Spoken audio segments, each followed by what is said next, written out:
someone else into that. That was their thing. I was just accommodating them. Do you still have it? No, it was theirs. Oh.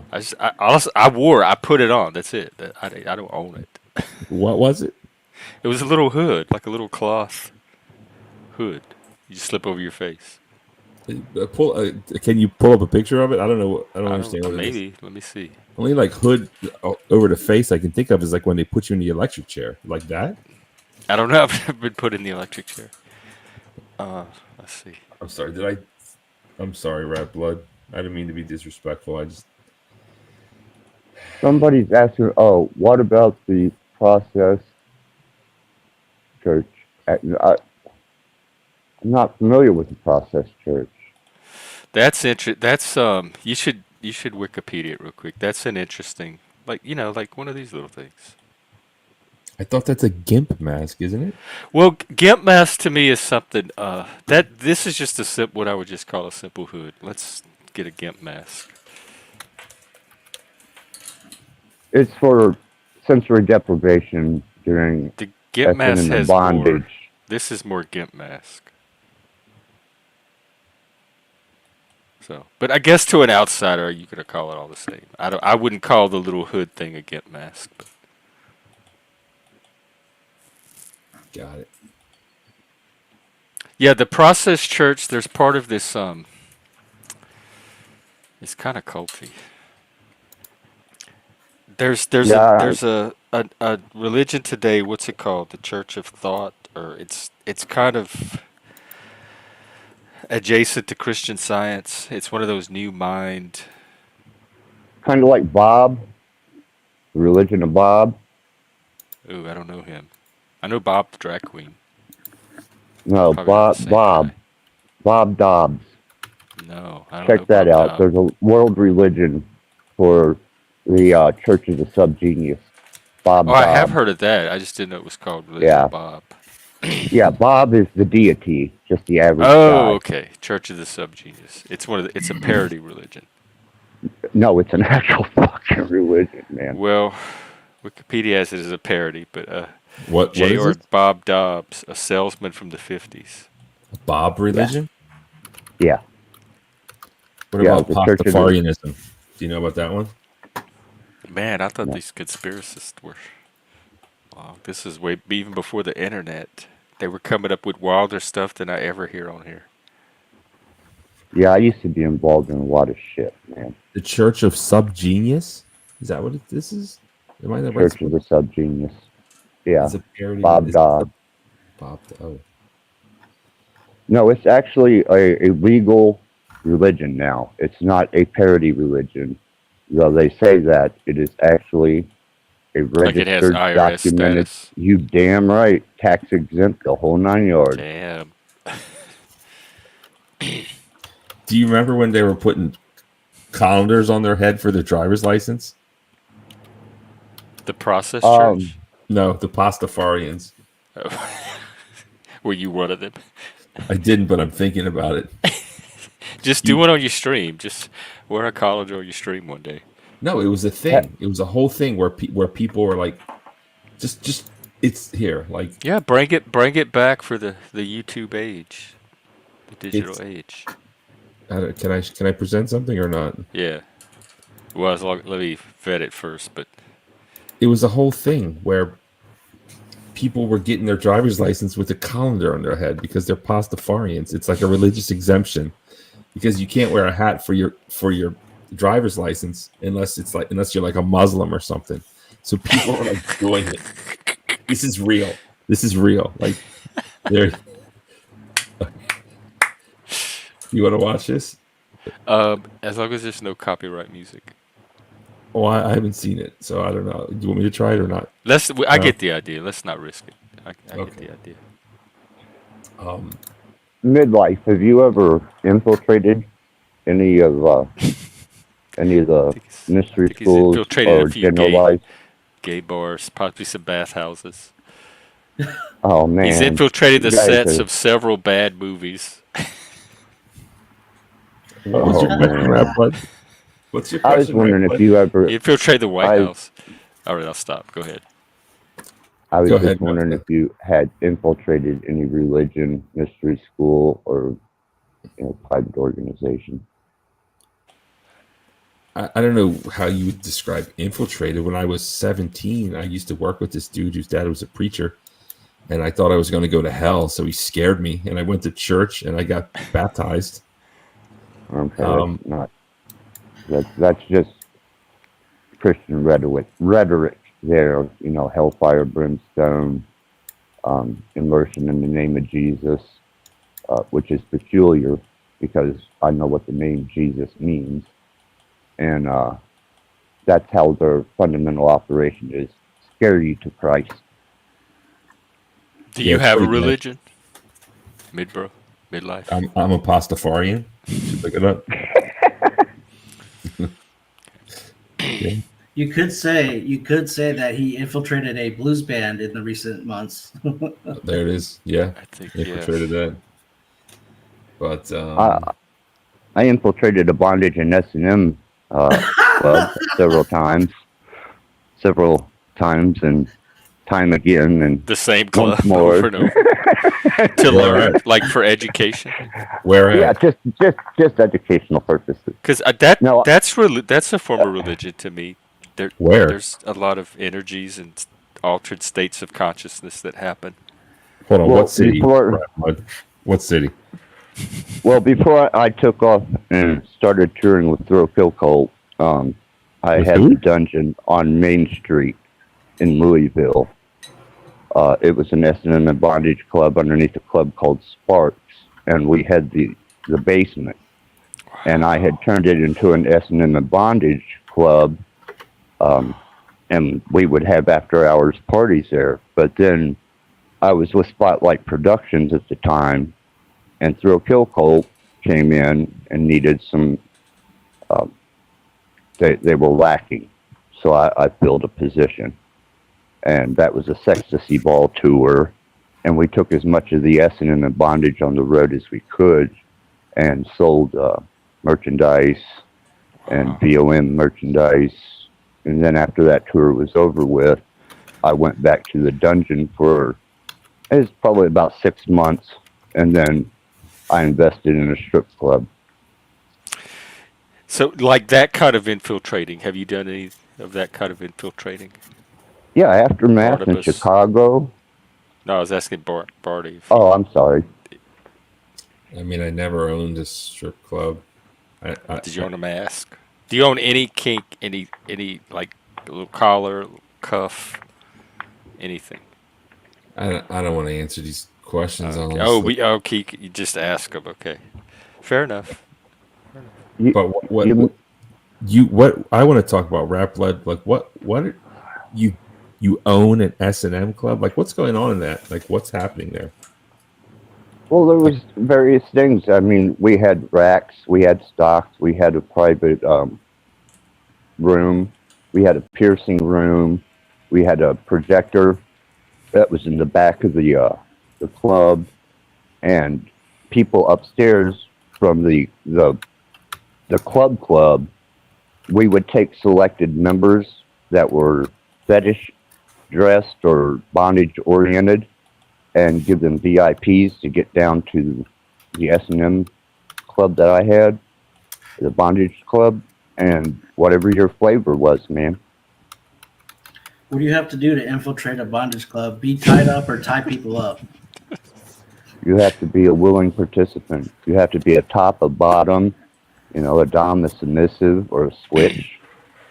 And you have to know the lingo, and you need to walk the walk. And they have rope tops and rope bottoms that don't necessarily correspond to sexual activity. So you have like a bondage fetish. Top, bondage bottom. Yeah, and you got fetish. That doesn't mean sex. Yeah. We had people down there that were voyeurs. We had people that were into personal genitalia torture. We had people that were into body alterations and modifications. And then we had the general S&M crowd that liked the whips, the leather, the latex, the fox leather. Oh, that latex was fun. The liquid latex.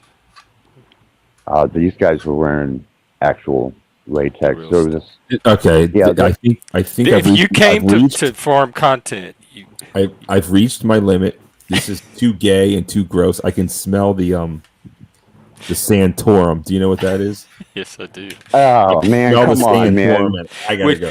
Would you like to Do you- change the topic? We could talk about I got- Do you Jesus. Too much. First off, I want to tell you, I know We're what a just getting jelly started. baby is. I don't, and I don't want to know. You don't know what a jelly baby is?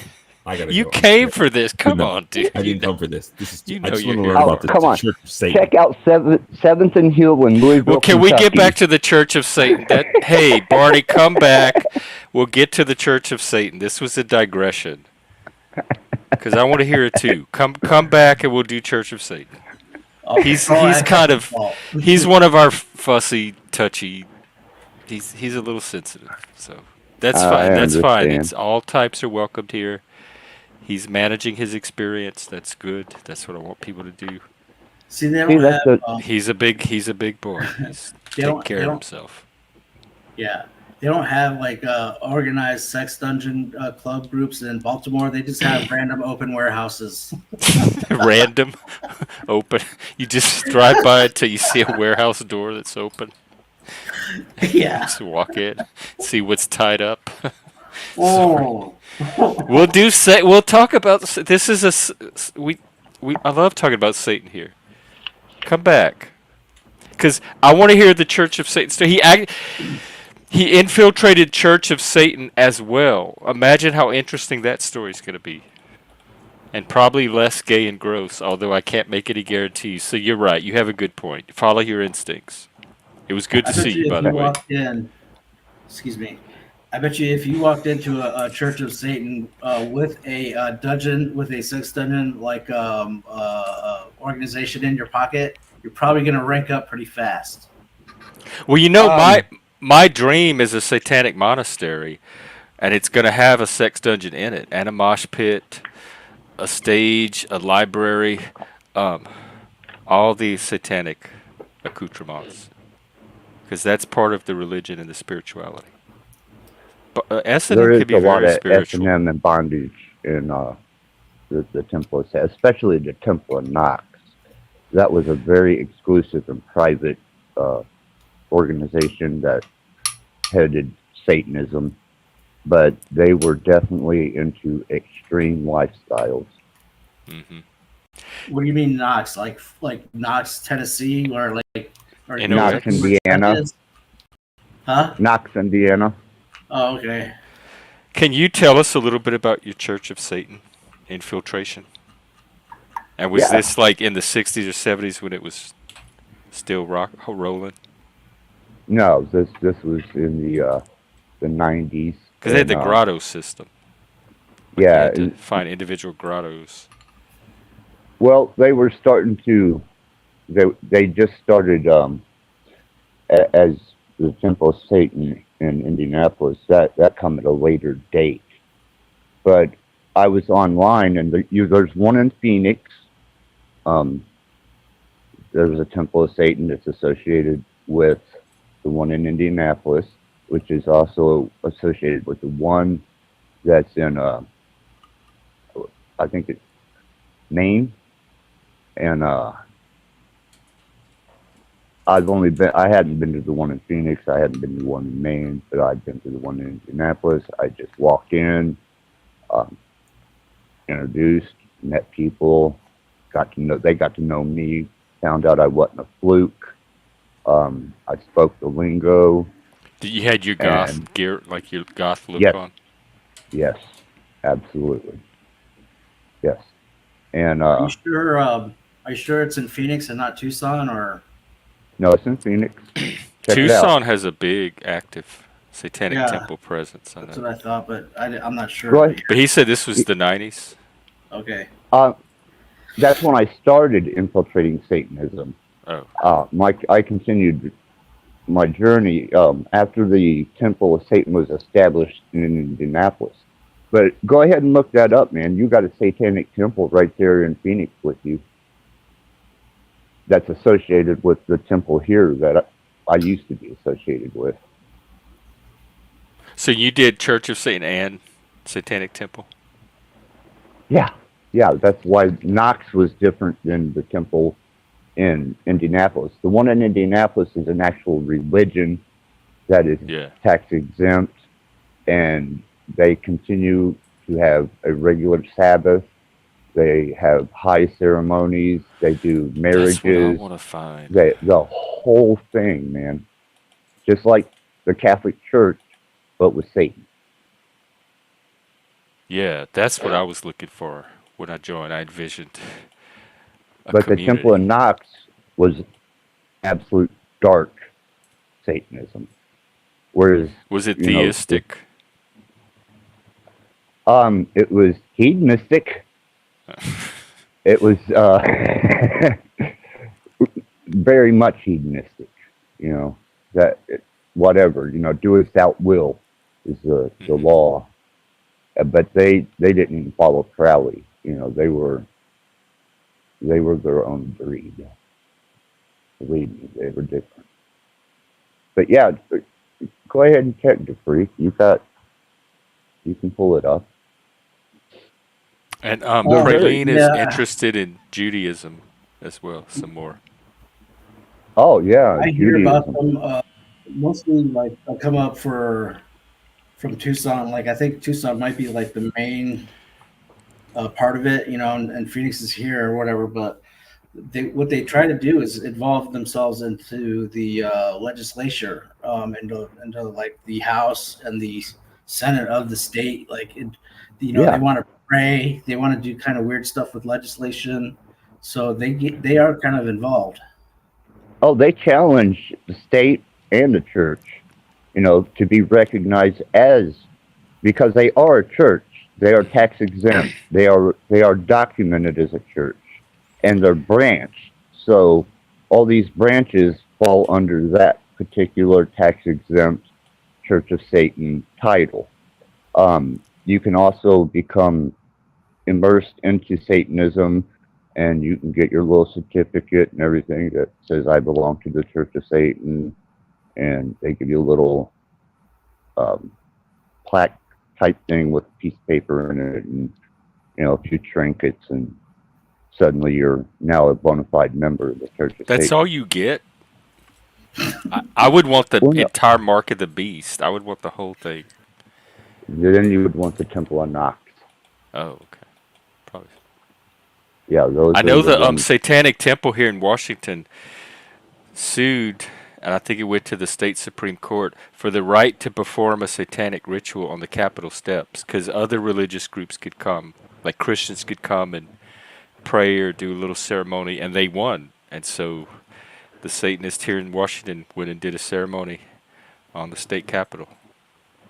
Yeah, they're always putting the Baphomet everywhere too, and they're that's kind of their one of their calling cards to the state that they want to be recognized as a full fundamental religion. Hmm. And we So are. they'll contend with the Ten Commandments or any type of religious iconery by putting a Baphomet statue there. Yes, I agree. I think But there should that's be a more Church of of these Satan. everywhere. They make wonderful little knickknacks, and decorations, and accent pieces, Yeah, and Christmas ornaments. the head of the Satanic Church is Lucius. Lucian Lucius Greaves. Gray. That's Satanic Temple. Yeah, Doug Messner, aka Lucian Greaves. Hmm. Yeah, Yeah, they're the yeah. ones that own the franchise. Hmm. Yep. I'm a But I'm a technical member of them. I'm on their books, but I disaffiliated a long time ago why? because they're woke. They're way too woke. Oh, I know that. Yeah. Well, that's why I That said is it's exactly why. homosexuality. Okay. Okay, I got you. It was. Because yeah, homosexuality, woman to woman marriage under the name of Satan, male to Woman male to marriage under. that could be any marriage these days. Well, what they do is they seal it with the same type of marriage as a Christian would. They do the satanic version, and you have the blessing of Satan to I could get unify. satanic gay married. I didn't think of that with Yeah, with my trad husband. I want a trad satanic husband, go for it, man. and we're gonna get satanic gay married. Go for it, man. I will. I am. If I think I have to move to Utah first, from what I hear. That's where all the trads are. Well, yeah, you can get you a couple Mormon women or men and maybe Just convert one. them. Take. I ain't greedy. Just One, one. why settle for one? We're doing trads, so I'll keep it to one. Oh man, there's so many to choose from. I have one is enough. Like I have a hard. More than one is that overwhelms my capacity. I have that hyper focus, that monofocus, so it's perfect for one. Okay, well, that's your flavor, man. That's cool. I Yep. can dig that. I I've can always been definitely a dig that. natural monog. I'm actually demisexual. I think is the term for it. I have to have that connection first. Well, So, I'm straight, so a straight half breed. So naturally, I'm on the chopping block. Of what? For what? Well, they'd consider me a single white male, a heterosexual single white Oh male. yeah, I forget. We're all on the chopping block now. Yeah, they don't Like even almost like recognize. anything with a are penis, I Native think is. American? Huh? I, What Native American were you again? I Appalachian, Cherokee, Eastern Band, North Carolina.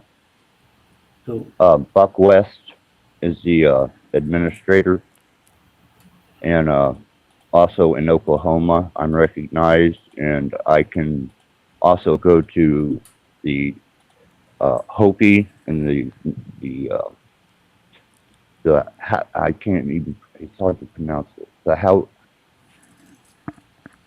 The tribe, the reservation right outside of Kingman. Um, I know who I you're used to talking park. Yeah, I used to Is it the park on the their the land. the Halape or the what's we used to go Yeah, camping at some oasis resort around there. The Havasupai. yeah. That's it. Yeah, that I've been there when they immersed and they got their severance and came into Kingman, and there was passed out drunk Indians everywhere. I felt bad for it because the Eastern Band and the reservation that I belong to in my nation, which is the Cherokee, which is associated with the Creek and the Iroquois.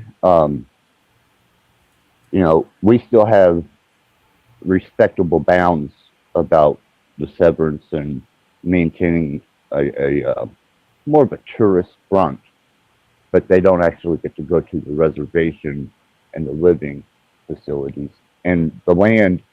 If you're associated or you have a federal card like I've got a little federal card here in my wallet. Um, you can use that federal card and it shows that you're a non-hostile. But when severance comes, it's best to fucking go because you're still a white man to them, even if you're a half breed. So you're considered a white man. During severance, yeah, yeah. So, When they like, if get, you went to jail, like if you went to, would you be, with the Woods or would you be with the Chiefs? um, if I screwed up on you know native land, then I'm subject to their law, and they Have a supersede. powwow. No. It's an actual trial. They have a court system in the reservation, and they have tribal police, just Mhm. like being in a city, man.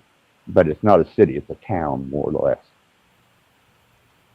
And yeah, they will nail your ass just as quick as anybody in the states.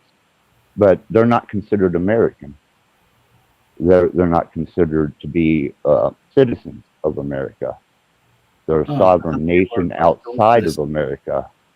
Oh, really? I didn't know that. I thought they just automatically had American citizenship as well, No, like along no, no, no, with. no, no, no, no, Oh, wow. no, no. That's why I chose not to take my federal numbers. I wanted my Social Security. Uh-huh. Especially if you paid into it already. I'm a retired musician, man.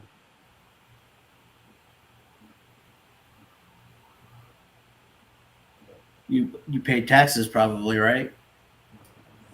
Yeah, Yeah, I don't yeah, blame you. yeah.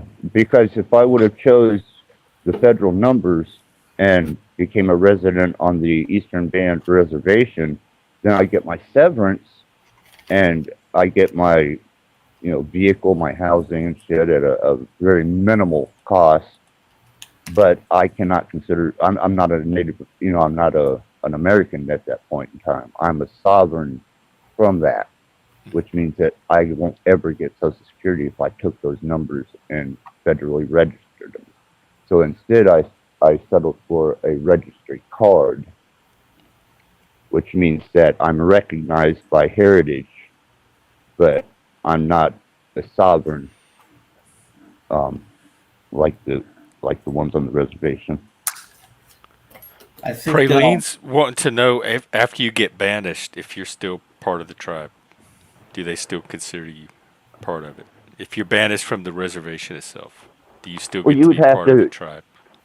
you would have to do something really drastic. You know, um, they can't change your bloodline, and bloodline is very. You have the free Cherokee Nation, which is just the average Joe Smo who's interested in the Native American culture. But by bloodline, you will always be a part of that nation. So, no, they're not ever going to turn you away as a Native American unless you kill somebody or you do something really stupid and get ostracized. But as long as you mind your P's and Q's and you respect the reservation laws and the land and you don't harm anything, you're cool. You know, it's just the same as Bureau of Land Management. It's just Native American. I think we should kibosh the whole passport bro movement, and I think I'm going to make it at least part of my strategy from now on to marry a Native American woman that's a tribe, part of the tribe. Like, yeah, right. Why travel? We have exotic locales right here.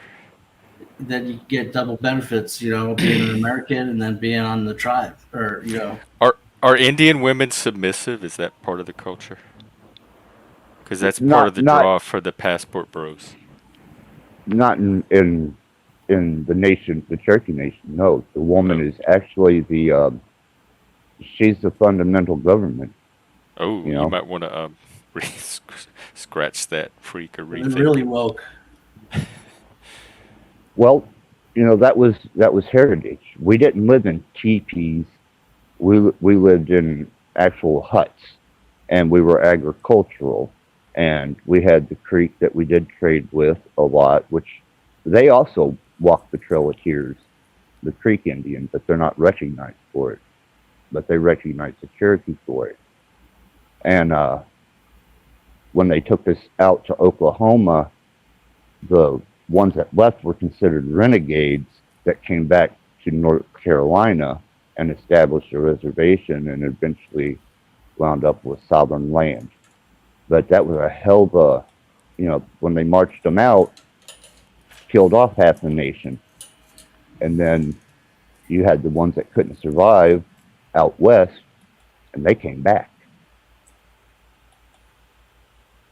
And believe it or not, there's blonde haired, blue eyed children on the reservation. You know? Sure.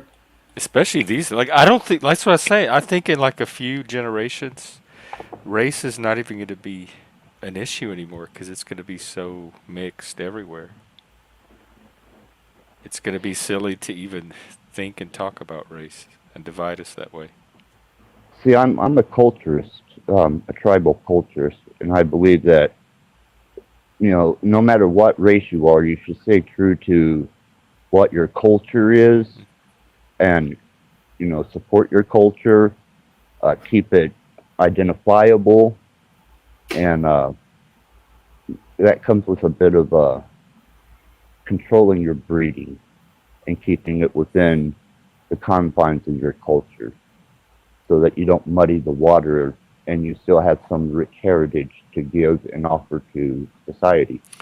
Is culture genetic though? Would the breeding part matter?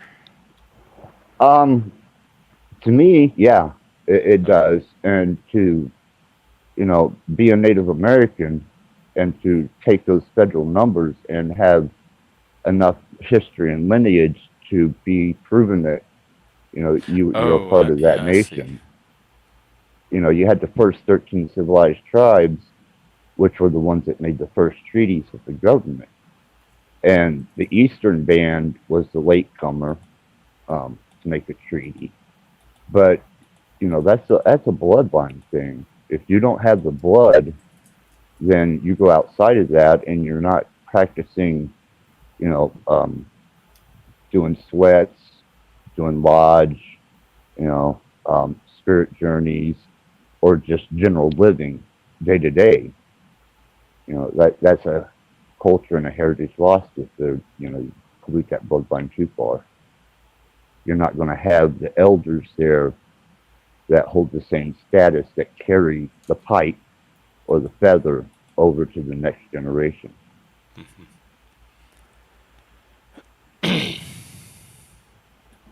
So you could be gender fluid, but not culture fluid. Two spirit, I think no. everything's going quantum. I really do. I think that's going to be when they study history and look back. This is going to be like the divide between when things were digital versus quantum. When things were like thought of in binary versus thought of in these fuzzier categories. I hope not, man. I think I it's where it's going. That's the trend I'm seeing everywhere. The binary is breaking. yeah, I know the Internet of Things. You've got the uh, the new surveillance systems, social media. You've got Neurolinking, you've got satellite telecommunications, you've got cellular communications, you've got Wi-Fi communications. Everything is on a digital front now, and I can see that happening. It's going to be transhuman, and when you become transhuman, gender identity's out the door, and so is your heritage and your culture. You'll be a number, just a row of digits representing whatever your consciousness is. And I think that's sad. I think that's sad and self destructive. Because you're looking at it from the binary age, but the quantum age is going to see it differently. Well,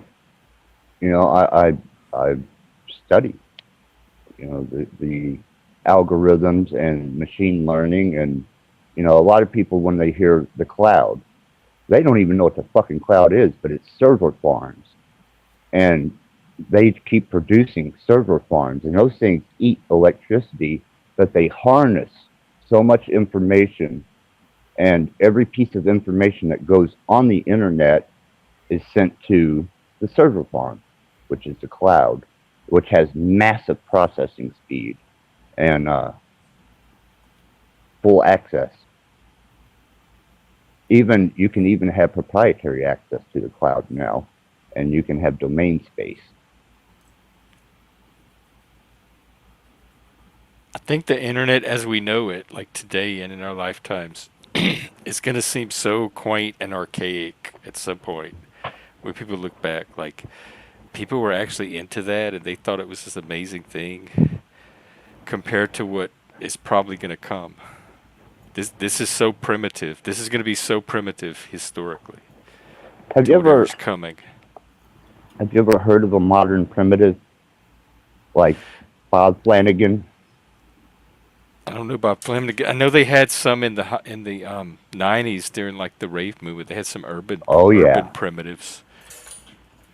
Well, the modern primitive movement um, is still in effect, and you have what's called skinners who have implants put into them to control like spending, their finances, interacting with Bluetooth signals and car Control. How does it opening control doors.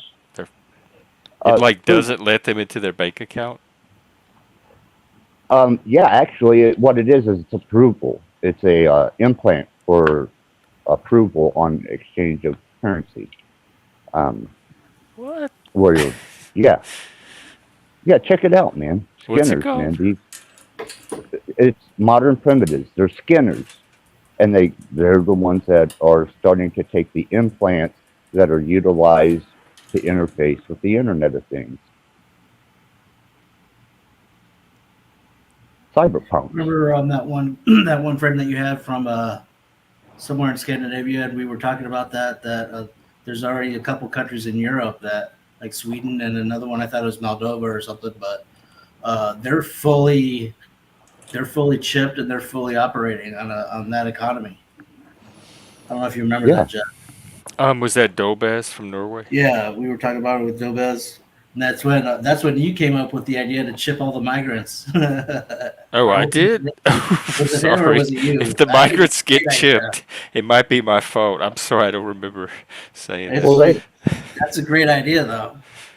they just legislated to allow facial recognition to be implemented at airports and government facilities, so that they can identify not only the immigrants that come across, but the citizens, and they're taking a full database of facial recognition, and you don't even know it's happening. But But at the airports, you do, that and sounds that's like a in good effect thing. right now. Hell no, it's not a good thing. What's bad about it?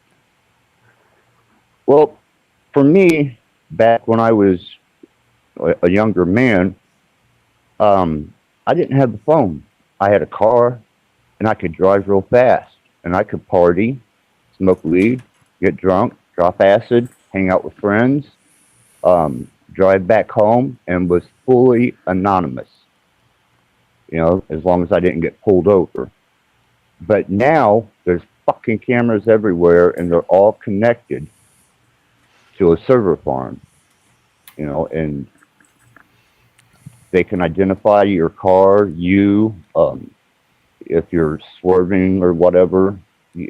Why They is can that so? dispatch. Now I know why it's bad. It's the people that skirt the law in the first place that are worried. Because I Oh, don't think like absolutely. if I'm driving and partying or whatever and driving back to my house, if I'm not doing anything wrong, I don't care if I'm being captured or recorded or doing it without anyone watching me. It doesn't make a difference to me either way. But if I have reasons to worry that somebody might be watching, then I could see why that would be a concern. That suddenly there's Yeah, cameras everywhere. yeah. Well, it's intrusive to me. I do both good and evil, and Ah, you know, I'm an omnius, and I go full spectrum. I can either go to one way, right, or anywhere in between to the left, because that is my nature. I am man. I am by nature a predator.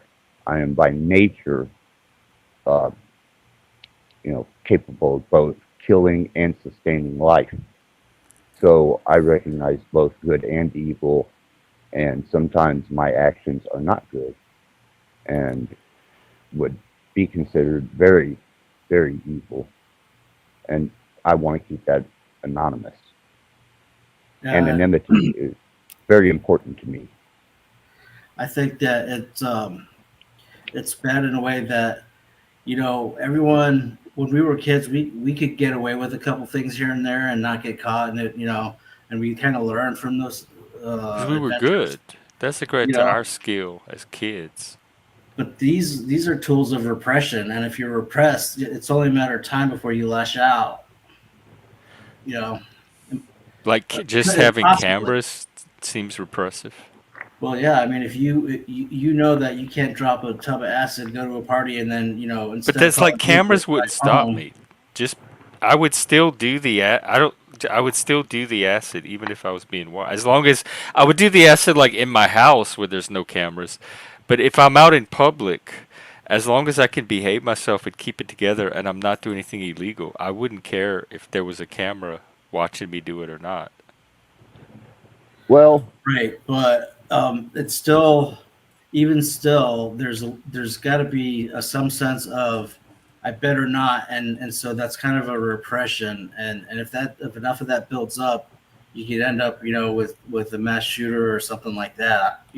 It just seems like it's a little too oppressive and can cause repression. We're always going to have mass shooters. I don't think we're ever getting rid of them. Well, England is under constant surveillance. They have it completely visual, and they have a unit and a team that are employed to monitor England and the streets, the street corner, everywhere. So, and there's people that go around and bust those cameras and spray paint them and everything because they feel so oppressed by the cameras. And you can check it out, they're man. wanting to do something they don't want to be watched. Like, I don't even notice the cameras when I'm out in public. I do whatever I feel like doing, and I don't even notice it because I'm not out doing anything that I have to worry about. These are people that have reasons they don't want a camera around. Well, I just prefer my anonymity. Well, you admitted Yeah. your reasons, like you. Yeah, I do both good you and evil. indulge. You swing both left and right, so you have reasons. Like as a Satanist, I should be concerned about this too. But I'm not, because I never have to when I'm out in public. And maybe again, this is my arrogance and ego. I'm not ever worried about me doing anything I have to worry about a camera for.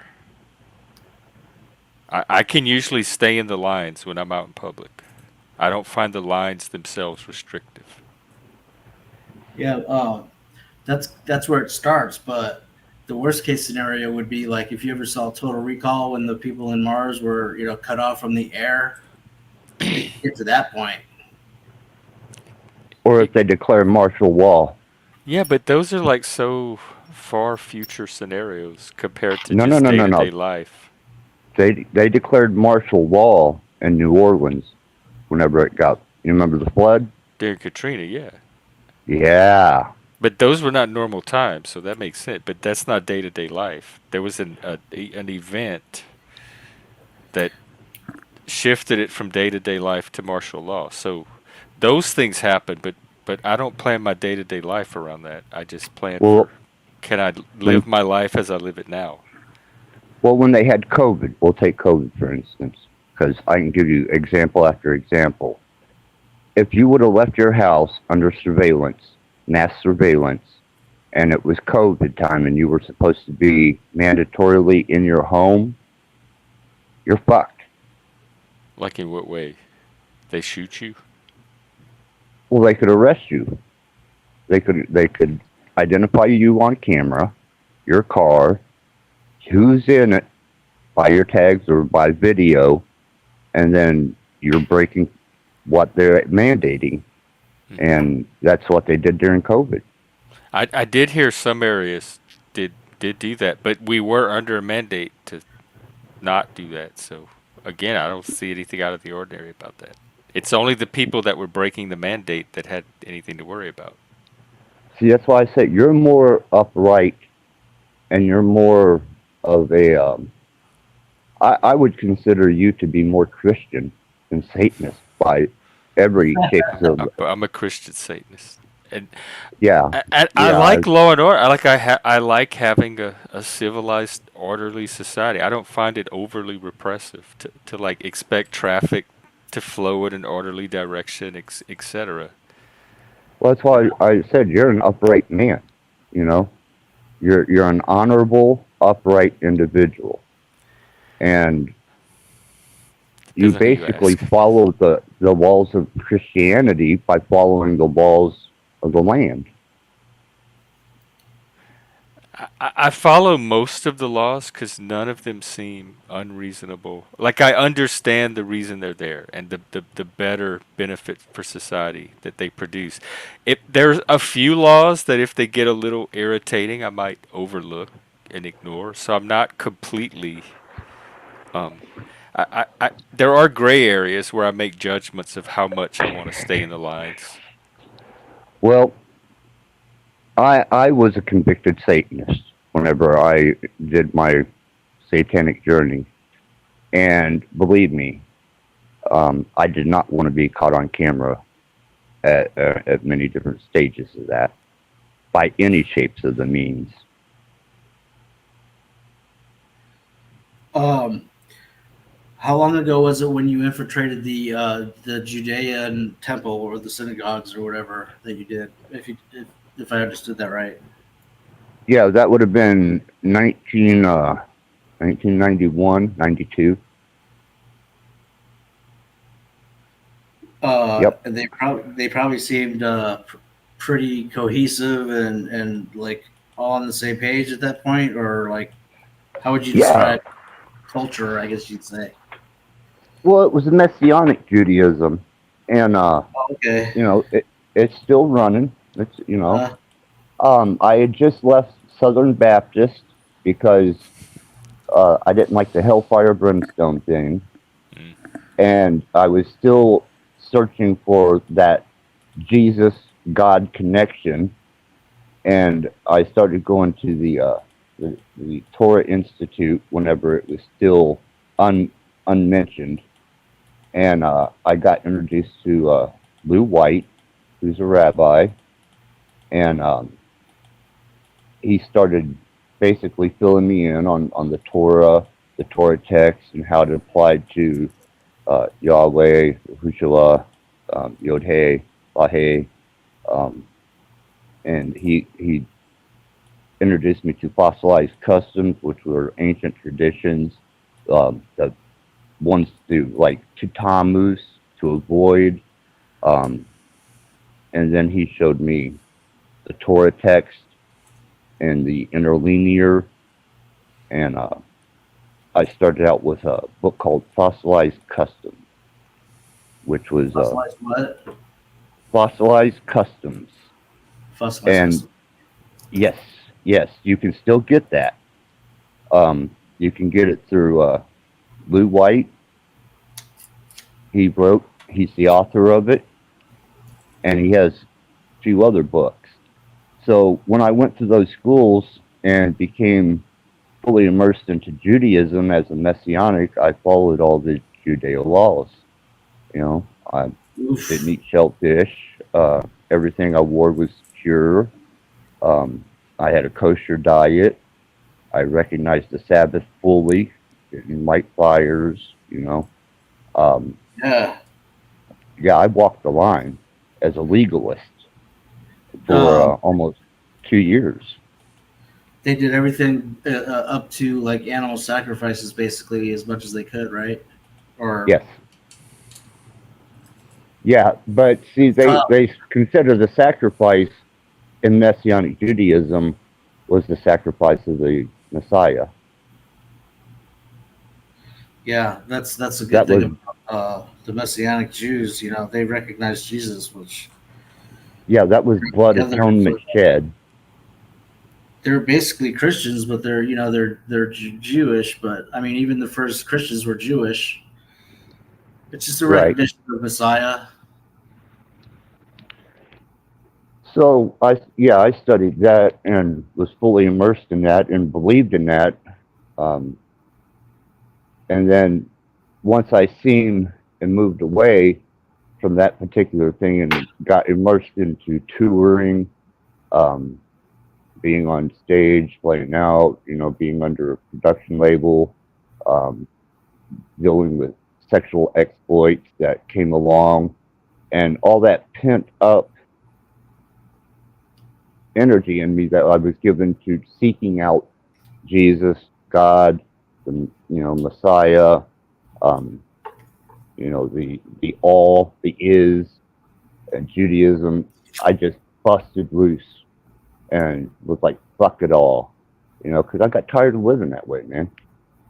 Yeah, It was taxing. could you imagine what they So had to do back in the day? Like, I mean, I guess there wasn't TV and stuff, so they had time to like, really get into like following the letter of the law. But dude, it must have been really cumbersome. Like, it must have been just dreck. I'm yeah, assuming it was tedious. yeah, it is. It's strenuous, and I went through 2 years of it, and by the time I was in that second year, I was ready to break. just trying to keep tradition and legalism Right. and still recognizing, the Messiah. Yeah. And I went to a nightclub called Sparks as a Messianic just to hang out in the punk scene. And next thing I know, man, everything fell into place. One thing led to another, and I was in. And like Flynn. Yeah, pretty heavy. And I got into, S&M, a lot of bondage, a lot of sexual exploits, and then I got to go on tour with Thrill Kill Cult, which was debauchery. And when that was over, there was still more hedonism. And it just grew into a small empire. And then my wife and our girlfriend, she wound up leaving me for, we were worth quite a bit. And she left me for the son of the major stockholders of Humana Hospital in Louisville. And when we owned the strip club, she met him in the strip club. And he had more money than he knew what to do with because his parents owned the majority stock in Humana Hospital. So she thought the grass was going to be greener. And I had, at that point, lost everything. Gave it all up for my son. Full custody of my son.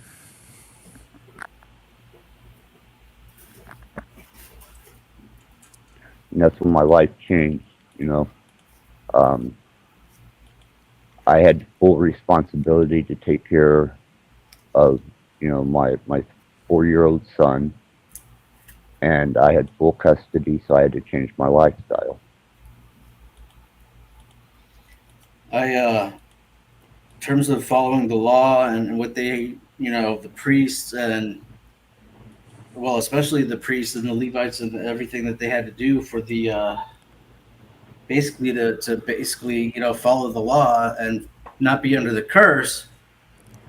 You really have Wait, to be what's like the in a curse, real friggin' quick? cave hidden somewhere in some monastery somewhere where you're not part of the external world whatsoever, because the temptation of the social animal that we are biologically is just too great, in my opinion. Like, the flesh has no chance.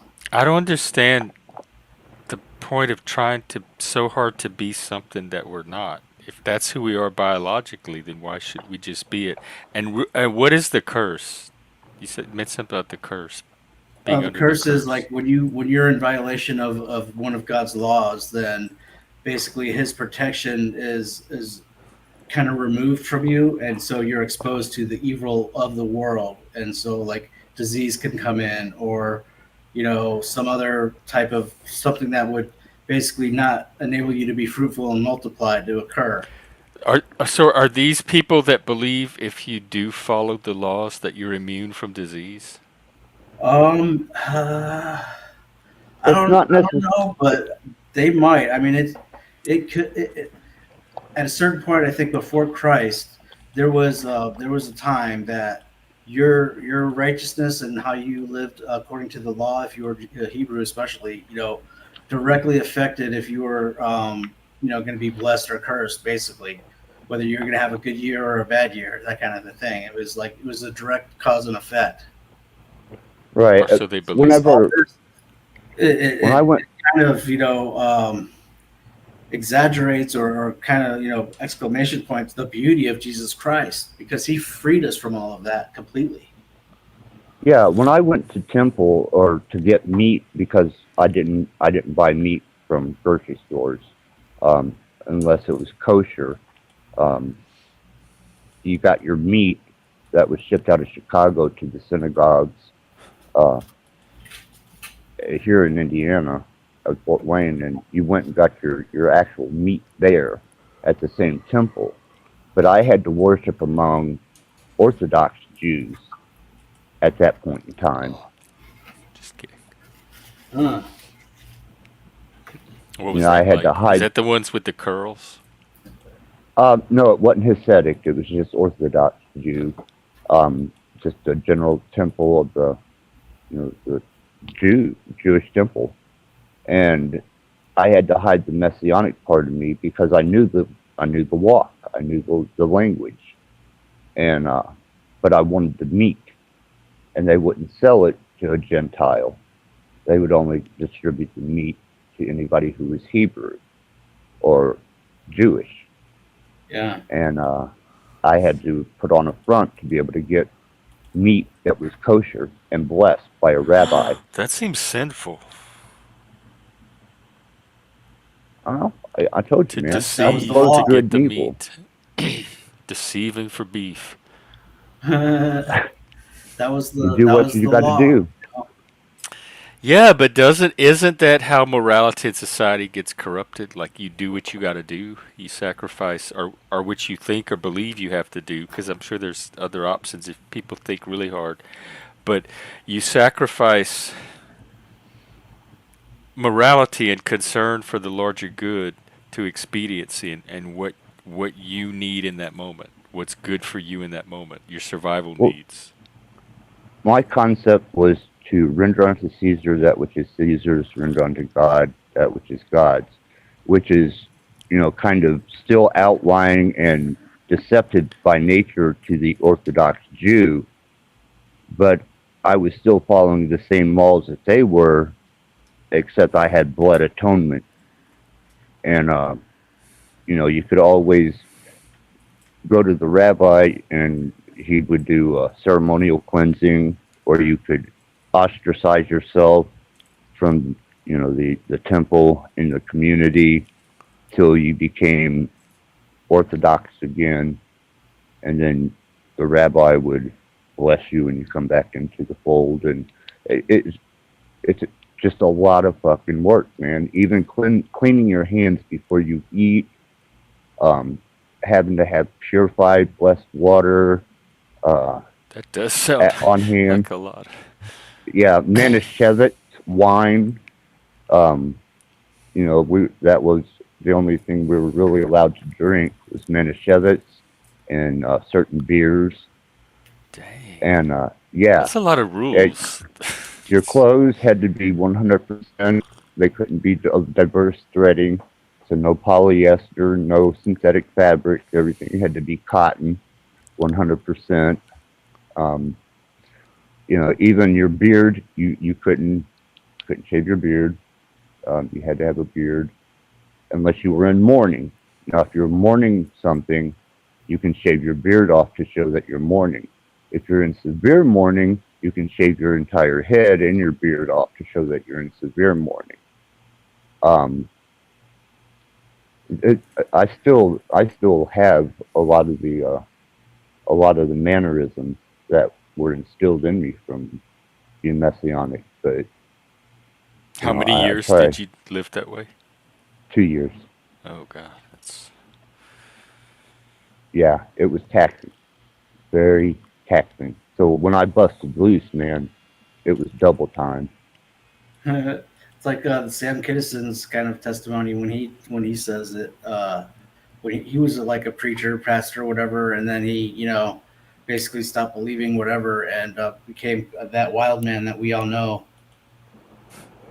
Yeah, yeah, but I went to a different level. I went to sex, um, in self-indulgence in drugs, alcohol, uh, polygamy, just total debauchery, piercings, modifications, tattoos, and more sex, touring, being on But, stage, being was behind that right in the after like you went from Judaism to debauchery? yeah, Oh. yeah, yeah, and what absolutely. time period was this? Like the 70s, the 80s? No, 94. Nice. Through kill cult, Okay. man. Oh, so okay. So you were probably like a grunge 94. rat, like a little bit of a grunge rat, maybe. No, no, no, no. I was full fucking dark goth, man. I Don't get was it twisted. total rust belt. Total rust belt. Industrial to the core. Industrial. Black Okay. as night.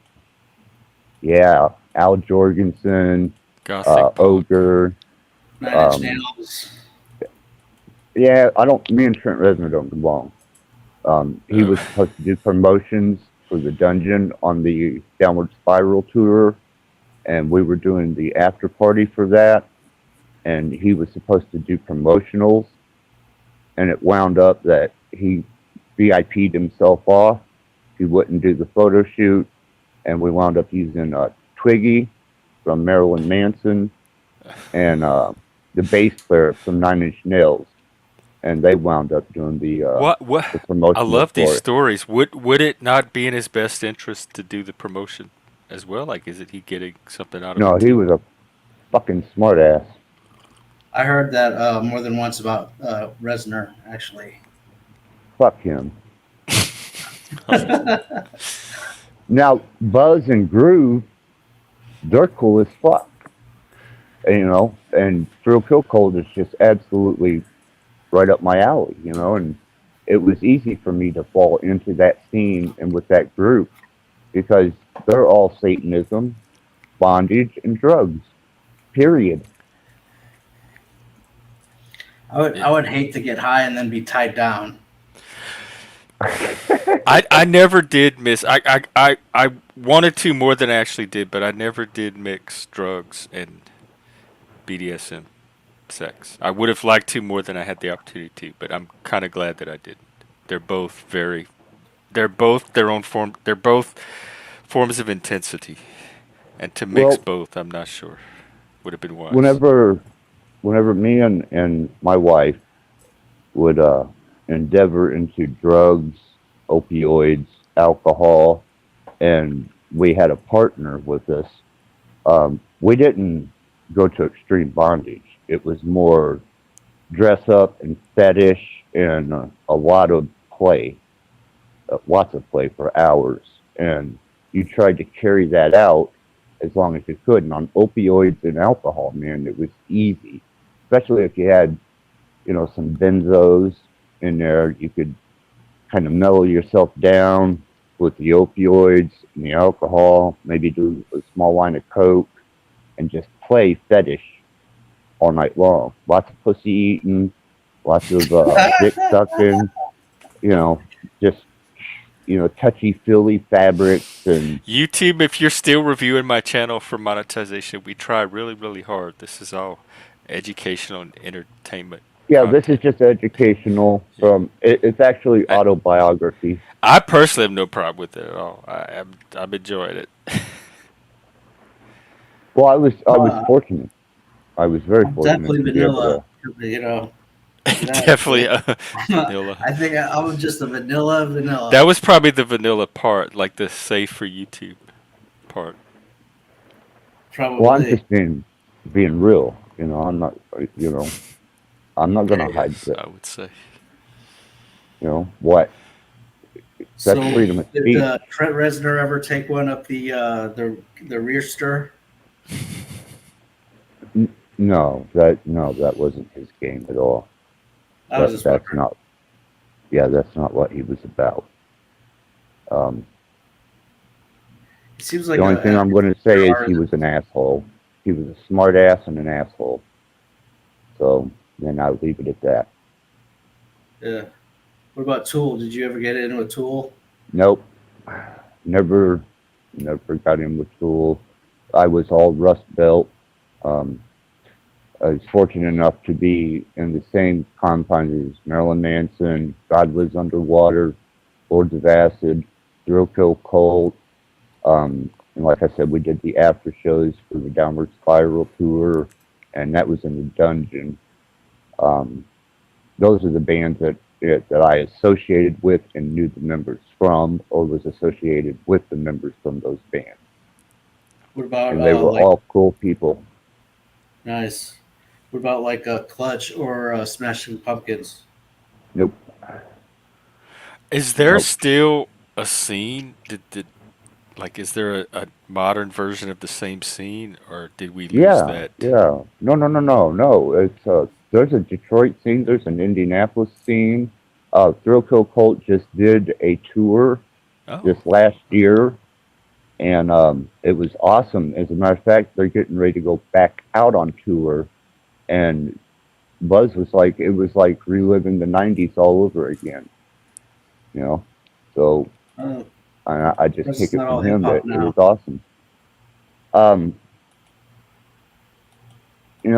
there's still a goth and a dark punk scene, and there's just your gutter punk, and they're still around. Your industrial heads, um, your S and M the bondage people, your Satanists. They come to your spiritual cult shows more than anybody. So is the adrenaline thing, the adrenochrome, whatever they call it, is that like a thing?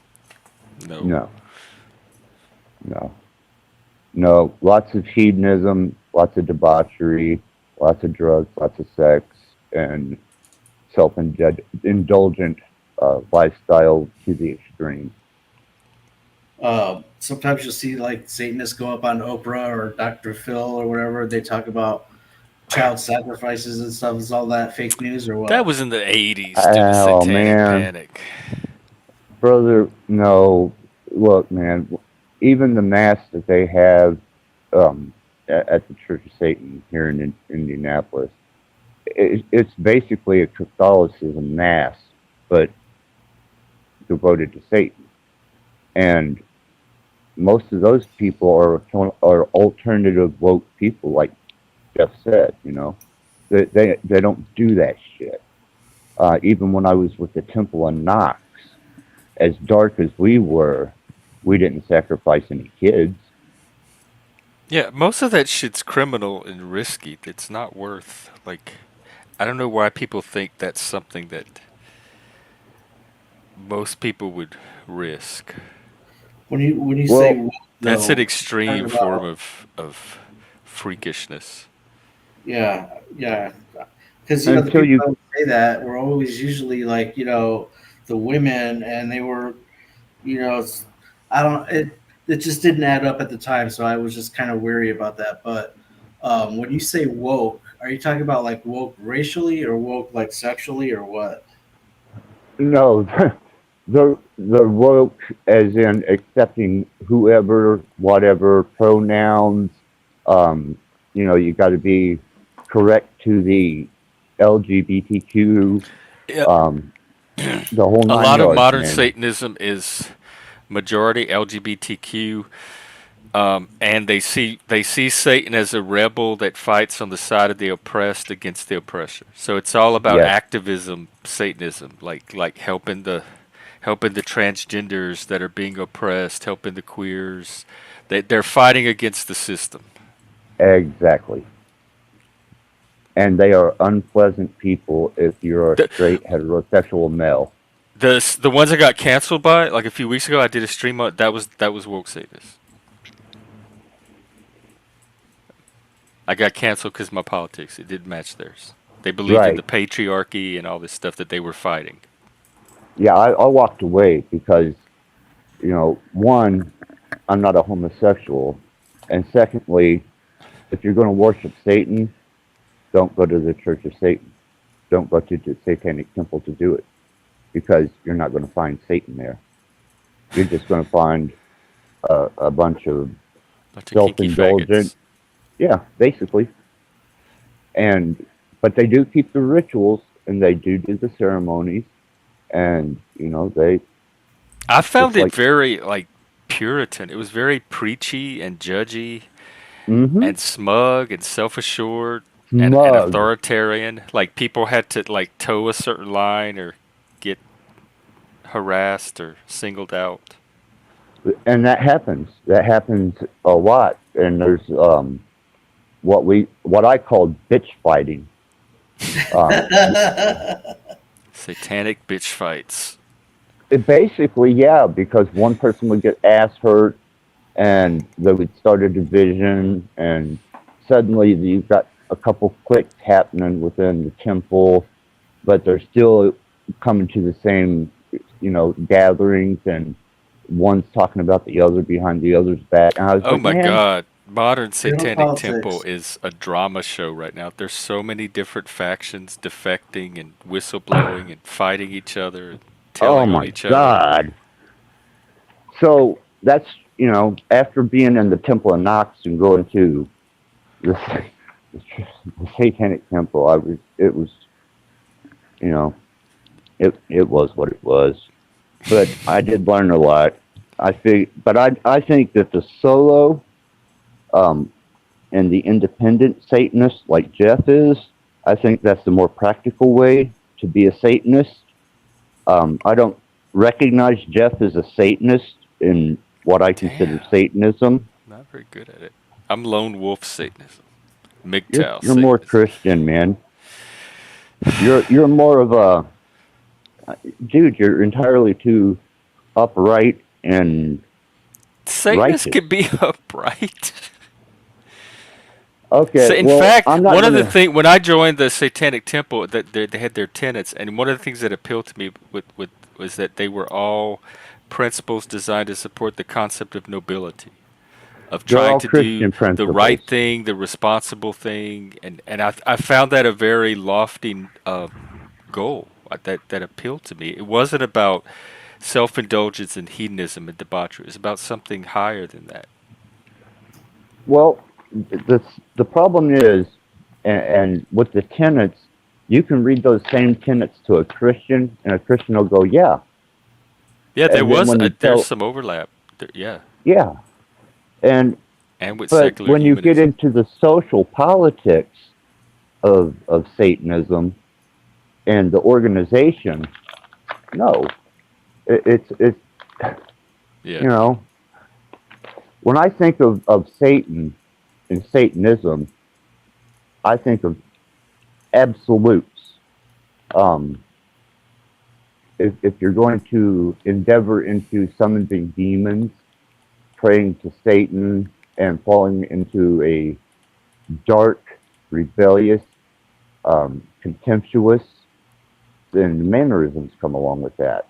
And then when you start doing ritual stuff with blood magic, summoning, salt circles, rituals, you know, and you're launching evil on people, and you're summoning dark forces, entities to hurt people that pissed you off.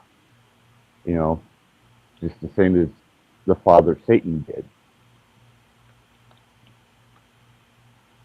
Did you say crop circles or something else? Salt, salt circles. Salt circles. Okay. Oh, as part of the rituals. But even if I were Christian, I think I'd run into the same issue. I don't think there's an existing church I could fit into because it would be too structured and organized, and I would notice the same thing I notice about the satanic organizations, and so I would end up being an outsider Christian or an independent Christian. So I'm not sure it's That's the best specifically a Christian. Satanism. It might be like a scale. Once groups get to a large enough scale, they have to be organized in a certain way that does not lend itself to the values that I'm looking for in a community or Well, you're not. congregation. I don't believe you're going to find the righteous in a church. I think it's a relationship. If you're going to have a relationship with God I or the don't. Son, it's a personal thing. It has nothing to do with the church, because the church is indoctrination. A personal relationship with your Creator, the one who created you, because you are a created being, that's a I don't direct think I am. relationship. Sure, you are. My mama. I can prove that you are a created being by mathematics. Every inch of you and everything that you've ever encountered has an equation to it. Not only does it have an equation, but it has a marker on it, which is divine mathematics, and it's written into You've already everything. lost me. And Wow. that is the fingerprint or autograph of God. And whenever you go into the nature of what we are a developed, genetically altered species, created, seeded Like by aliens or something? by the Creator.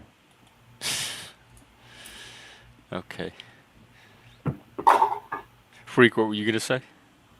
Uh, I forgot now. Sorry about that. Yeah, if you do the math, Oh yeah, Jeff, yeah, yeah. and go ahead. Sorry, real quick. Did you infiltrate the Church of Smith 6079? Me and him do not get along at all. Wow. Smith. I Um, like Smith. he absolutely despises me. I, does he like anybody? I don't know.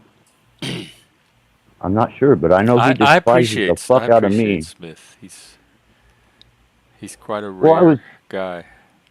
I was on panel with him, and he was angry at me, calling me a Satanist and a blasphemer and such forth. And you know, I was like, damn, man, this is the first time we've interacted.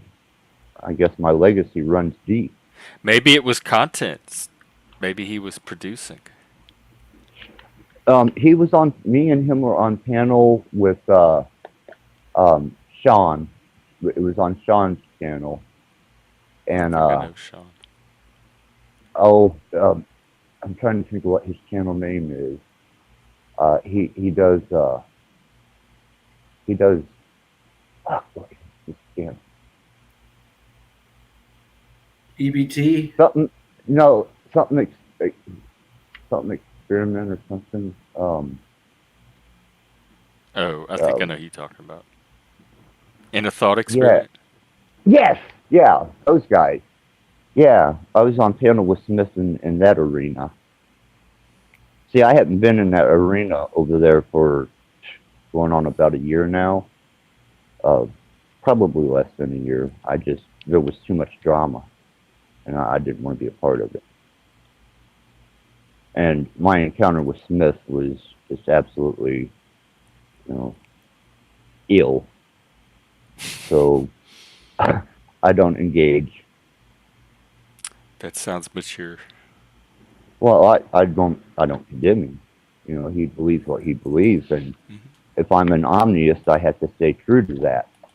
So therefore, whoever believes whatever is on them. I can't convict or convince anybody to do anything, nor will I. I'm no role model. I'm no one's hero, and I do my own thing.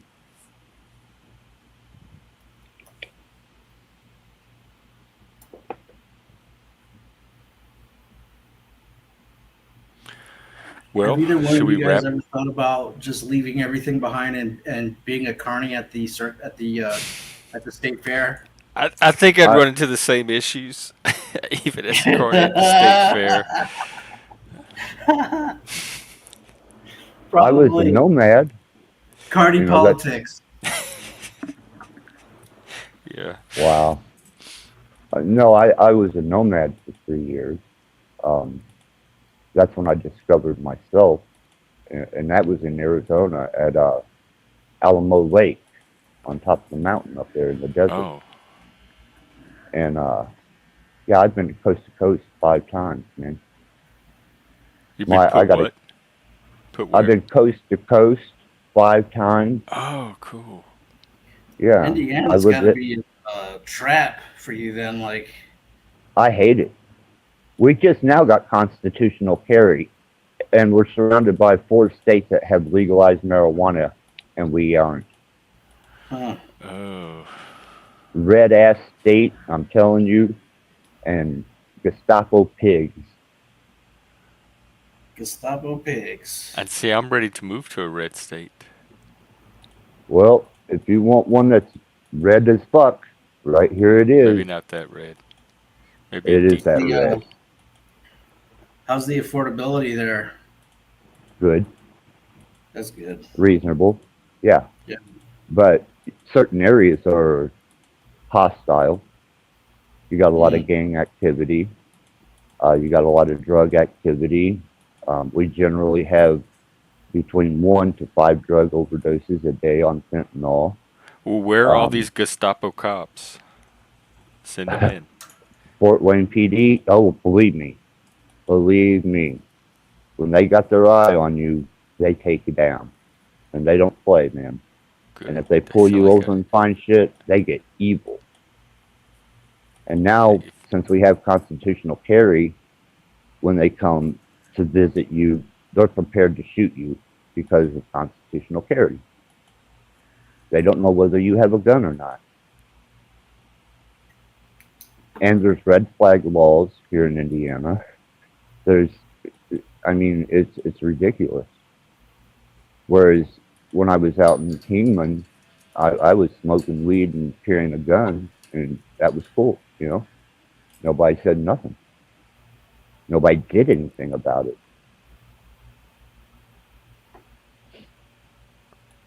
Kingman's kind of a twisted town too. I loved it, man. There's a lot of shadiness that goes on that. But like I said, we know how to mask everything out here.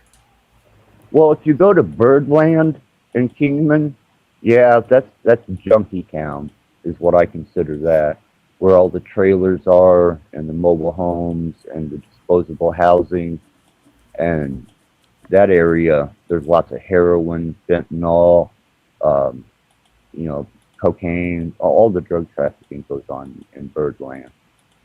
But when you're actually in Kingman and you're on Route 66 or the main highway coming in, which leads you to Bull's Head, it takes you basically cross country. That area is absolutely clean. Lots of tourism, lots of happy people. You get your snowbirds that come in, and that's an annual thing.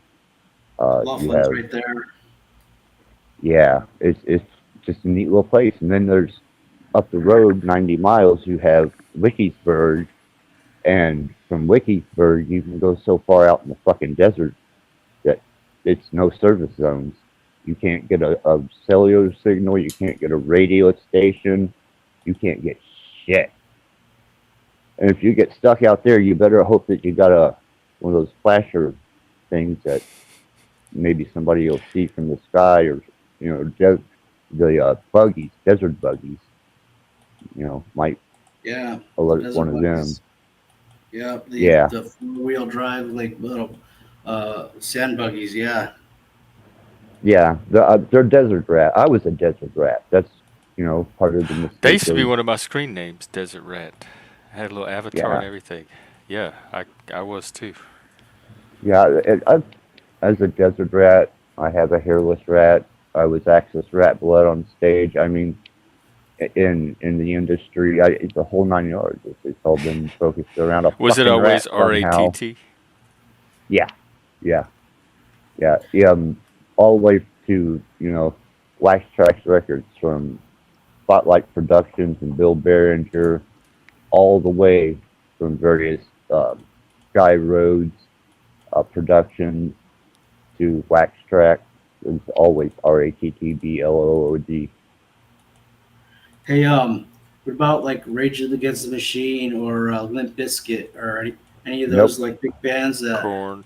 you come across? Slipknot. Corn. Nope. If it wasn't on Wax Trax, and if it wasn't on Spotlight Production or Guy Rhodes Entertainment, which was producers for the Rust Belt, mostly Wax Trax, we stuck together.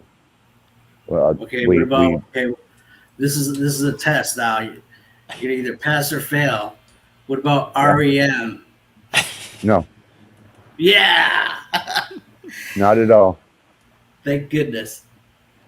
Yeah, they were on major labels, man. Oh, they were so annoying. Yeah, when I didn't like Wax him Trax either. were- I tried. All my friends went to him. Like all the nerds, my peer group, that was their band. They were His like voice the was Wow. just so whiny to me. I know. They were like the first alt rock, I think, kind of college alt rock kind of that emerged. I kind of put them in line with like XTC Oh, and Thrashing Doves, Cockatoo Twins. nothing like REM. Cocteau Twins. Don't you But dare put. those kids stuck together with REM, if you got one of those type of melodramatic punk rockers, they had REM. They thought that was alternative. That was cool. The Cockatoo It Twins, the was Cracking edgy. Doves, and The Cocteau Twins Ecstasy, weren't. Nobody. and Depeche Mode. Yeah, Depeche had its own little culture. No, hell no. I was Skinny Puppy, Ministry, Naturally Drill Kill Cult, needless to say, Lords of Acid. That came a little later too. Oh my God, man! That's definitely Once that, industrial. Yeah. yes, I was. Heavy It, industrial. yes, yes, absolutely. Al, That kind of came after grunge, after the grunge wave I and the was in college rock Chicago, wave. and I was actually in Boys Town in Chicago, and I'd frequent the alley, and I would frequent Aftermath and the Crowbar, and I stayed on Park in Belmont, and partied a lot on Holsted. Uh, Crowbar was awesome, and there was just this heavy, even the Revolting Cocks, which is still Oh outdoors. yeah, I remember them. Oh my God, man! When they would burn up that club, they would burn up the club, man. I mean, it was just a powerhouse of drugs, alcohol, just grinding fucking machines, uh, noise, fucking synthetic. It was magnificent, man. It was a beautiful time.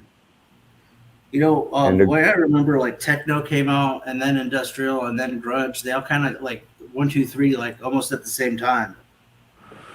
well, techno Yeah, I took would. But over. grunge was the tail end of like an earlier movement that I'd call like alternative rock or something. So the precursors to grunge were there a little earlier than techno, and so I would say grunge, techno, Well, industrial. grunge, Although the grunge is roots of industrial also were pre-techno as well. well. You had Kraftwerk, which was one of the originals. Oh, Gary that was the Newman, precursor to all of it. yeah, Gary Newman, Psychic TV. Oh, I Um, forgot about them.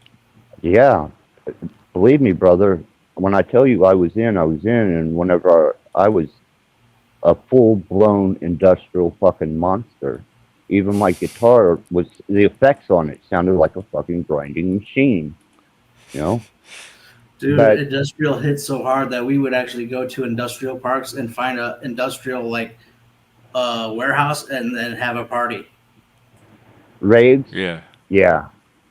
Um, what it was I started out in it was 88, 89. I was in a metal band called Mystic Witness, and when grunge came in, they dropped everybody from the labels. But these were minor labels, and they wanted that Seattle sound. So hairband spandex and your guitar fancy riffs and catches no longer were marketable. Everybody wanted the Seattle sound, that kind of Soundgarden, Sludgy, grungy sound. Kurt Cobain. Nirvana, Yeah. yeah, those guys, and they dropped us all from the labels. So the hair bands and the metalheads were out, and I thought, "Fuck, man, what do I do?" So I moved to Chicago, and when I moved to Chicago, I got to see the beginnings of the industrial scene. And then when it took off, which was Resner helped spark that, but before that, man, it was an independent. Either you're in or you're not. Wax Trax Records, and we were a powerhouse. We were a force to be reckoned with, but we got cycled out. Techno come in that was hitting the dance floors and the nightclubs instead of that edgy sound that we were used to, and then Yeah. that carried over to dubstep and Hip hop, yeah, and then house, it just turned house. yes, Hmm. and it was just like fuck this, man. So when I left Wax Trax Records and the last tour that I've done was, let's see here, gotta see, I got to pass 2016. That was my last uh, hurrah in the music industry. What year? 2006. Here, let me. Yeah, I still got the laminate and the all access and let me. Kim, Oh wow. Wait, yeah, hang on. yeah. All Hey, right. if I Come wanted to here. become a roadie, do you think you could hook me up? I could get a hold of a couple of the labels and see if I could get you on one of the tours. That might be You pretty cool. know, Just but gonna it's run hard around work. and move equipment around, I guess. It's hard work, and you're going to get a lot of yelling. But you do get pussy. I've seen the roadies get more pussy than the band. Wow. I can't. It's damn it. Trying to cam up here. Oh. Hey, all right. Let me give you a. So do it one more time. There we go. That was with B Movie Monsters and the others, and we did. I don't think you can read all of it, but we did all the states from, the whiskey in California all the way to the edge of New York, and we hit everything in between. So, but that was 2016, and that was my last endeavor in the music industry.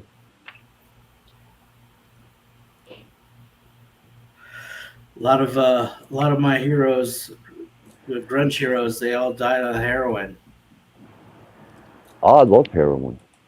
Fuck man, give me opioids. Well, I get prescribed opioids. I get 6 oxycodone a day and 2 Klonopin, along with my other medication. And I've been a functional drug addict for over 25 years. Opioids. It was probably right around like 2016, 15. Well, like right around there, I guess 13. It was really big here in Arizona. Like, everyone and their mother literally were doing it. And eventually I tried it. I didn't like it. Really, I used to speedball, man. That was my favorite thing. Is I would mainline a little bit of heroin, um, snort a line of coke, and go get drunk. Do Yeah, I mean, karaoke, dance. back then, I mean, they were just going straight to the needle and forget the drinking. Forget they just went bam right to the couch, and for the whole weekend they would just lay there. No, man, I that's why I speedball. I got tracks all up and down my arms, man. Um, I was a needle junkie 3 times. Uh, Call me a 3-time loser on that one, but I'm not no more. You know, uh, I gave up the needle about 6 months ago. It was my last bout with the needle because I was shooting up fentanyl, Oh, and yeah. I was hiding everything from my pain management, and I was still getting opioids from them. And when I would run out of those, I had a dealer that got me fentanyl, and I started taking and snorting the tablets, the 30s, the blue 30s. And once I got tired of snorting those, um, I went and got some hypos from the pharmacy, diabetic hypos, and I'd melt them some bitches down and straight fire that shit, man. Be nodding all over the place. My fucking bed looks like a fire hazard. It's got pinhole burns and massive burns where cigarette. My chest is all burned up and scarred up from dropping cigarettes on myself, nodding off. Yeah, man, Yeah, I don't like opioids. that stuff. Yeah, but see, I wasn't doing Like what you coke say, with you're not it off or whatever. Like it does happen, and like it seems like you're not in control of when it happens. So like I'm not. I don't like that at all. well, I've been on a. I started out on a prescription of hydrocodone. Um, I had I've got back issues. Now I'm under medical care, 9 hours a day. But my back had collapsed on itself, and I still had to play guitar and get on stage. So they were prescribing me hydrocodone. And from hydrocodone, when I started touring, got a hold of some pure opium. Uh, Heroin was around, but I wasn't big into the heroin. I'd try and get opioids wherever I could. And then when I couldn't get the opioids and we were out touring, that's whenever I ran into the monster. And I loved morphine, God almighty, shooting up morphine, um, horse, smack, same thing, boy, whatever you want to call it. And then my last bout was with fentanyl. And Which is synthetic Oh, you've opioid, done right? fentanyl? I was shooting fentanyl up. Yeah, I was melting 30s down. Dang. Those blue 30s, yeah, I could get them for $3 a piece, man. I had a fucking mountain of them, and it was nothing, man. They boiled down real easy, and just stuck them right up, and bam. And the next thing you know, man, you're in Wonderland, nodding off, trying to smoke your cigarette, burning your fucking bed up, lighting yourself on fire. Like I said, man. That doesn't sound like a good time to me. Oh my god, dude. You're in such a Maybe I still have some hedonism to explore. euphoric state, man. You are awesomely euphoric. You don't care if you're burning your bed No, and fuck no, yourself. man. No, I'll show you, man. I'll show you. This is an addict. I am a true fucking addict. I mean, true to the core of it. Because I hate people who talk, oh, I do drugs. Let me cam up here if I can. I like It'll your wet shirt. me. Okay, hold on. Can you see me? Yep. How come I can't see it on this? Okay. You like looking sideways. I Hold like on. your lighting too. Yeah. Let's see if I can turn this around. Oh, you're showing us the. Oh, God. Let's see. Let's. I never know what I'm gonna get on here. I love it. Wow. So is this from one night, or this is just over time you've burned it that many times? See all this burn? Damn! Now look at my You're chest. one of the lucky ones. 25 years of this shit, man. My chest is scarred to fucking hell. I don't know if you can see. Well, It's still on the bed. something. Are you Here, maybe this. No, that's the other way. Well, fuck it. Anyhow, I'm a fucking junkie. Was it worth it? Is it worth it? Or is that the wrong question to ask? Uh-oh. It looks like he dropped off. Yeah, I think he was trying to show us. Joshua, I don't know. To my knowledge, no. I don't think he only has the one brand, I think, and he pretty much likes to grift under that as much as he can. And I'd say he's more of a clout chaser than a grifter, a numbers chaser, and he would freely admit to that. Who are you talking about? Sorry about that, man. Midlife bro logic. Oh. Well, Back. anyhow, I'm back. I knocked myself off. So was it worth it? Was it the high you got from it? Was it worth? For me, it is. Yeah, okay. absolutely.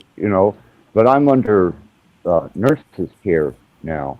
I have in-home assistance because of my health, and So are the sick. ones that don't have all of that are the ones that end up on the streets and in the tent cities? I really can't.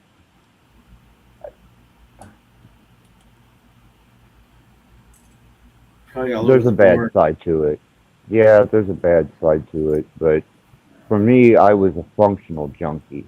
I was able to keep a roof over my head whenever I was on the hypo. And now that I'm under nurse's care, I get six, 20 milligram oxycodone a day, two Klonopin, and the rest of it is just stabilization medicine for my condition and health. And my in-home takes care of my medicine for me. So they So regulated me. yeah, that's kind of the trap that Kurt Cobain fell into. The pain management. I guess he had like really bad stomach something or whatever, and that's how he got all hooked into it. And then some people just they can't shake it. Right. Now, heroin, I don't mind, and morphine, if I had that available to me, definitely. But when I was coming off the fentanyl, I thought I was going to die. My blood pressure was dropping, my heart was palpitating, I was going into seizures, and Wow. that was hard to get off of. So, you know, that's just a warning to anybody who decides to take that trip. But the morphine is just general opioid withdrawal. The heroin's a hard withdrawal, but the oxycodone, um, I've ran out of it before, and it's a nasty withdrawal, but it's survivable.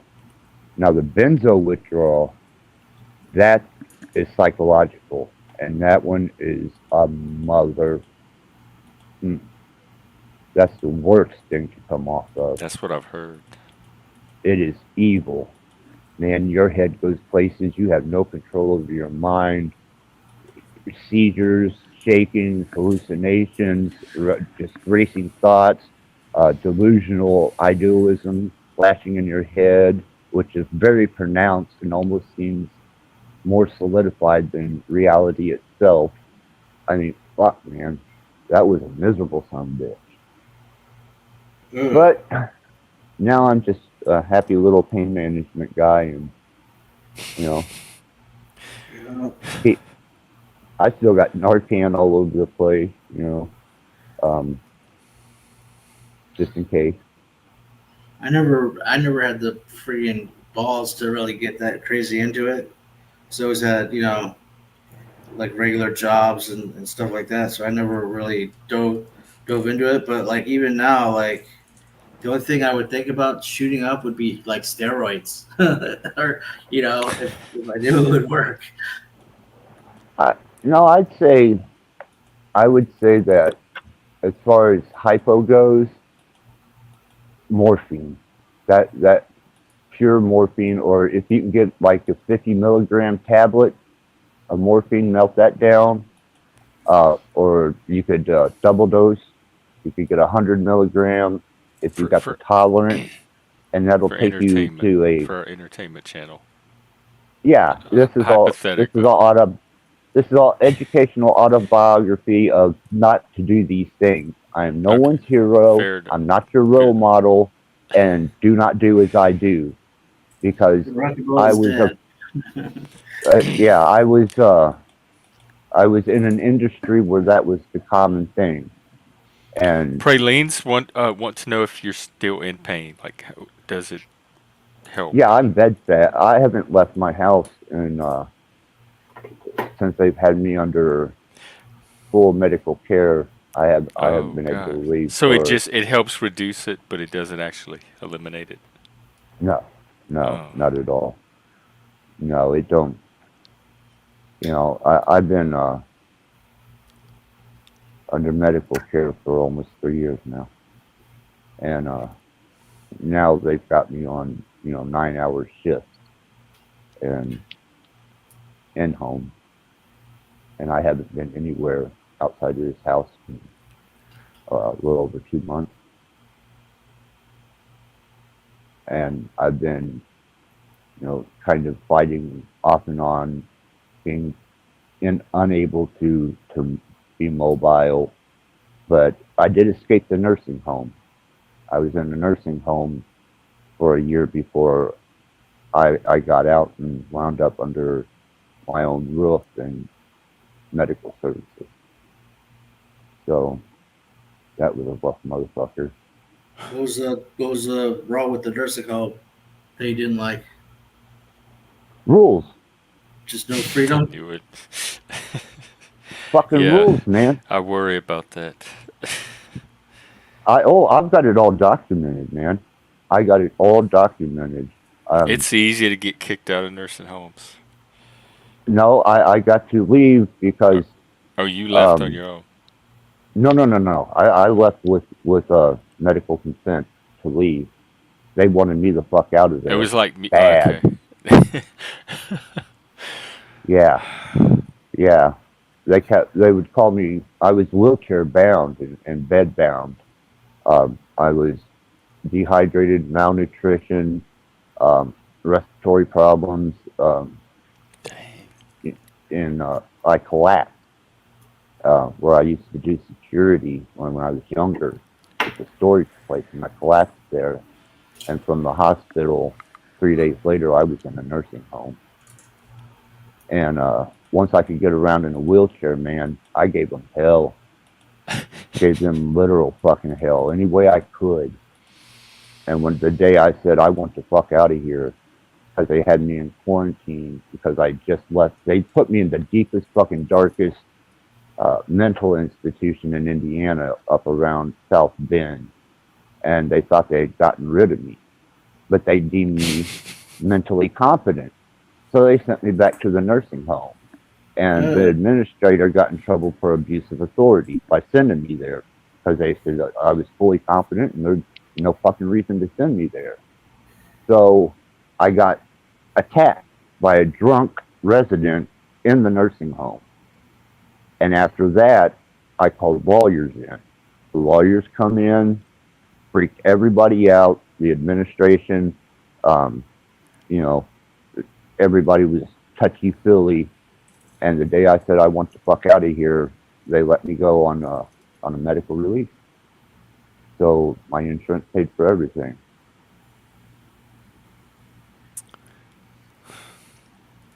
Wow.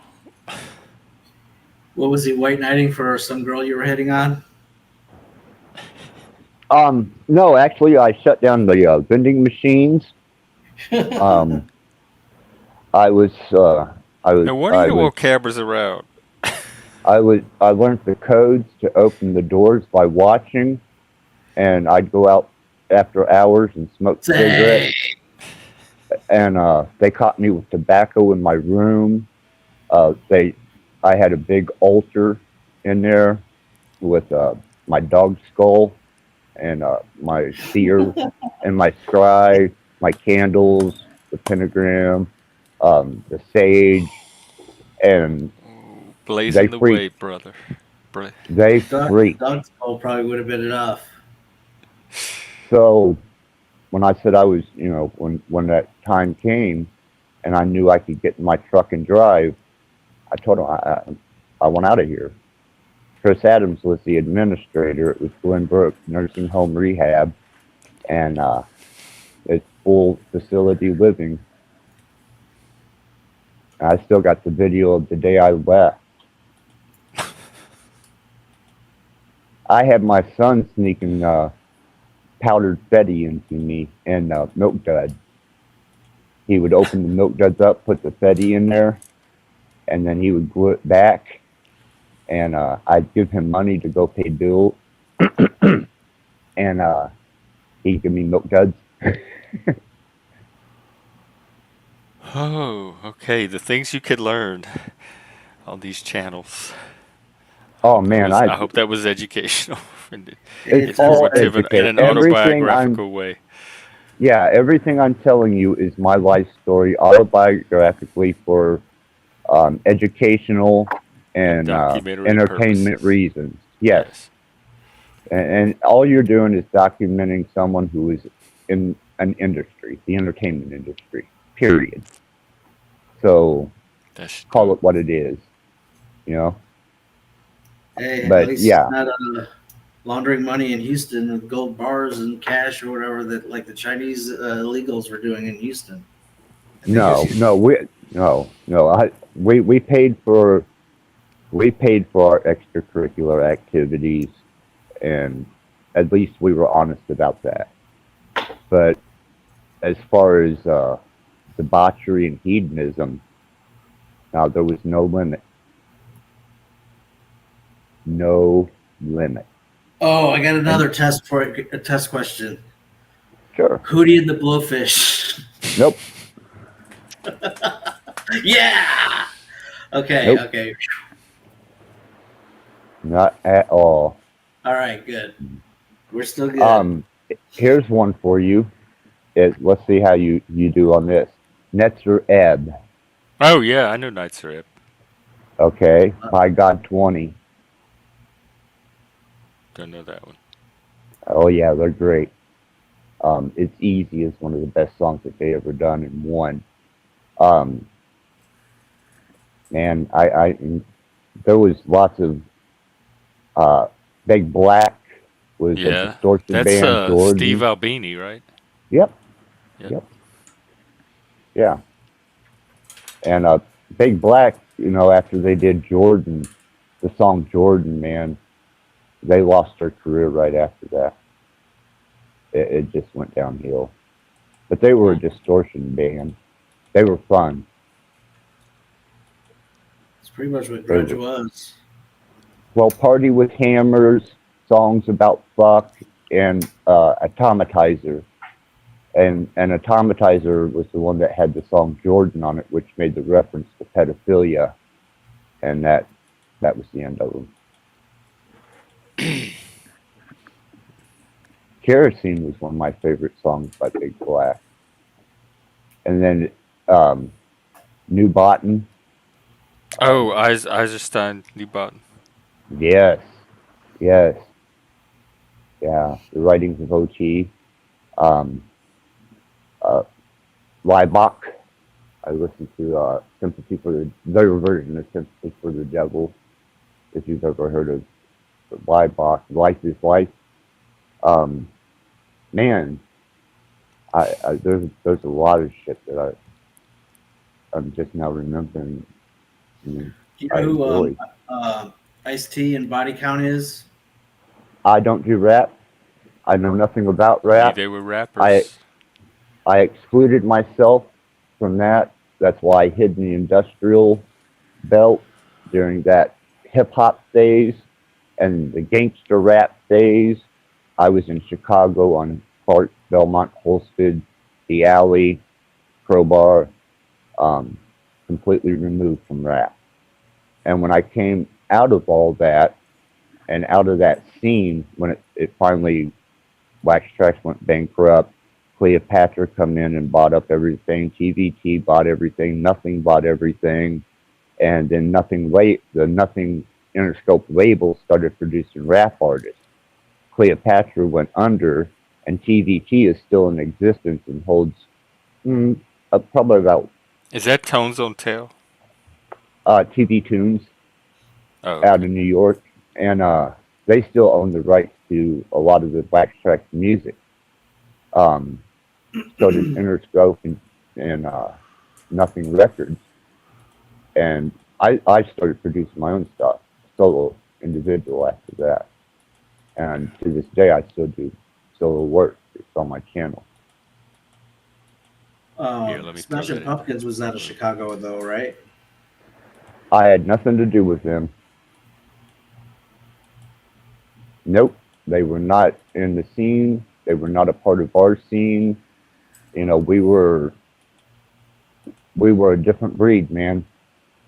It was the more mechanical, the more engineered, and the more deep, dark grooves you could get, the better off you were, and the higher you could get on whatever it was your fancy, and just step out into the scene, gothed out, industrial punk, cyberpunk.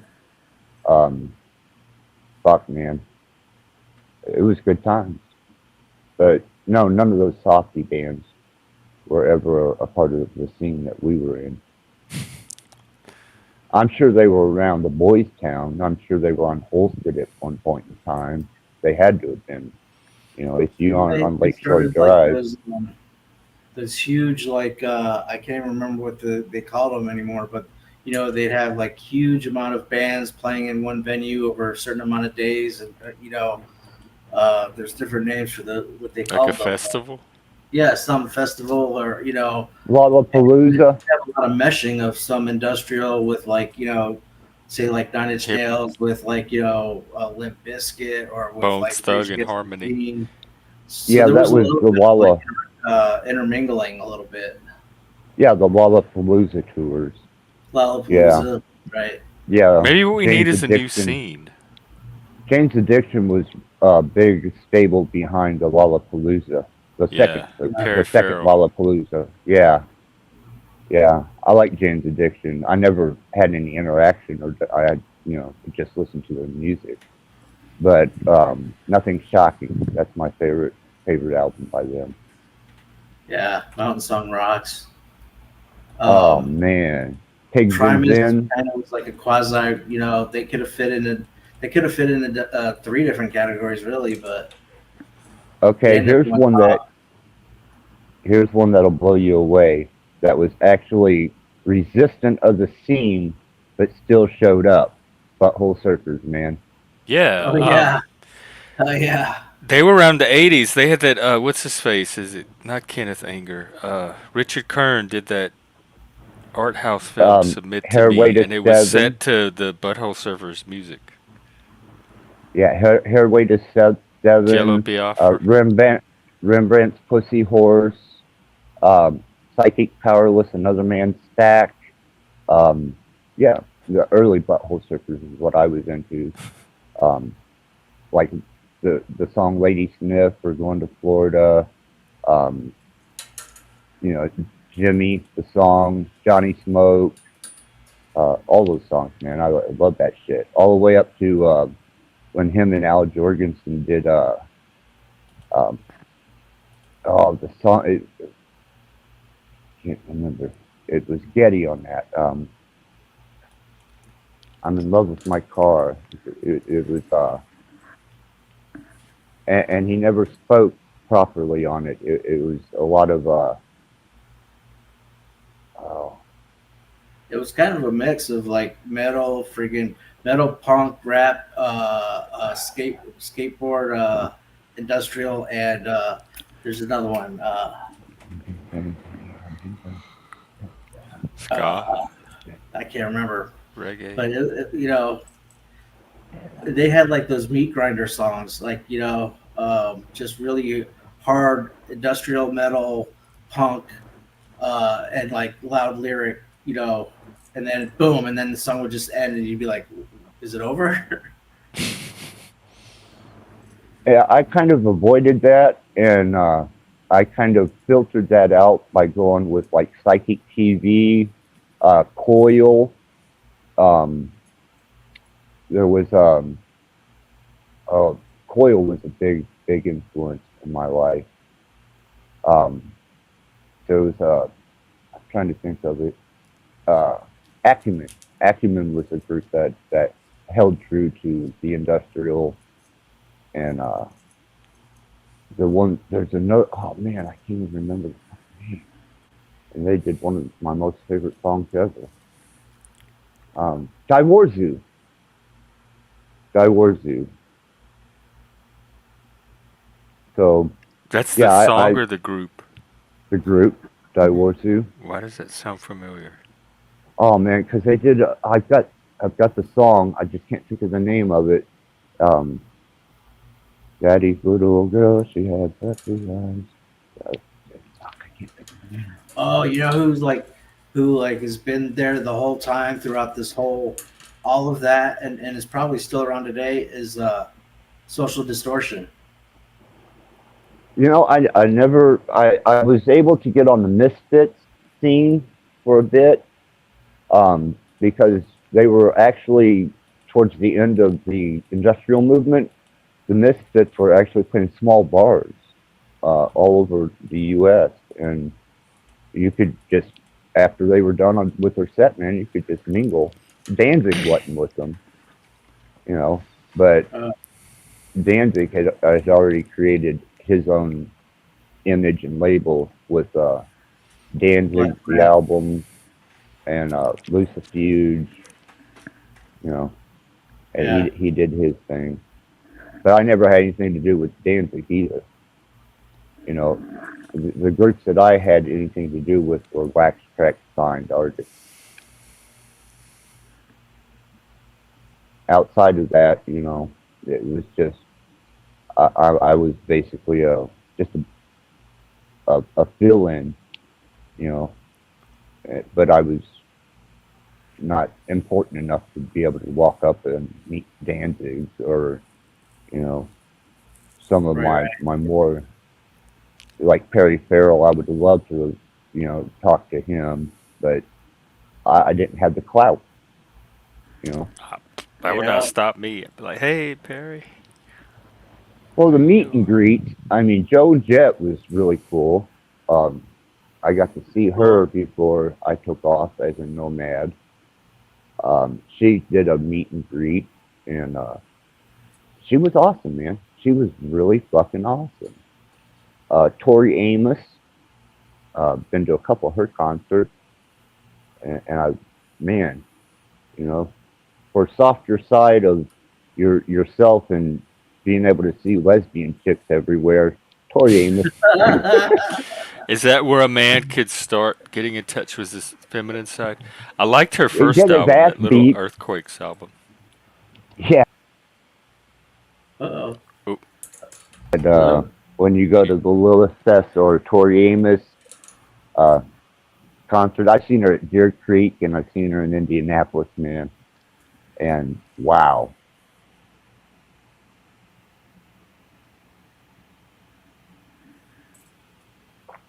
uh, Oh wow. I was just looking at the chat. I didn't know that you had back issues, Miss Praline Queen. Sorry to hear that.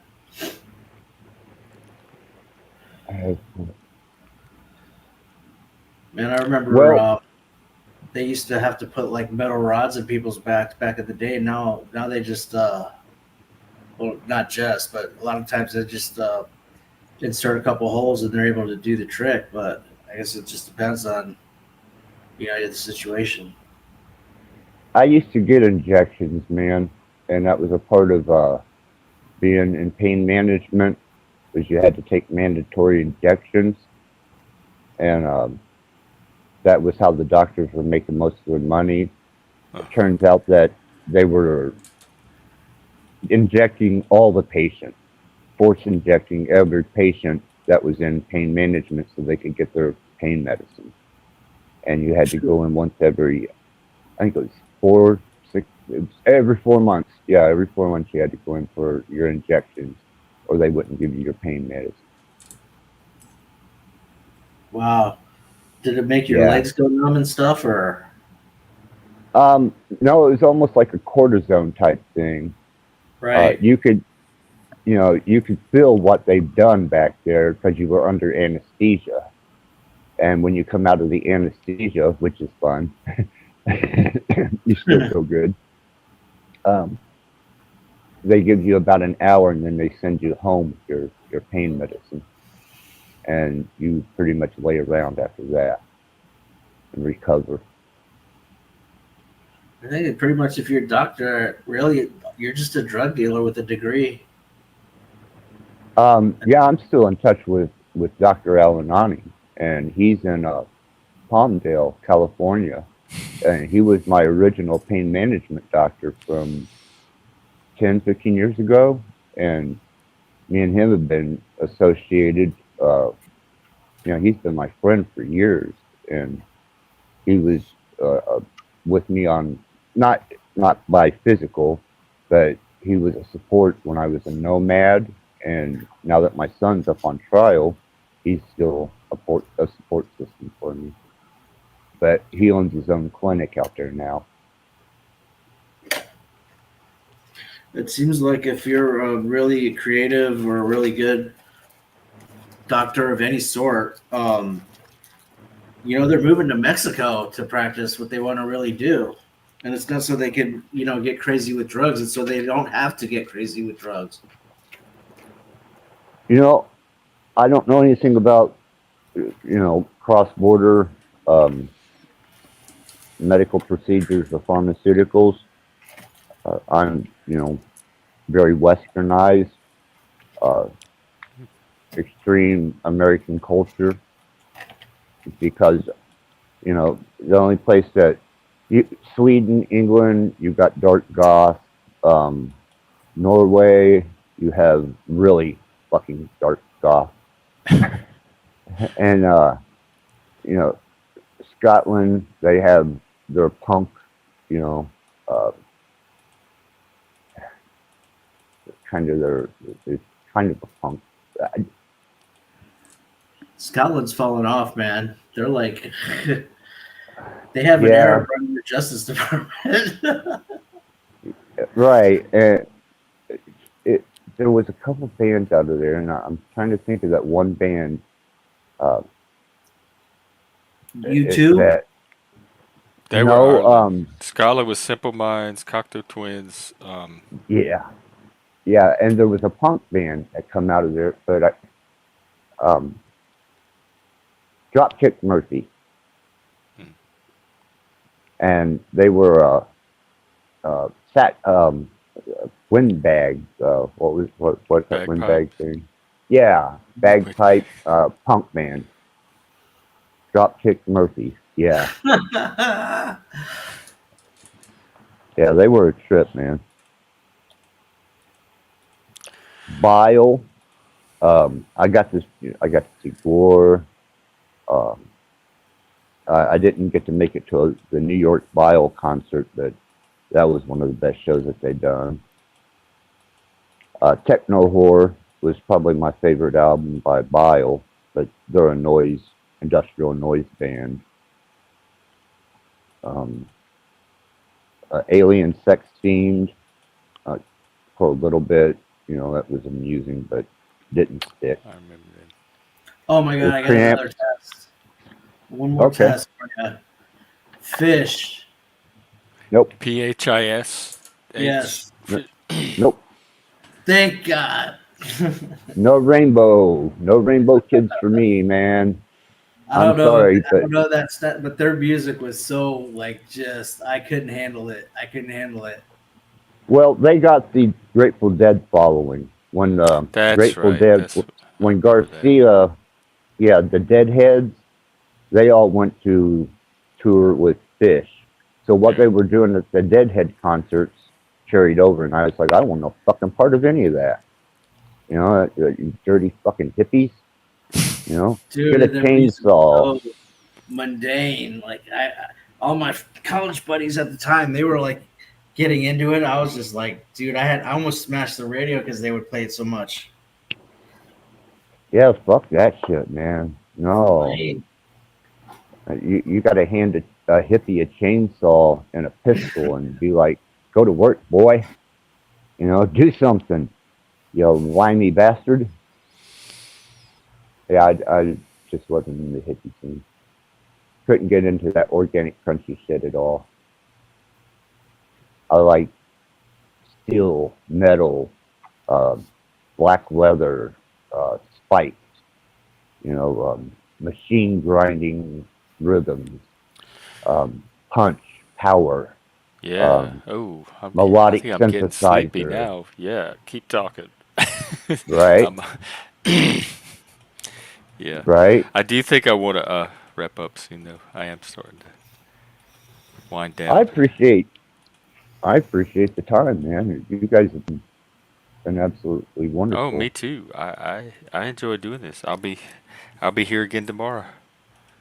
Well, Jeff, I come across I don't reserve, man, because I had a hell of a life. I'm paying for it now with my health, but man, I had fun. I lived 3 lifetimes in one. I had a blast. Yeah. Now it's over, and I can accept that because most people don't even get to do 1/5 of what I got to experience. So I consider myself one of the very fortunate people who actually lived.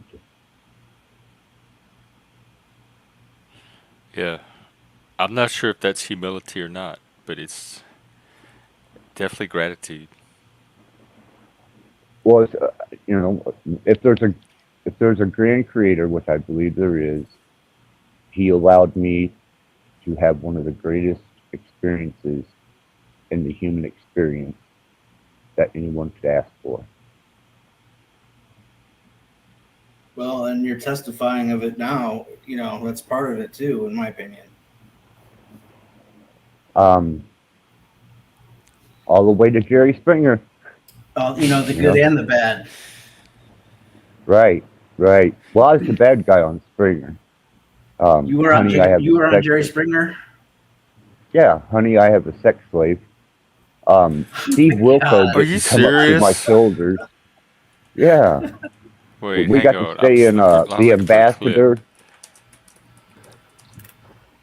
Yeah, honey, I have a sex slave was the name of the was the title of that Was it Jerry roped Springer. into sex? Let's see, honey. Nope, honey, I have a sex slave. Is Springer still alive or?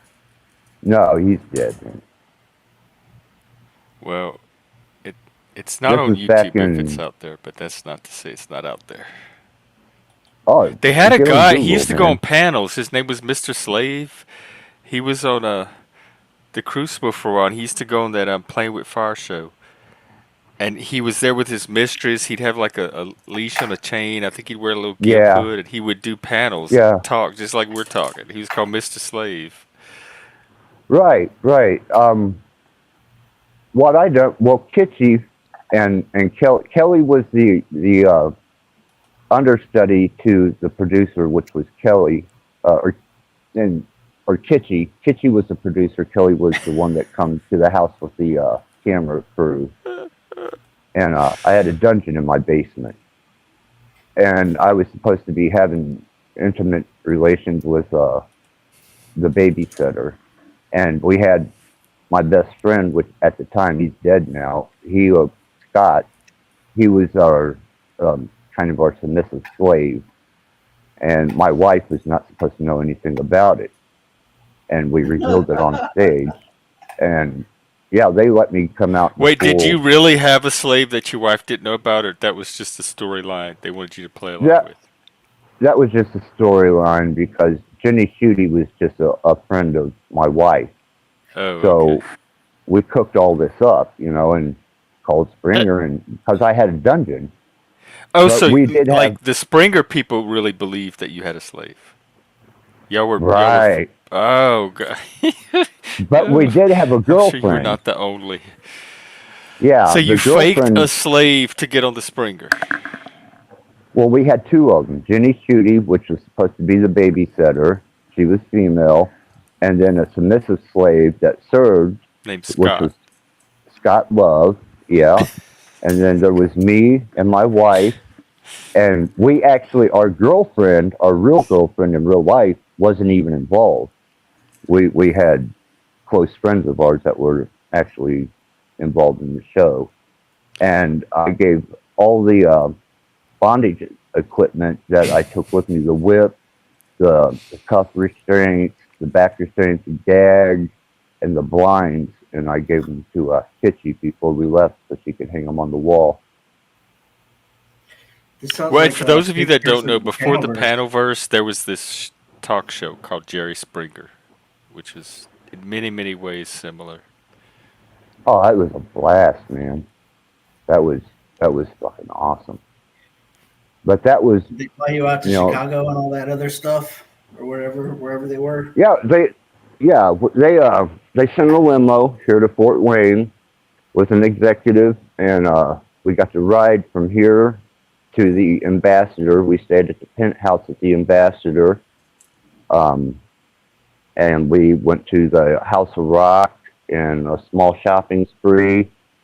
Then we did the Wow. show, and after the show, we had the choice of either to take a flight or a limo back home. We took the limo back home, and you got a small check for babysitting and time lost from the Springer show. I got all the shit, the paperwork, and the documents that you sign and agree upon. My copies I still have. I You might just have got to to dig upload them the out. video. I had the video on VHS. I'm going to see if I can't transfer it from VHS somehow and get it on the computer, or whether I can open screen it. But then I don't know about the copyright law on it, whether I have the right to do that or not, because that's copyrighted material. Who's she So talking about here? Probably. It doesn't matter. We'll wrap it up anyway. It doesn't matter. That happens here. People talk over each other all the time. So I don't know what to do about it. What to tell you. did I talk over? I'm sorry. If I don't know. I don't know was it- what she's talking about. It could be any one of us. Yeah. Well, if I was being intrusive with my conversation, I apologize completely. Well, once again, I do appreciate your dropping by, and I think it was an enjoyable evening. Jeff, For you're you as always well. I you're like always a when you great come up, host. because you have something interesting, and then also if it's keeping you straight, then by all means, don't be a stranger. I appreciate that, man. DeFreak, it was nice to meet you. I mean, absolutely wonderful. And we need to have some talk sometime on a panel about our endeavors into Christianity and the Messiah and the Creator. I'd love to hear more of your side of it, man. Yeah, he Yeah. is the Jesus guy. Yeah, I Be happy definitely. It to. sounds like I you're see you solid. lately, so I'll try and jump in. Yeah. So, and Jeff, you're always a wonderful host, and I appreciate you allowing me up and the time to spend with you. You guys have been great, and I wish you a good night. You too, Good sir. night. Thank you. I do try. Thank you, Jeff.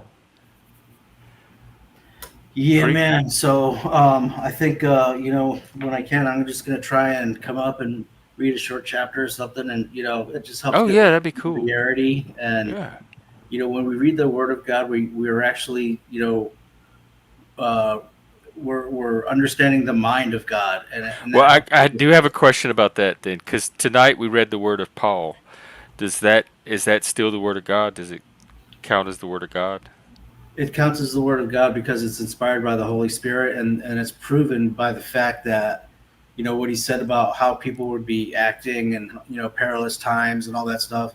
Exactly right now. It's like you said, you could probably apply that to all different times of human history, but it's talking about the last days, and I think there's so much prophecy and other things that are kind of converging that the signs are becoming more and more evident, in my opinion.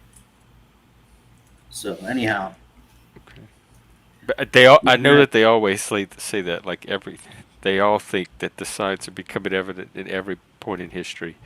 But I'm not going to dismiss it. yeah, I'll get like a little list going of things that I see that are just blatantly obvious. Of course, If you people, see them, they're atheists, obvious. atheists want a date. They want a year. They want a day. But Most that's not atheists I what. know don't even believe that it's ever going to happen. They don't need any of that. Yeah, and the language is so vague. It's vague enough to basically, if they don't get a date, a specific time, if they don't get the names of all the, they just don't believe it. But that's just not the way that it works. So anyhow, thanks for having me. I think you're, like, you, if you'd be my friend, I think you'd be a solid friend. Like, you're honest, and I appreciate that very much. So. Well, thank you, freak. I do try. I, I try very hard. It goes back to that what's real on here. What's a friend, what's content, what's a bit, etc. So I appreciate the sentiment in your comments. So thank you. I try. No problem. Oh, it's It's me she's hard. talking about. Okay. Yeah, well, we that happens here. Part of it is I need to keep track of the conversation so I keep it going. And in general, Praline, most people seem to enjoy the conversations, and I get a lot of positive feedback around. They come back for more. So And I it's guess like it's just one of those features that it's part of the brand.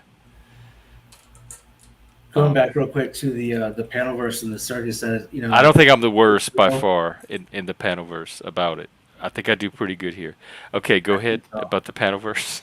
Yeah, going back to what's real, what's not real, what's coordinated, a lot, in my opinion, a lot of that circus, SHIT That's a good word show for it.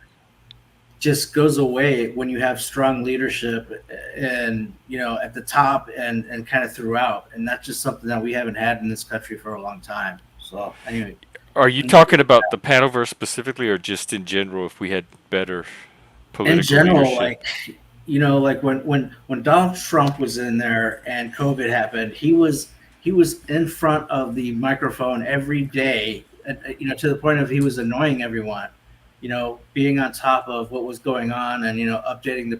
Joe Biden didn't even answer one question his whole presidency. Like, he was a teleprompter president, and to me that's not leadership. That's just being a parrot. It's like a. What do you need from leadership? Because I go back to a video my friend made when Donald Trump was doing his campaign and he got shot, and everybody was rallying around him and talking about America finally found a leader.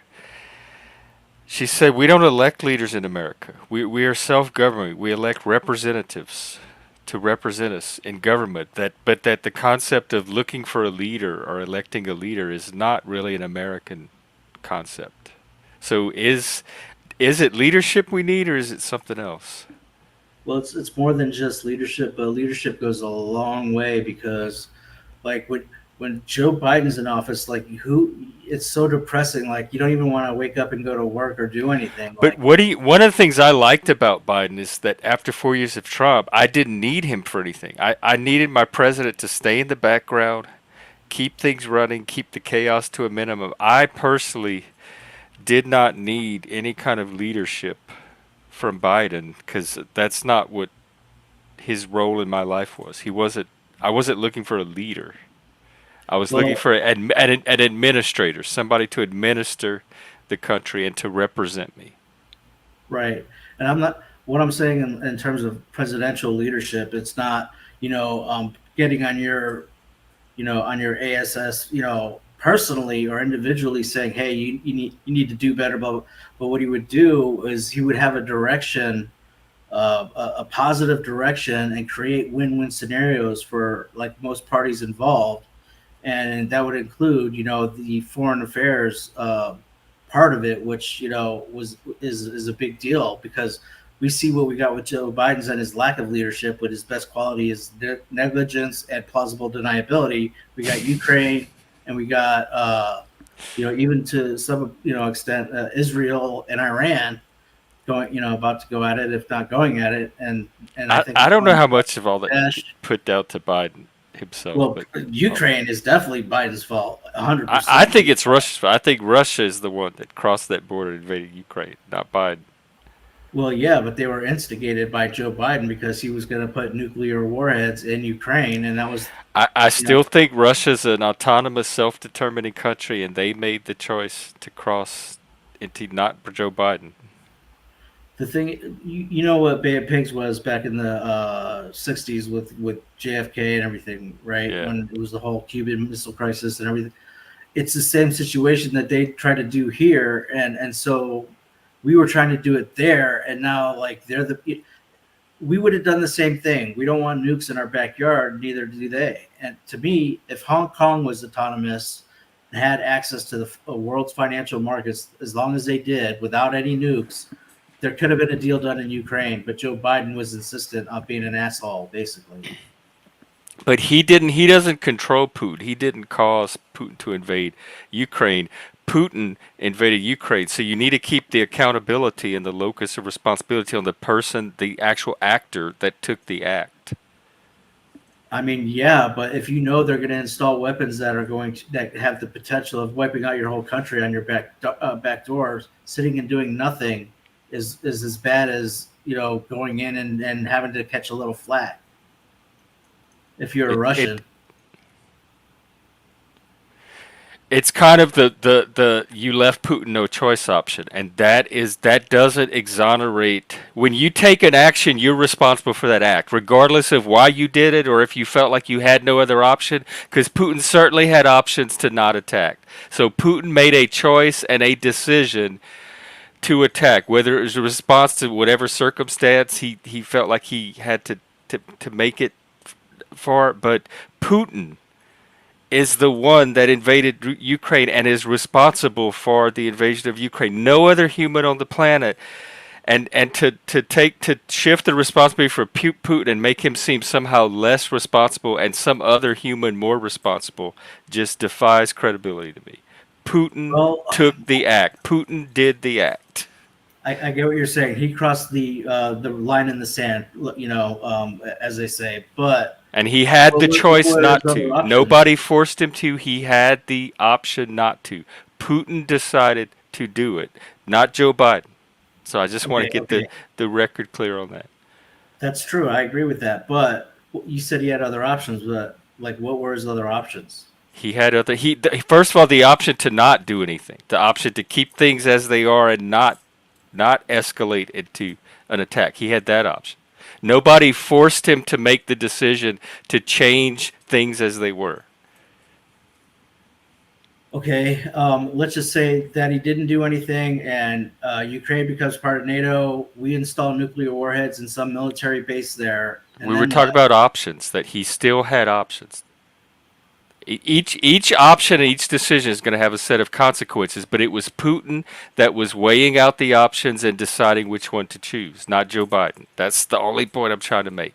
Putin was in the driver's seat, weighing the decisions and weighing the options and making the decision. This still goes back to like about 2012 when we first started fucking around over there trying to do that, and they were telling us from that point. In 2012, they kept telling us that if you do that, we're going to do this. If you do that, we're going to do this. So he already kind of committed to doing it. And it's just, so then why did Joe Biden have to push the issue? It doesn't matter. In chess, if your opponent makes a move, you're responsible for the move you make in response. The opponent didn't make you make your chess move. You decided what chess move to make in response. For some reason, you want to save Putin's for like Putin's culpability. Well, I mean, I just don't. I understand why he wouldn't want nuclear warheads in the backyard of his country. And I mean, ultimately, I know that Donald Trump would have had a deal. It would never have happened because he. None of us know the alternate history because we can't see the alternate history doesn't exist. So there's not a world in which Donald Trump. We know what would have happened. I guess it's not testable or falsifiable. Well, I mean, he got a deal done in Afghanistan. He got a deal done in North Korea. He got a deal done in Israel. Right, but we don't know that means he would have gotten a deal done. We don't know, but the probability is probably on his side. Plus, he wrote Art of the Deal. He's a salesman. He's been done big business deals all across the world. So he would have figured out something that would have been better than what Joe Biden did, which was instigate the whole problem. And for what? They actually did apply for NATO after the war started, and Joe Biden rejected them. So it was all for nothing.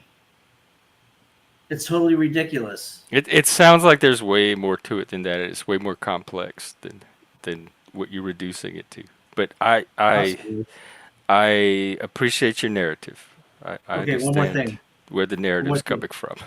You ever seen like at the zoo when like some idiot is throwing like peanuts at a gorilla or something or whatever, and then somehow some way that gorilla ends up snatching that guy? You ever seen like one of those, wild animal, like, I don't know, bloopers or something? Yeah. That's kind of like what Joe Biden was doing, with the whole nuclear. In your frame, that doesn't mean that's actually how it happened in reality, but that's how you see it. Like Putin's this innocent dictator, minded his own business in the cage, and Joe Biden's at the border throwing peanuts at him. And my God, he was provoked. He was forced to take action at some point. Innocent little Putin. Yeah, I don't see it that way. Okay, I don't.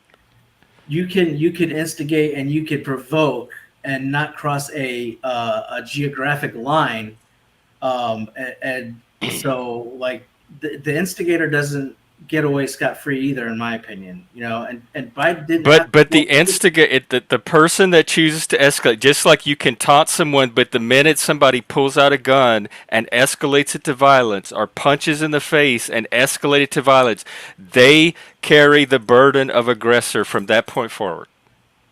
They chose to escalate to the next level of aggression.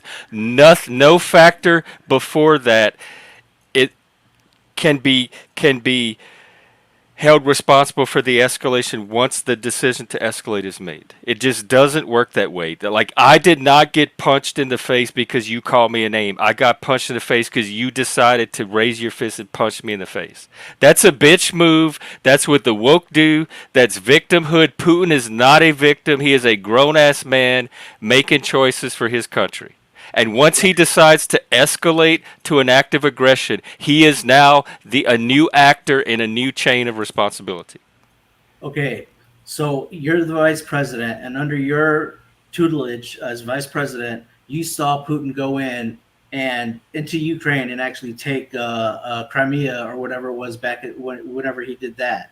So then you get to be the president, and you're going to instigate him to do even more when you didn't. This is what if scenarios. I'm talking about what actually happened. Putin Right. What actually gave happened the was, order to invade Ukraine, and right, only Putin. Joe Biden did give the order. No other politician or leader on the planet gave the order. Putin did.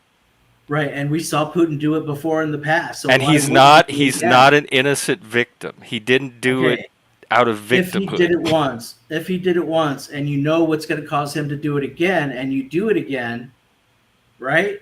There's a So is he like an unthinking animal? We're at the mercy, like we study animal behavior, and then we notice if we do this, Putin do. No, he's an agent. You are robbing Putin of his human agency. no, he went in and he took Crimea back in 2000 That whatever it doesn't was. mean in chess you're going to make the same game move every single time another person makes a certain game move. What I think is happening is you're taking a very complex situation and you're reducing it to a couple of factors, and then you're trying to say, well, if this factor and this factor, but if this factor, there's way more factors than you're involving in this conversation. First of all, and It's all so Joe Biden's this whole fault. conversation is a reductive thought experiment. It's not capturing reality as it actually happened and actually is and works. And I But think wait a second. that's my problem with it. Wait a second, Jeff. But if you know that he went in already into that country and took a part of it, if you know that he's telling you that he's going to do it again, if you That's do an what inference. You are drawing a conclusion based on a previous action. That is not a scientific. It's not an axiom. That in all cases throughout history, if a person does this one action, they will always do this one action. So you're using like a scientific framework on a human situation that doesn't follow the rigid laws of science. So already I feel like the categories are getting blurred that we're working in when we think about this. All right. The thing is, he was saying the whole time that if you do this, I'm going to do that. From the time he took Crimea to the time that the war happened, he was saying, "Don't do this, or I will go in again." Right, I will make the decision. I will choose to go in again. Not that I am an unthinking automaton, and if you make this decision, it will force me to do this, like a chain, like a billiard ball, domino. No, he's saying I will make. If you make the choice to do this, then I will make the choice to do this. None of it is determined, like forced. It's all humans with agencies making choices and making decisions in response to other human agents making choices and decisions. Nobody's at the mercy of forces that they don't have control over in this situation. There's enough doubt to say that we don't know what would have happened if Joe or if he would have stood down and not invaded. But the thing is, Putin set boundaries, and Biden kept pushing them. Okay, but that still doesn't mean that Biden is the cause of the invasion of Ukraine. Putin set, just like a parent, Putin set a boundary. If you do this, I'm going to do this. The kid does that, and the parent imposes the consequence. So you're saying Biden brought an invasion on Ukraine. By Biden's action, he brought an invasion on Ukraine involuntarily. That would not have happened, but had Biden not taken this action. That's a bunch of bunk. That's a bunch of poppycock. You're letting Putin off the hook for the decisions of a grown ass adult. Well, You're trying to I make see what you're Biden more saying. responsible than he actually has the power in reality to be, and you're letting the actual actor, objectively in the situation, off the hook for more than he was actually for less than he was actually responsible for. the only thing that I would say that is saving Joe Biden from me blaming it all on him is that he did have a willing Ukrainian government and leader who was on board with the whole thing. But regardless, if Donald Trump was in office, he would at least had a deal like Hong Kong had a deal. That's full an access to assumption. the You world don't know. economy. You're making an assumption. But It is an assumption, but I'm willing to stand behind that assumption because we've seen it before. The guy's a salesman. He makes deals. That's what if Hong Kong was autonomous from China and they had full access to the world financial market, and China didn't, and they didn't have any weapons in Hong Kong or any nukes, then why couldn't Ukraine have done the same thing? I don't know. Go ask them. I don't know. I don't think that way. Like, if this, what if that? When I know there's like a million factors involved, I can't just take two or three and say if this one factor were different. Then it's You're reducing the situation. I guarantee is not as reductive as you're presenting it here. So the situation you're presenting doesn't even hold up when you place it against reality. It's not a useful working model of what actually happened on the ground. Okay, let's just. It's more like a thought experiment. It's not Yeah. it's not pointing at reality in any kind of useful way. Putin absolutely did invade Ukraine. That's an objective fact. And that objective fact is in itself is larger than anything you're trying to do with this little reductive presentation. Well, it's not. Well, okay. I'm going to agree with you, and I'm going to say, okay, what does that objective fact get you except a left wing? It doesn't matter what it gets you. talking points That that is reality as it is. whatever. You want reality to get you somewhere. I'm just saying that is what happened. Deal with it, because that is the reality. Wherever it got you, whatever it didn't get you, had the potential to get you. I'm just saying that is the reality. We have to start at some objective point, and the fact that Putin chose to invade Ukraine is an objective starting point. And so when you say, like, where does it get you, you're already shifting it out of the plane of reality. You're taking it to the hypothetical. And I'm trying to ground it in history and reality. But all that proves is that the left gets a talking point to say that Putin is Hitler. No, that's not. Doesn't stop Again, the war. all I stated was a fact.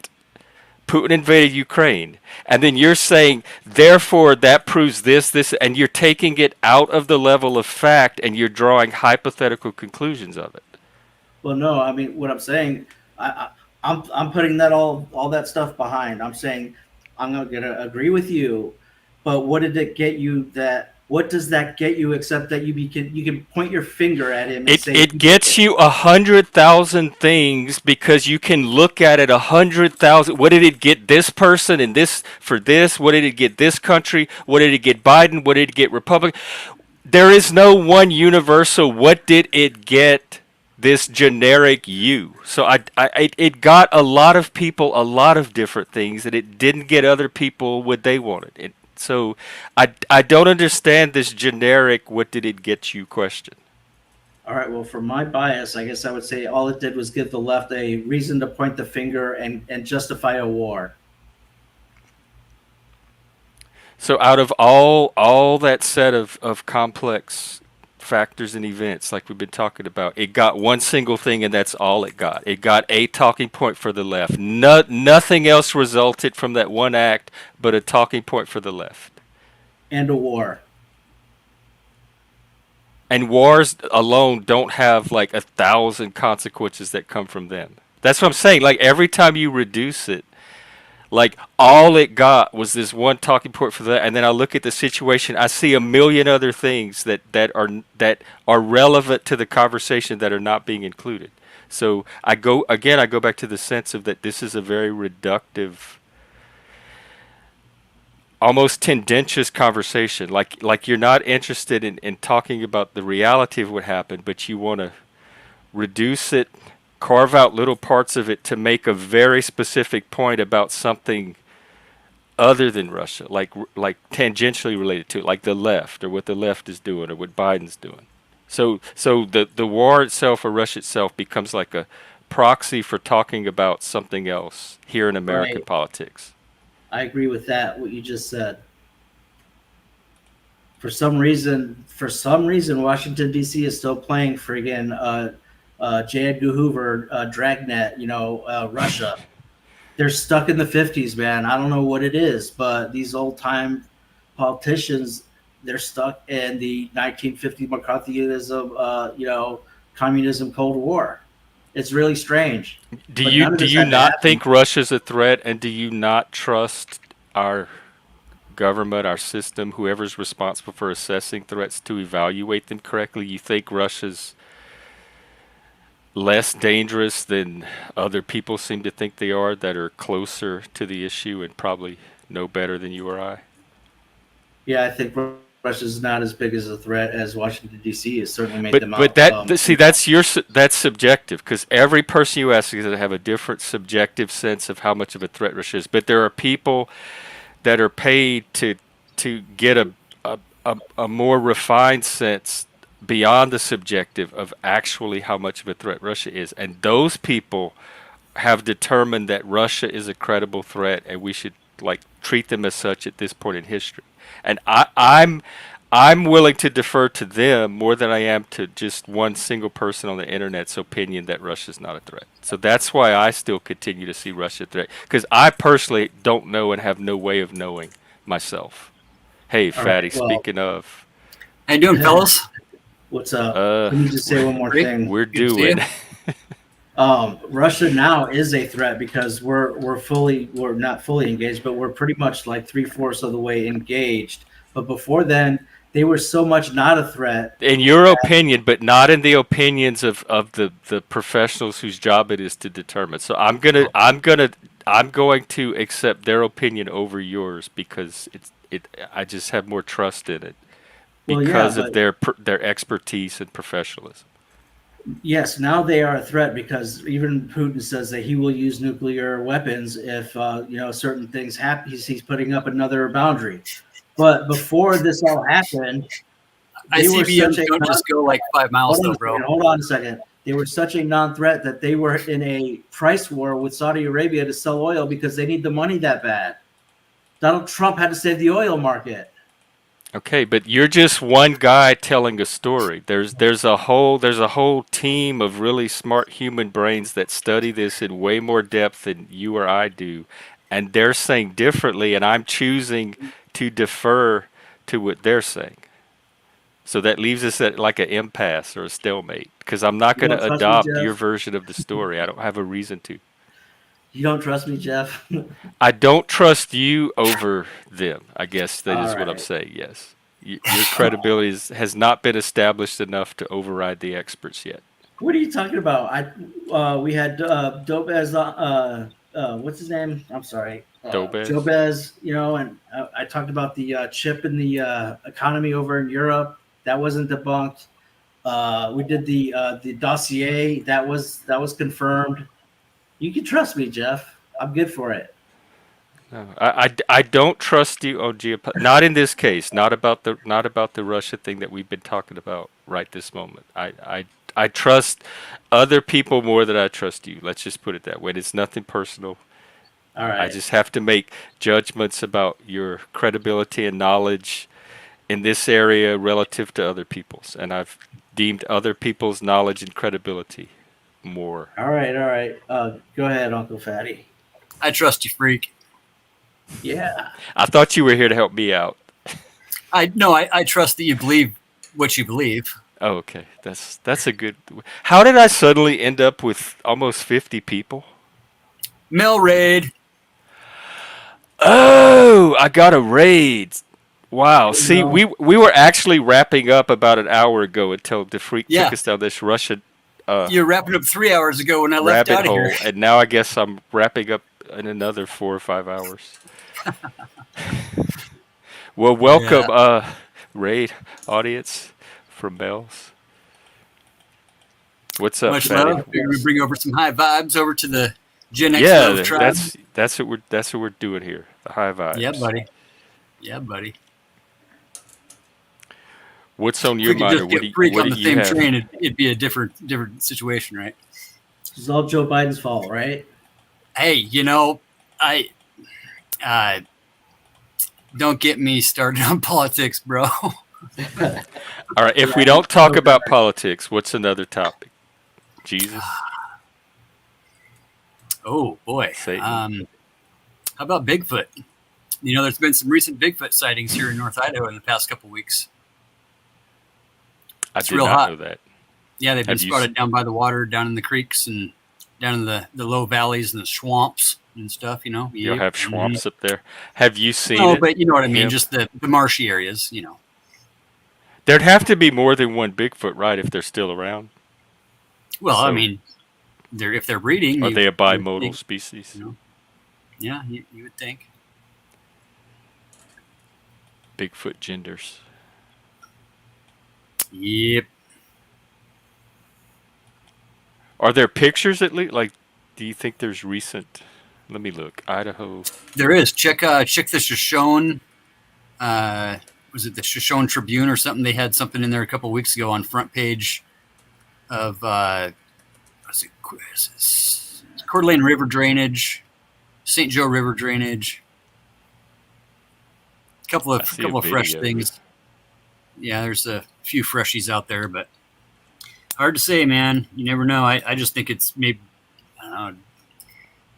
Oh, Joe look. Cool Whoa, hasn't been no, up hang this way on. We hanging out found in the one. woods, You're so. right. Yeah. We did get one. Look, they have actual footage of the Bigfoot. Look at this. That's amazing.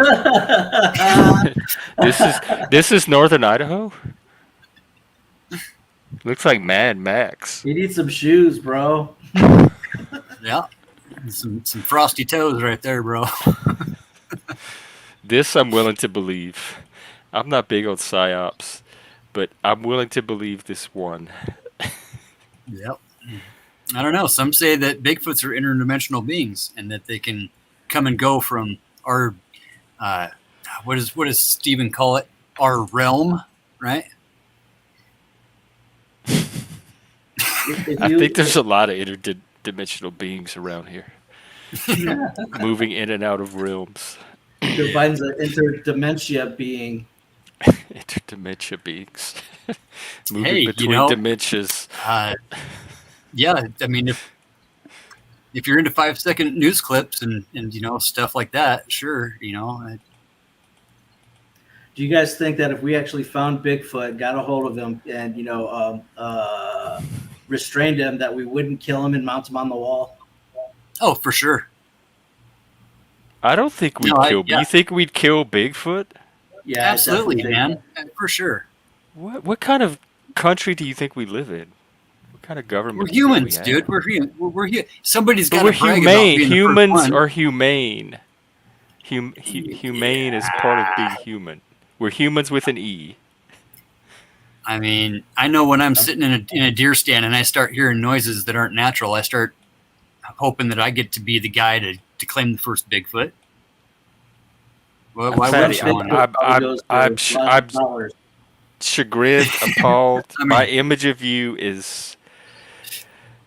I'm gonna go get some more coffee. I'm gonna probably need a whole nother pot anyway. I In am. a, no, full ghillie suit, branches and stuff sticking out of it, and yeah. I thought you were this kind, peace-loving come together, Well, yeah, buy but the I'm world still of human. Coke, and you're I ready mean- to shoot Bigfoot at the same absolutely. time? Uh-uh. No, we need to we need to study this creature. We need to know its anatomy and things and such. What if we befriend it? Yeah, they He'd don't probably want to be just lie friends. to us. Yeah, exactly. They always run away. I don't speak Chewbaccan anyways. I wonder if Talcott could be of assistance. Oh, peace ambassador. He's for out sure. in that area. Yep. I don't know. Does he ever leave his house though? He does. He does. He went on a walkabout the other day with Paul and Nice. Slaves. Oh no shit. Yeah, he I even went forgot to about that. he went to the park. He slid down the slides with the kids and forgot everything. about that. It was. He went and saw the light show. Nice. He got to preach a little bit to some street kids. Nice. Yeah, there's a bunch of them over there, Spokompton. It looked like a ghost town. Like there was no people on the street. Still, it looked like COVID. Oh yeah, He was walking around Spokane and there were no humans. it gets over There were 90 no degrees. cars. Everybody shelters up. It's like wintertime, it gets over 90 and people are like indoors sitting next to their machines, Oh, bitching about how hot God. it is. So it was more of a Spokane thing. Yeah, it's a inland northwest thing, really. Either that or they're sitting down at the beach working on their tan, Uh, Hell yeah. working on it. It'll get there one day. Yeah. Don't use They're sunblock. so white. Just- They use have to Crisco. work on their tan. They don't Yeah, tan. get- They get just that work nice on it even- gradually. Yeah.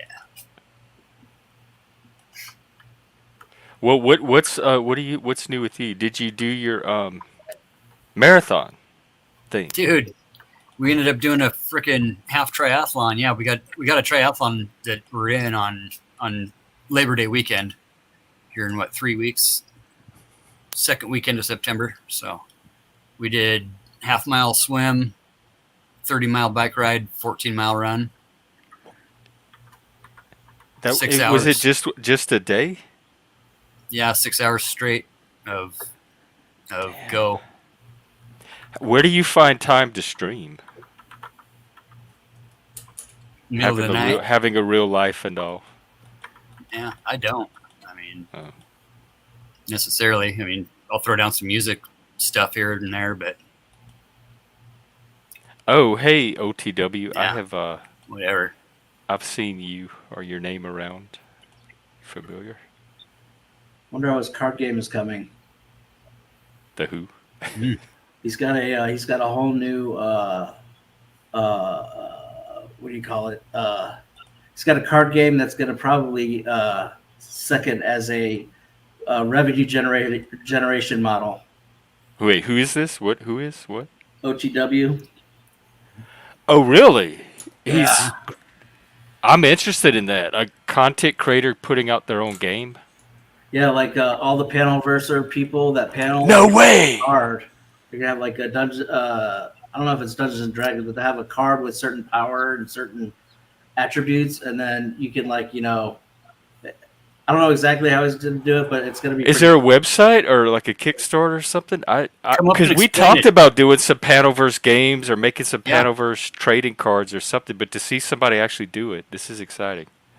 Yeah, OTW is creative. I guess I'll maybe we'll end up in the expansion pack.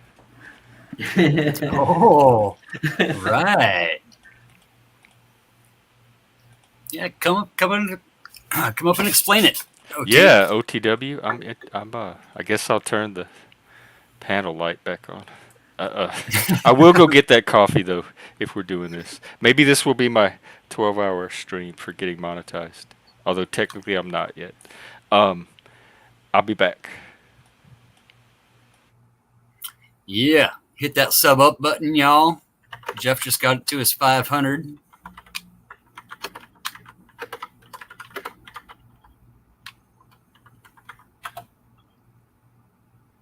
$10,000 to cover BK's trial for a week. Fly to Moscow for real. Wow, no shit. Yeah, the Moscow stuff going down there. There's still people showing up in Moscow, Idaho, hanging out around that empty lot where they tore down that house where those kids got unalived. It's pretty freaking weird. Oh, I didn't hear about that. How many were taken out? It was the four college students. It was like what, a year and a half ago, almost 2 years ago now, that Kohlberger case. Oh, And they it was like a 5 or 6 bedroom house or some shit. And however it worked out, four college kids were unalived, and whatever, they've got a guy in custody that they think whatever he was a crime forensics major. huh. And yeah, really weird situation stuff, dude. And they caught him like, was it the Christmas before last, on his way driving back to like the Midwest, wherever the hell it was that he was from and his family was from. And the house had been, vacated and gone through with the forensics teams and whatever else. And they tore it down. Shit, it's been like 6 months or some shit. I think it was right before last Christmas that they tore it down. Actually, it was middle of winter time that they tore it down. But just kind of a weird, sketchy case where, they say the investigation's done, but, why destroy the crime scene type of thing, So, what do you say, OT? Wow. Yo, what's up? How you doing? Doing good, doing good. Good. You know Jeff, don't you? I Yeah, know I've you seen know him the over. freak. I know, yeah, the freak is the no presentation needed. Gen X Jeff, I saw over at Jack's, I believe, a few times, and that's pretty much all I know. Nice. I think Snafu doesn't like Jeff. You don't like anybody, bro. Yeah, Snafu doesn't like anybody. Get the How many strike cards team are on you us. up to, bro? Shit. Hey, if he shows up, it's not me, man. I didn't do nothing. No, dude. Probably followed freaking Slow State over here, right? Man, So you wanted me to come up and explain the game? yeah. How many Yeah, cards are you I up heard to? a little bit of it when you were going over it, a couple days ago, or There's not actually going to be an amount of a limit to the number of cards. It's going to be like a rotation where we're going to actually kind of like get rid of the cards that are not popular, that people don't use, and bring in new cards with new abilities that people will enjoy. I think So- that could literally replace. the so whole I can Bigfoot pay like model. $100 to make up my own special power, or what? Not really. It's not exactly like that. Each card, the maximum limit that you can pay for one card was going to be like $9. So you can't. Cool. It won't be any higher than that. Sure, But you can't- some cards dope will yourself have up, abilities. Hold on a sec. Some cards will have abilities where you can pay extra to have other things happen to other people, like a ripple effect. Sure. And I have ideas, man. It's insane. Like, I've been on these panels for so long now that every single little detail that I've seen pass through my eyes and through my hearing and everything, I literally breaking it down into small playing cards for people to actually do these things and have the audience, the mods, the panelists, and the viewers, everyone participate in the game. So everybody's Dope. going to be implicated. Fully interactive. That's dope. When does it hit? I was planning on launching it like around September. I don't know exactly when in September. Oh, that's like a month. Not very Yeah, far. in a month. I should have at least a decent amount of cards in the database to be able to launch the game. But I'll post it on the community page, the official date. So Okay, here I better sub up. Is it going to be like the same starter set, or is it going to be trading card type? it's going to be trading cards. You will actually Yeah. have the ability to buy these cards and own them, and you play with them at home. And I was even thinking of if ever people actually do buy these cards, that I would give some sort of special ability to the people who have the cards live in their hands, right? But that's another thing. It's like another completely different. So the people that own cards could actually play the game without, since they already bought the cards, they wouldn't have to pay for them in the game when they're on live because since they have them. So they show up on cam and say, "I'm playing this card." Bam! So it gives you the freebie. Oh, you play it live on the. It's not a board game. You play it free. You play it with the Panelverse live. Right. Exactly. Oh my god! I'll be every time someone plays the card through Super Chat, obviously, and they're going to be also zero cost cards. So that's why the panel, like not the panel, but the chat will be able to participate, and there will be a multitude of cards that won't cost anything, and there will be an effect that will be attributed to that card. Definitely replace the Fight Club model. It's a little bit based off of Magic the Gathering in a sense. It's going to be creatures and all kinds of different characters. Can you show a card, please? Crispy, you have a card already? Yo, I can only imagine who has. I've created 11 cards so far. Oh, that's it. How many? How many do you envision? I'm trying to get a sense of like how many characters you think the Panelverse has in it currently. 100. Well, the first set I would like to have about, let's say 330 cards. About. It's like I want to respect the 33 kind of thing there. So I was thinking like 330 cards, and actually some people like let's say we were about 100. In the community, like know each other here, there, heard of each other, whatever. I was thinking about having, even if we only are 100, I can reuse the same personality for different types of cards. Because what's going to be fun about these cards is there could be an imaginative storyline that's behind the cards, right? Because of like, let's say I create two different creatures with the same person. Well, in that storyline, it's like, well, that person was kidnapped by this particular creature and tortured them and transformed them into that creature, right?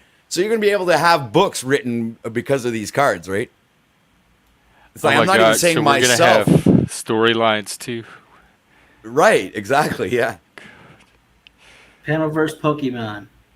Kind of a Panelverse Pokemon, but I don't really like Pokemon, so I was like, I think better, I like more, like fantastic shit, like, fairies, goblins, fucking trolls, and shit like that. There, shit coming out of Dungeons and Dragons or fucking Lord of the Rings or whatever. So yeah, it's very creative. I think it's a good idea. All right, I don't know really how cool. I'm gonna show you a card. Yeah, I can't wait to see how it plays out. I think I can. Hold on a second. Let me share a screen. Yeah, I think I can show you guys a card. Hold on a sec.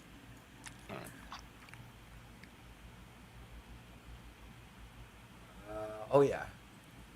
Here we go. I think I'll be able to show you all 9 of them. What's with the Pinko Kami guitar back there? Hey, don't diss the guitar, man. That's a fucking awesome guitar, bro. It's a Kramer. All right.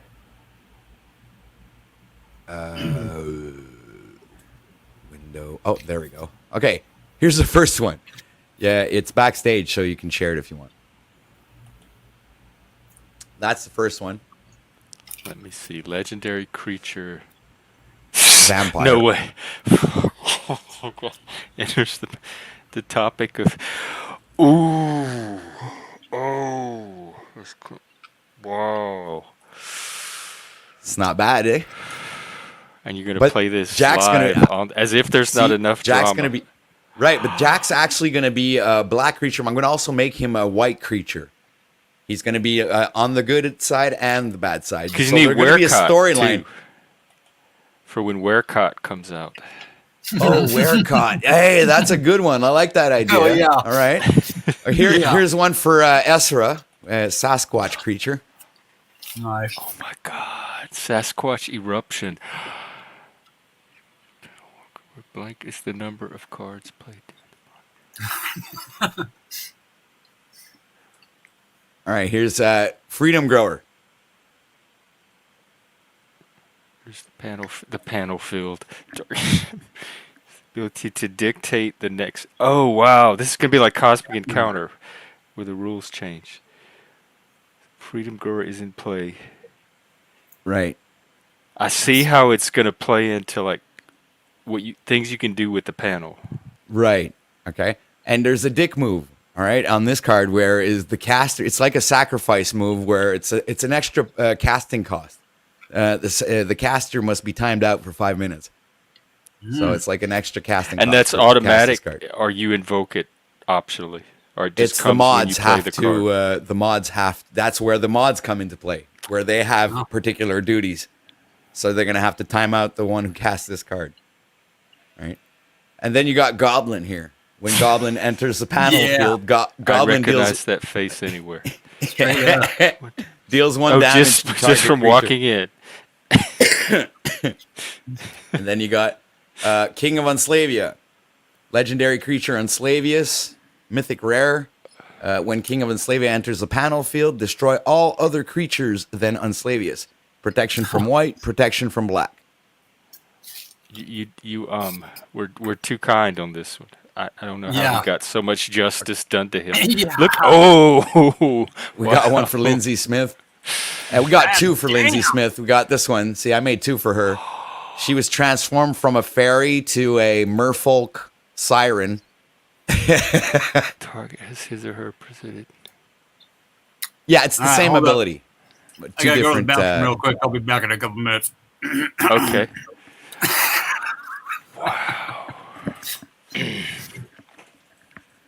And how many people per game? Like, what's the max you would have for one game? There is no. Well, on panel, obviously, we won't be able to go higher than 10.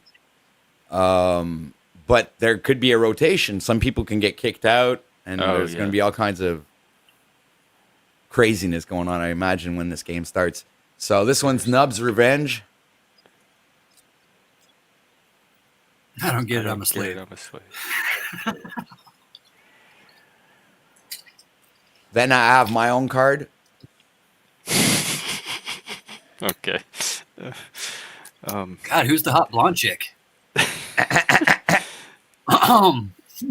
When Diplomatic OTW enters the panel field, target panelist gains diplomatic immunity as long as OTW is in play. And is entering the panel field when they play the card, or when you yourself actually show up on a panel, they get this power? No, this is always just the card. Has nothing to Okay. do with the people showing up on panel. These cards, if someone, let's say, pays $3, have this card put on the... I actually have a board where these cards will appear on screen with the people on the panel. So we'll see these cards. So as long as these cards are in play, the rule has to be respected or the panelists get kicked off. That's And just there's the way ways to get cards out of play and stuff. Oh yeah, it's destroy target creature. We'll have that. We'll have and look, like let's say this one here is in play, right? And then you can play because there's a certain number of amounts of cards that you can play. Like Goblin, you can play 3 goblins.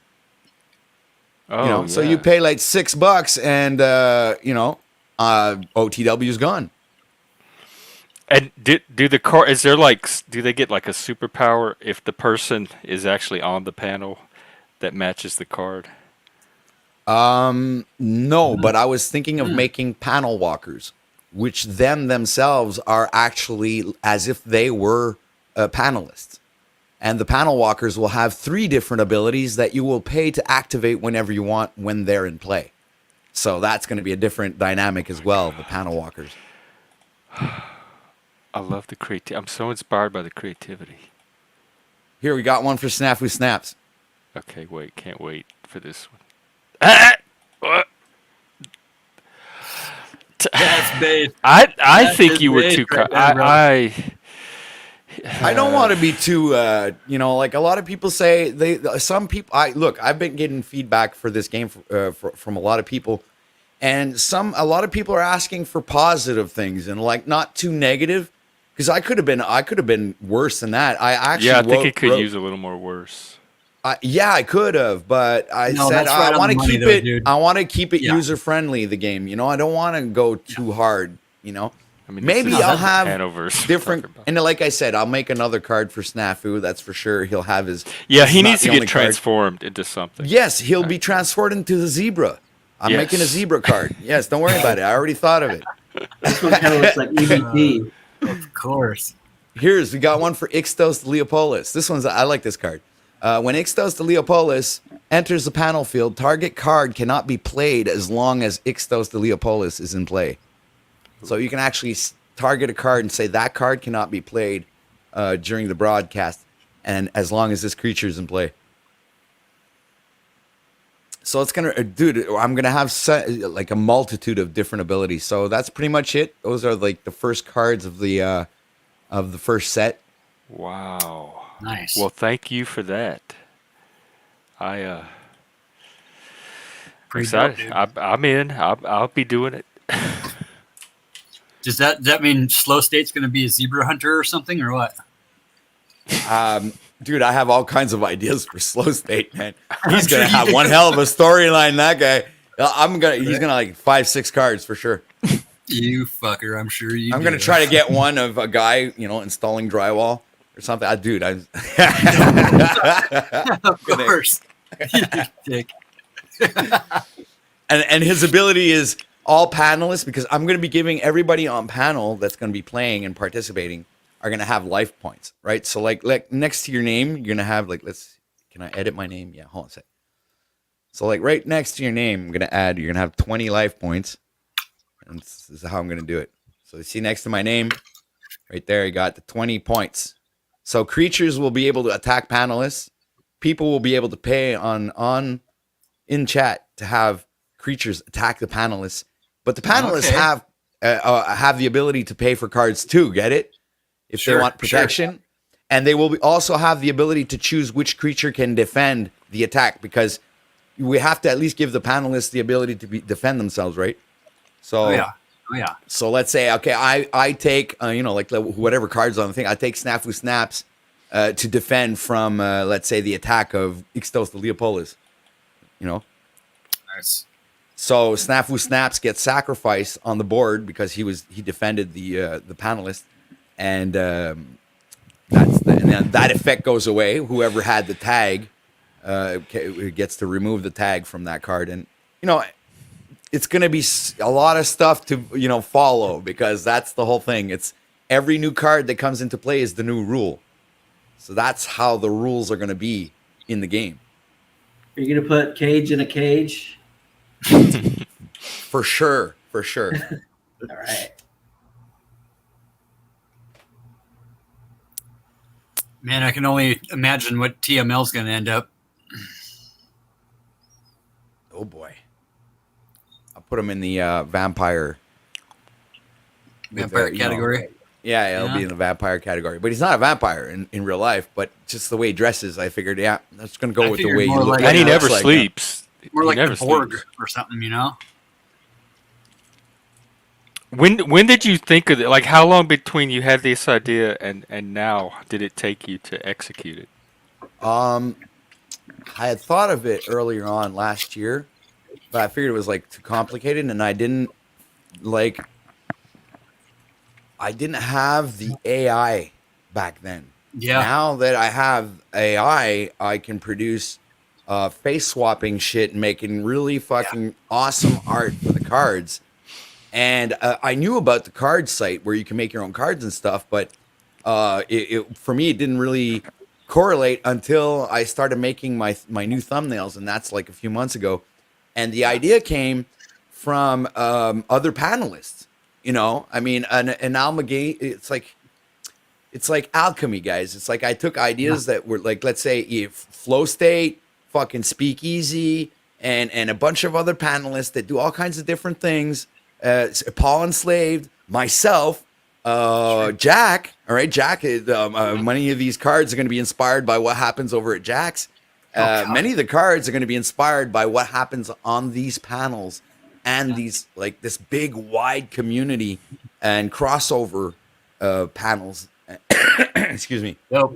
And crossover communities. So I mean, this is what's going to be awesome about the game. And right now I have a database of about 775 cards.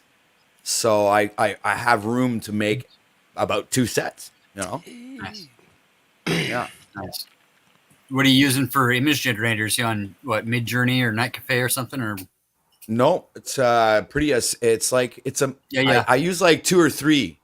It's like Sure. I bring one. I use like I remove backgrounds. I go get some backgrounds on Google. I make my own art, right? Like I don't necessarily take that image, but what I usually do is like when I remove the background, I have that person and I face swap them into whoever I want. Could be like Arnold Schwarzenegger or whatever Sure. the fuck, right? Yeah. And that's it. Boom. And then I'm creating shit like the cards that you guys seen. So it's like you literally have the face of every character that you've seen on panels, whether it be any panel that you've been on, will be on these cards. Nice. And I have I think I have a bank of about 50 faces already. Nice. So, Nice. Yeah. Well, we'll have to collab. I'm working on a panel verse tarot set. Oh yeah. Wait, yeah. you are Fatty? Yeah, I showed you those, Jeff, didn't I, last week? Oh, yeah, that was you. Yeah, I Who's that? I probably got a dozen or so of them so far. Man, this course. Panelverse is generating all kind of merch. Oh yeah, dude. I mean, content for We years. have to have bro. panel cons Well, soon. YouTube it's like a business based concept. You know, this is pretty much what it was made for. Yeah. There's a lot of Yeah. people working it, that's for sure. Hey, you work it or it works you. I know. That's what. Gotta go I'm for a trying to leak. do I'll be something a back. little different, but yeah, it's. You never know what's content and what's real. Well, Hey, if you're not paid for the OTW. content, then you are the content, And right? it's you're right. Yep. You know, it's nature of the beast. Hey, OTW, how long have you been broadcasting?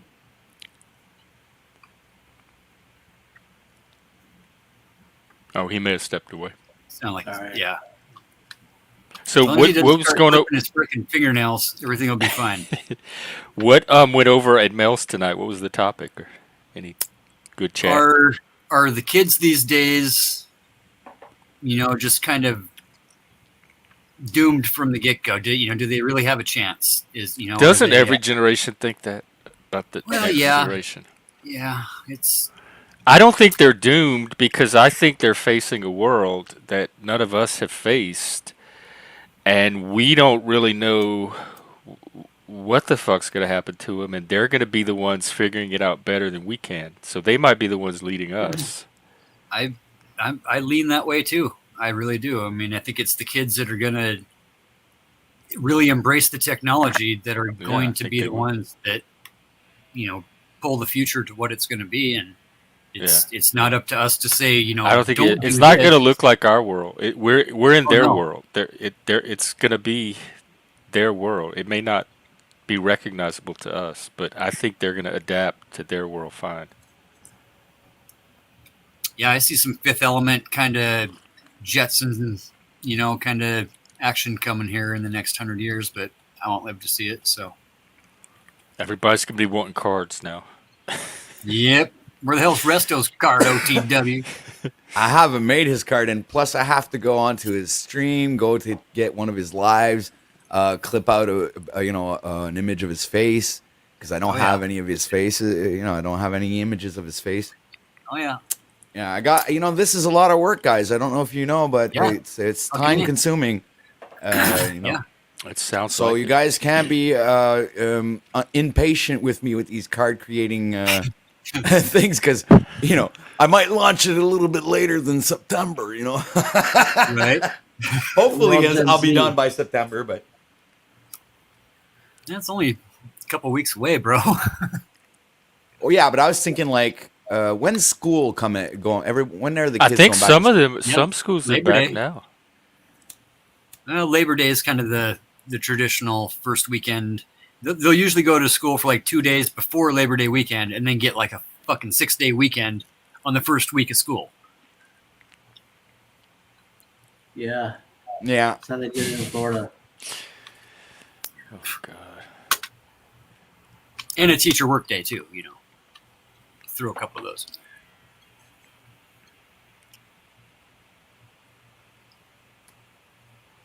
So what are we gonna make you, Fatty? Because obviously you're gonna get a card, and Jen, you're gonna get one too. That's for sure. You guys are Well, broadcasters. Well, this is what's fun, Fatty. Is broadcasters will actually have one of the panel walker cards, and the broadcasters are the only ones that are gonna have panel walker cards. Well, What do you mean- what do you develop the concept around first? Is it like the image of the person, or do you try to think of their power first? Or I try to emulate the lore. Like I try to, like if you look at like one of the cards that I presented, Goblin, when he comes in, he more often than not comes in pretty hot, right? So this is why I said, well, like when he enters the panel field, 1 damage to a target creature, right? So it's like, and he was a common card, so it's a card that you can use often. And more rare the card is, that's going to be another rule that's going to be used. It's like you won't be able to use it more than 1 or 2, maybe 4 times in a. It'll depend, right? All depending on what the power of the card is. Like, the King of Unslavius destroying all the creatures on the panel. I mean, you can't use that fucking.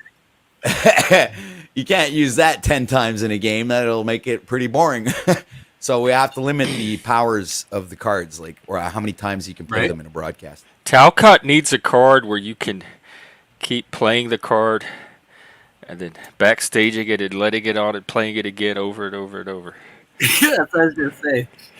Yeah, I'm trying to think of the lore for Fatty. I know that the what? Well, a Fatty's card, obviously, he would have protection. Listen to this. He'd have protection from black, right? And maybe from gays, too. No, dude, you gotta protect me from the freaking whites, bro. You gotta protect me from the whites. That's what I'm scared about. Come on, bro.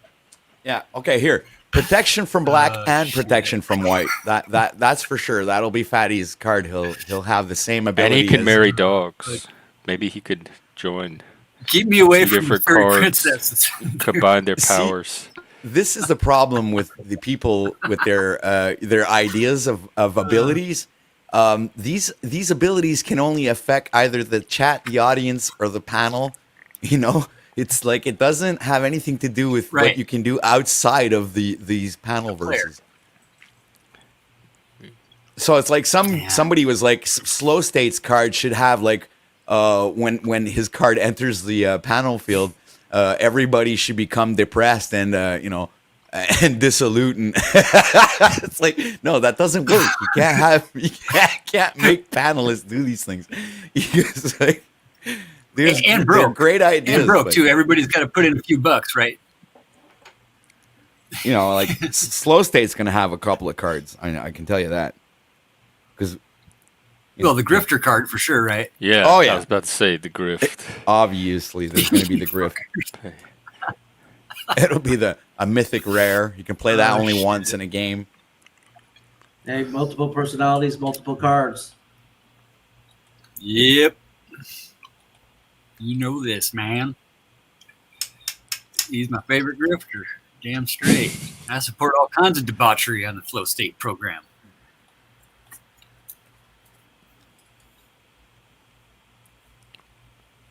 He's my favorite grifter. Oh, Resto? Are you talking about like paying, like his little menu? You actually buy things off of it?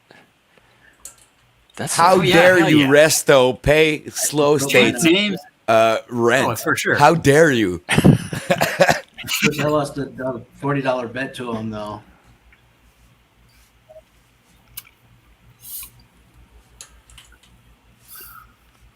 Fucking Resto, you better come over on my channel and play that fucking game, dude.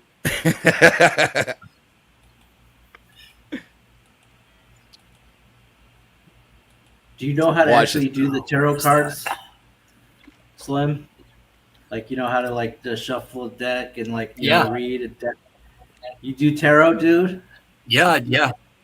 Wow. I've got a few sets that are actually really pretty spot on. I just got a couple of new decks that I haven't fucked around with yet, but Talking shit. Yeah, I've been. Let's doing get that it shit for on. years. You talking shit. Yeah, good shit.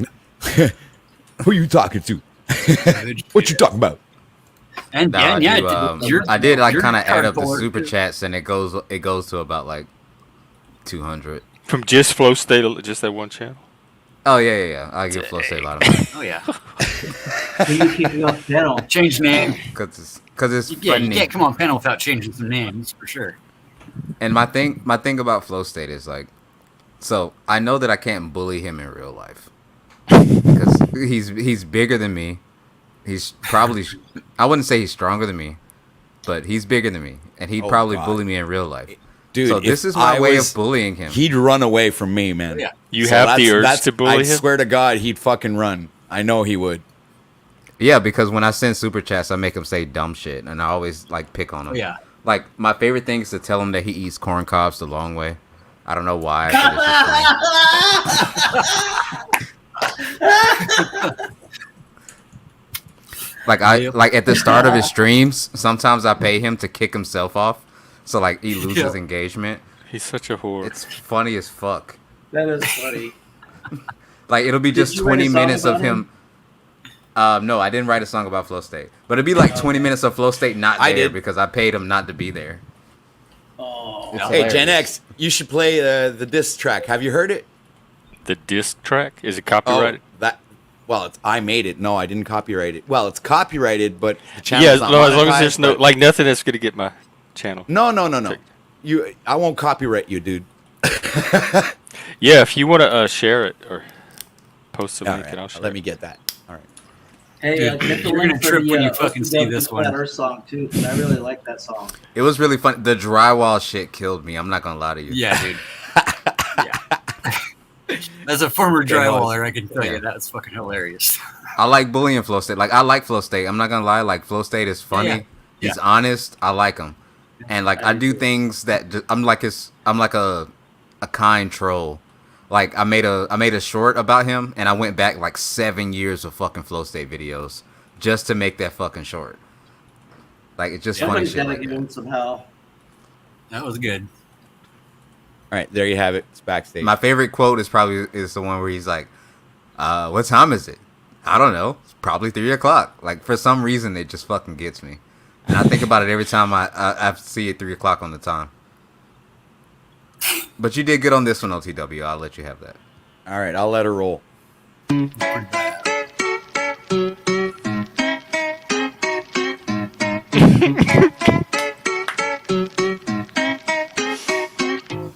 Flow state, what a fruitcake. Trying to spit fire, but you're stuck in a slow state. Slow state, yeah, that's your new name. Yo, check it out. I'm about to rip into this clown. Flow state, more like a host state. Talking about success, egos inflated, bring out your chest. Think you're the best, but you're just a mess. Fucking two-faced and misplaced, and you're just a disgrace to the human race. You ain't real, just a carbon copy wannabe. Thinking you're quick, but you can barely fucking follow me. Breaking news, you're a joke, dude. Your fans are blind and they're fucking confused. Caught up in the hype, taking pod shots from the sidelines. You're a sellout, no doubt, chasing clout. Your integrity's gone. What the fuck is that all about? Your logic is weak, so you resort to bitching and lying. You're a puppet on strings, pretending to be a lion.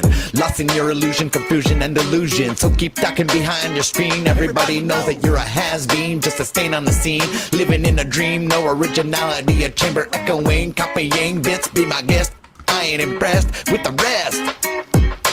Flow state, more like a host state. Talking about success, egos inflated, bring out your chest. Think you're the best, but you're just a mess. Fucking two-faced and misplaced, and you're just a disgrace to the human race. Flow state, what a disgrace. Trying to spit fire, but you're stuck in a low place. Slow state, yeah, that's your new name. Yo, check it out, I'm about to rip into this clown. Dropping bombs, now you're dropping duds. Claiming you're the best, but where's the proof, bud? You're all talking, no game, acting like a stud. Your content interesting as a puddle of mud. Stuck in repetition, you're one trick pony, no innovation. Just a mimic's ambition, lost in your illusions. Confusion, delusion, ain't got no skills, no motivation. You keep losing and losing and losing and losing. Yeah. Yo, check it out. flow state, more like a host state. Talking about success, egos inflated, bring out your chest. Think you're the best, but you're just a mess. Fucking two-faced and misplaced, and you're just a disgrace to the human race. Yeah, so keep hustling. Can you believe this guy doesn't know how to install drywall? For those likes and maybe better. Hey bro, man, hey dude, come here. 'Cause you're stagnant and lame. Let me tell you about this time. This guy should try to spit some good game. He wasn't able, but you'll always be the same. I mean, he installed drywall. So yo, work. And they called him. No need for more, just to tell him that. Oh, I'm sorry. No. Lost in There the you go. dust. You'll fade away in obscurity. doesn't know how to install drywall. No legacy. It's just insane. Lost in the dust. You'll fade away in obscurity. Doesn't know how to install drywall. No legacy left. Just a failed opportunity. I'm sure you've seen this, right? How long did That it shit. take you to write that? Oh yeah, That seemed me about inspired. 2 days. Oh, shit. Like, Oh. yeah. It took me a day to write it, and the next day to record and produce it. And writing Fatty, it was who pretty is this? tough. It was pretty tough though. Funny that you would make Lindsay into a fairy. Oh wait, this is the one we just watched, right? All right. Oh yeah. You want to know something funny? Speaking of diss tracks, I heard that what is allowed on this channel, Gen X Jeff? What words are allowed? Whatever YouTube lets you. Okay. I don't know. People tell me all kind of things. That but was I've a never quick gotten in answer. That trouble was yet like- for anything. He didn't so. really think of that one. He was like, YouTube, yeah, whatever YouTube lets you. Because you don't know terms of service. Jeff doesn't care. I'm only looking out for like YouTube, and so far they haven't really said anything. And people have said every word I can think of Yeah. on here. So. For Well, sure. you know exactly what I want to say. So that Yeah, I do. bitch ass apparently made a song about me, but it's AI. It's AI, and I don't really fucking respect it. Flo did? Flo did? No, not Flo. I wouldn't call Flo a bitch. Flo's not a bitch. Who? We'll just Oh, say well, it. Then. I So would contend that actually. we're all we could all be bitches. Oh yeah, I was a bitch Bitches and yesterday on punks. Mel's channel. I was like complaining about Denizen. Yeah. Oh, interesting. Oh wait, I'm sorry. Production is telling me to shut the fuck up. It's my little production inside my head is telling me the same thing. Yeah, production is telling me to shut the fuck up. I'm trying Did have, to. I'm trying to take a touches different path. earlier, so it can't be that bad.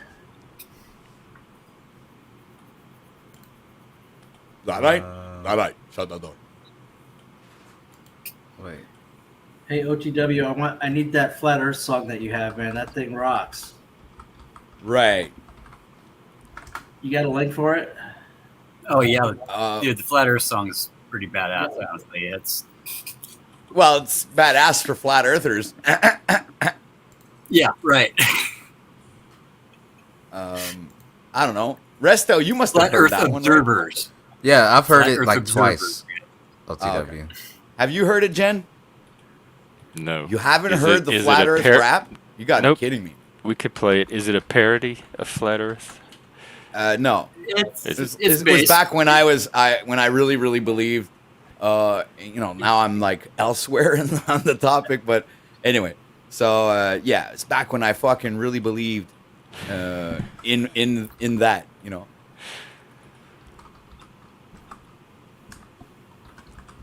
Oh yeah, hold on a second. I gotta share it. Thought it was I already just shared. like the OTW part.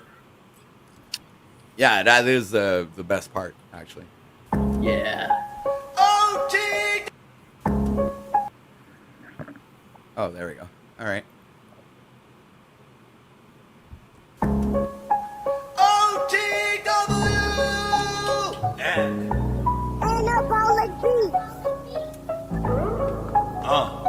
Yo, listen up. I got some bombs to drop about the shape of the earth. That's it's not you? what we thought. Forget what you learned in your Yeah. science class. The earth is flat, and I'm Before here to tell you the drugs. facts. The earth not a ball.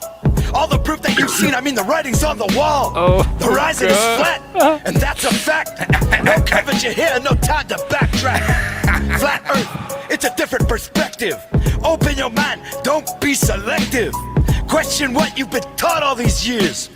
Join the movement, open your ears, yeah. Yo, listen up. Check it out. I mean, NASA's been lying to us with their green screen and the CGI, photoshopping everything just to keep us in the lie. The lawn chair. We never been to space, that's all fake. Just a ploy to keep us in this mental mind state. The sun and the moon, they're not far, just rotating above us like a shining star. They rotate around us in a circular motion. That's the truth, that's a flat earth notion. Flat earth, it's a different perspective. Open your mind, don't be selective. Question what you've been taught all these years. Join the movement, let go of your fears now. I know that it's hard to believe. Something so different, it's easy to be deceived. But trust me when I say it's worth your time. OTW is here to blow your mind. I'm not saying that science is wrong. I'm just saying it's been biased, that's all. There's a whole world waiting to be explored. But we're up in space fucking chasing unicorns. Flat Earth, it needs to reach the collective. Open your mind, God, be a detective. Question what you've been taught all these years. Push the movement, open your ears. Join me now, take a leap of faith. See what the world has to offer, it's not up in space. We stand together, strong and proud. Flat Earth, the truth, and we'll shout it out loud.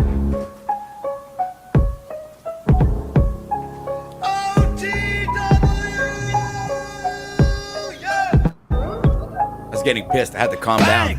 So there you have it. I busted a cap. It's time to wake up, y'all. There's no time to adapt. The evidence is out there, just waiting for you. On this grand journey to truth. But what are we gonna do? We'll connect with each other from all around the world and share our stories in this new episode. We'll uncover the mysteries, the secrets untold, and find the answers that science has sold. Flat Earth, it's a different perspective. Open your mind, don't be so selective. Question everything that you've been taught all these years. Join the movement, let go of your fears. Yeah. Check it out. We'll rise above. We'll rise above the skeptics and the naysayers too. We'll stand for what we believe and stay true. The Flat Earth Society, it's a community so vast, and we'll open our minds and break free from the past. We'll study the stars and chart the skies, unlocking the secrets as we rise. We'll find new evidence and keep searching for more. I continue on this journey like never before. OTW!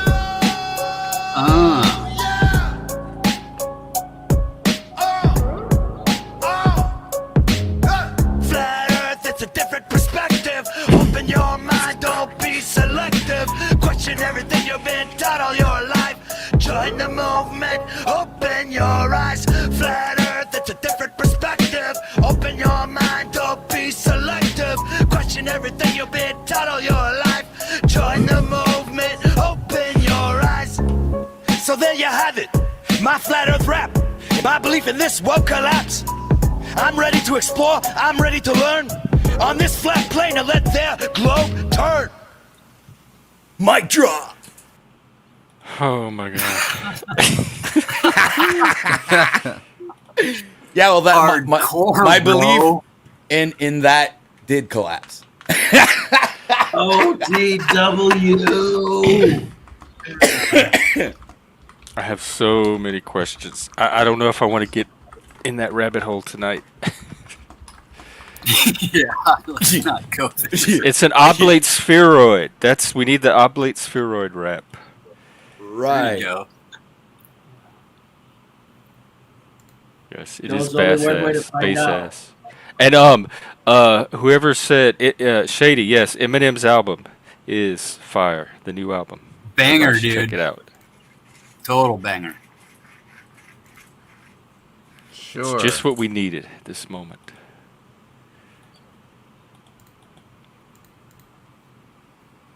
Sure. There's only one way to know. I'm gonna for have sure. to listen to it. I haven't heard it yet. Yeah, I don't listen to Eminem. Sorry. Well, you might consider making this one exception.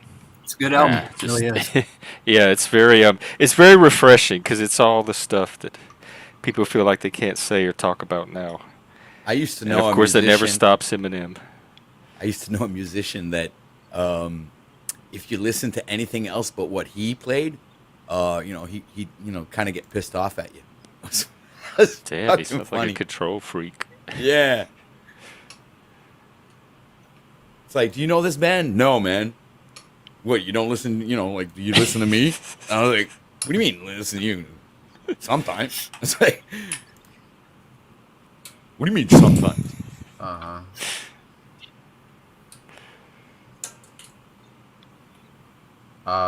Sorry. Give me 1 second, y'all. I'm sorry. I promise I'm paying attention. Just give me 1 second. I'm sorry. Oh yeah. Oh, that's fine. We're coming up hour number 6 anyway. These I've got things some take stuff their own course. for Voy. I've definitely got some avatars for Voy. He's the Oh, mid-aged, boy. the mid-aged mutant Who? flat Earth gerbil. Dictator of the VOY, Netherlands.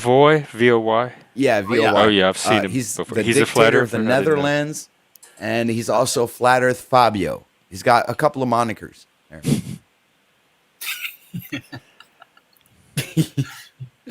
Who coined him Flat Earth Fabio? I think it was Brian Staveley. Yeah, probably.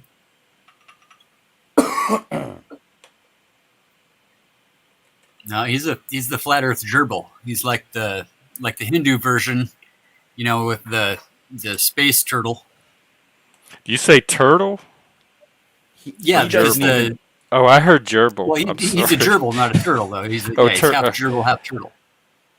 But he's Oh, kind of like okay, he's kind of like me in the just roll sense with that he really hates debating or arguing or talking about flat Earth now. It's like before it was something that he liked. Yeah, we had a and couple- So did I, but we kind of like, yeah. It's just not fun anymore. There's no flat Earth debate, really. Yeah, try and tell that to Sovereign Soul and a bunch of other flat earthers. Well, they Yeah, can come right. on and talk. It's There's Boy. it's kind of a Boy in the pseudo back debate. for you. A gerbil and a turtle, yeah. Gerbils all the way down. Gerbil's All all the the way Why do way you wrap down. it up? Yeah, Why do it's, you wrap it? Oh my God, Wrathblood! I haven't seen him in ages. Holy Oh, crap. he was on here earlier tonight. We were Yeah. hanging out. Yeah, it was pretty crazy. It was fun though. Yeah, I kind of like this little late night crowd. Why do you wrap a gerbil Yeah, in there's- electrical tape? there's Boy in Oh, the back. okay. Hang on. Breaking news. Oh my God. What happened? What happened? I just get my email from YouTube. I'm officially monetized. It says welcome. You've been accepted Wait, into the you can't hear me. YouTube Partner Program. Turn on your benefits. Let me click. Let's fucking go. Oh Yeah, my let's God. rock it. Monetization Yeah. stream. Let's Congratulations. go. Click. Let's go. Monetize your videos, shorts, and live streams. Get support via chat or email. Let's go. It's And- Fucking go! All right. I'm officially monetized. Let's Hey, man, fucking congratulations, man. Maybe this will be my Monetization 12-hour stream. stream. No longer I said I would do a outliers, 12-hour. Congratulations. All right.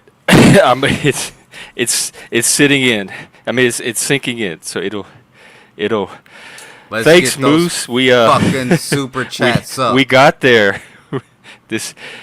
I'm going off camera for a second. I'm in processing mode. Hell yeah, brother. Badass. Hey, we are lit. We are good. Jeff is monetized. Hey, y'all, we're going to get them super chats up when he do a super chat stream. You know what I mean? And then we're going to get those memberships, y'all. Jeff, if you need a manager, hit me the fuck up. I can make you a lot of fucking money. Trust me. I will be Straight up. doing. Oh well, talk to me. I will be doing memberships. I got to figure out tiers and pricing and perks and stuff. And now we have super chats. So again, Actually, no, everybody, never thank mind. you all. I could not have Yep. met a better group of panel versians. I don't Thank you, manage Chuck. men. How do I always end up on these world class panels, Resto? I don't know. What it's like everywhere I go, shit ends Uncle up so Fascist, blessed, right? I don't know. Uncle Fascist. You don't even bring champagne. Hey, Raysto. Based, I'll give it to you, motherfucker. That's based. Oh shit! Oh damn, Lauren's here. I gotta go. Oh, Oh, All right. babysitter's Take here. care, Resto. Good. Oh, you meant. There's- No, I I'm don't know kidding. all Lauren's, the panel Lauren's lore. cool. Lauren's cool. Lauren's protected. Anybody talk shit about Lauren, it's over with. Actually, you know what? You should give Lauren a mod. Lauren should have a mod stick here. you're a fan, the freak, man. I can tell.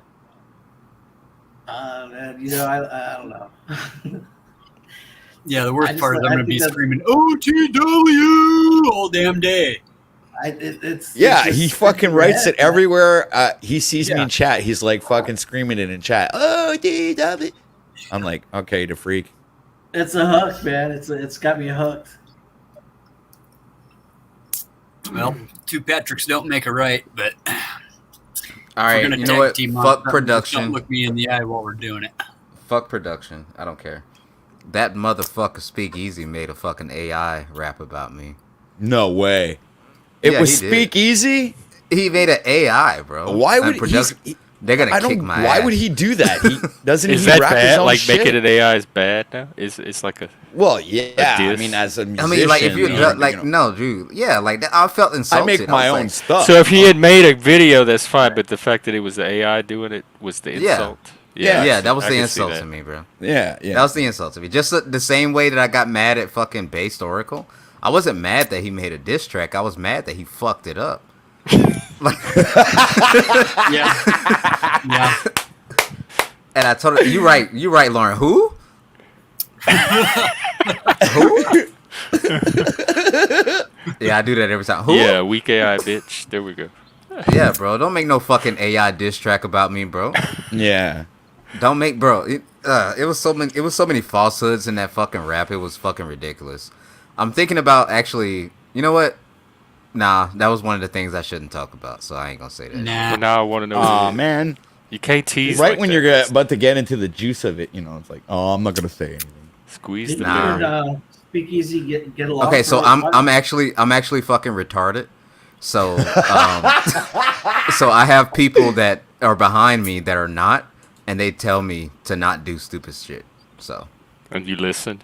You're yes. humble enough to Okay. take leadership and guidance. Wow. yes. It's I admirable, like that.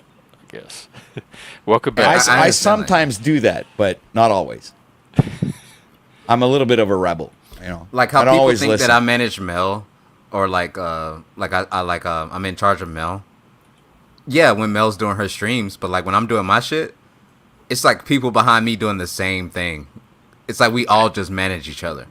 What do you mean when you say managed? Because I'm manage thinking Mel, of I two get different her- things.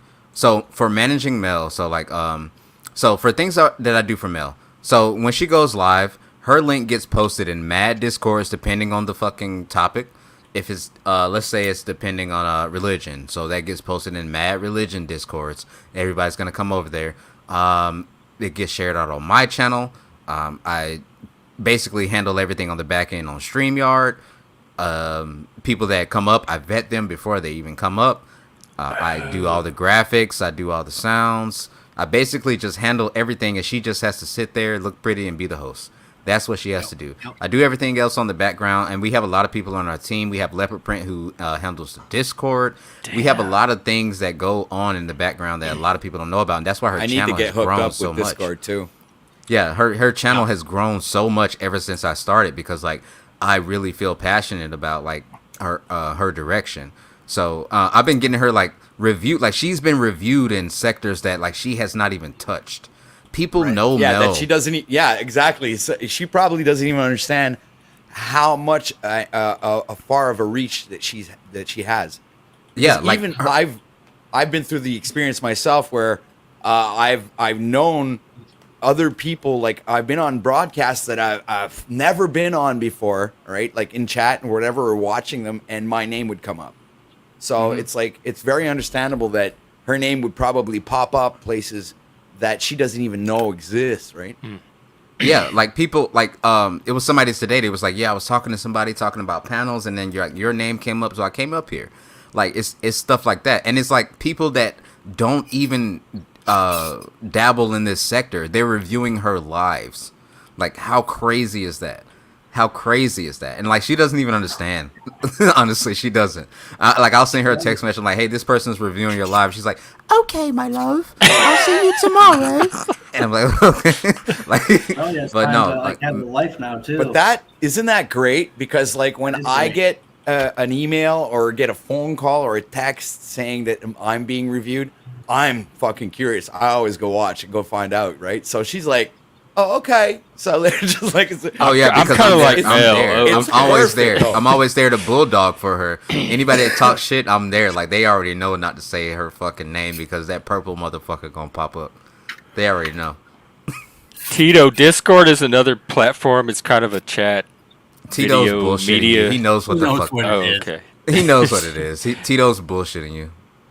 Yeah, come on. Oh, That's you two low-level trolling there. Too. Resto, yeah, hit me up on Discord or something. I'm I'm in your open. Discord, I'm bro. definitely Your gonna Discord blows up- need something like that at some point. Your Discord blows up my fucking notifications every day. It's probably all the I'm panel in- drama. I'm in your Discord. Trust me. I'm in pretty much Okay. everybody's Discord. I'm just low key. You know, I get all the information. That's what I'm good for. A lot of people hit me up for information, believe it or not. I just hate having Discord on my fucking computer, man. It's terrible. I hate it on I- my phone. I'd rather have it on my computer than my phone. Oh, hell Really? yeah. I mean, it sucks Yeah. up all your bandwidth. You use the app, or you just do it from the browser? I don't Oh even use no, I don't Discord, do it from the guys. browser. No, I use it from the app. On Yeah. both. Like, I'm on That's what I Discord was right saying. now. I'm I on need to Discord get- right now Oh, me making too. background It shit. stays open. That's like Yeah, my I'm, second central control. Yeah. I'm Right. getting ready for the next week's drama. I'm already cooking it up. I'm in the background. Are you producing? Is this content like? God, all this production. You're setting up like you create storylines in advance, so that you make them happen. I'm just Not Batman, bro. necessarily. Not That's it. necessarily. I'm just Batman. Oh, Yeah. I just know shit. I know when shit's gonna happen, bro. I play chess. I know. I know. Well, I it's know. just There's pretty things simple, happening really. behind the scenes. I just don't. I want to just do my little stream with what I know how to do. I know, and that's why we went over here, Jeff. Like, we like you. I like you too. I watch you in the mornings when I'm at the gym. Actually, Well, thank you. One of my ghost audience. Nice to meet yeah, you. yeah. I can't really chat when I'm getting my pumps in. So Resto's always lurking somewhere, bro. yeah, I'm always everywhere, bro. You can find me randomly. Like, you'll find a channel that you think that you only know, and then I'll pop in with some googly eyes or something. Like Oh, yeah. Chuck or Hank. Oh yeah, dude, Chuck's Oh. everywhere too. I'm way deeper. Pause. Yeah, definitely. I haven't seen Chuck over at Witch Doctors or Oh, Witch yeah, Doctor's cool. over there. You know, DJ Witch Doctor, yeah, he's cool. yeah, he had a good stream earlier tonight too. I gotta get him on the. I'm gonna catch him up on the purge though. I'm gonna get him on the purge. I gotta kill him. He got me when I was sleepy though. Yeah, I'm still making mac and cheese in the kitchen right now. No, I'm about to make mac and cheese in the bedroom right now. If you come upstairs, Lauren, stop playing with me. You got the noodle, everything.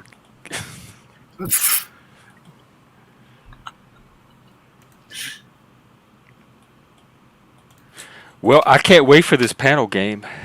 Yeah, that's gonna be pretty cool. That's gonna be pretty cool. Oh yeah.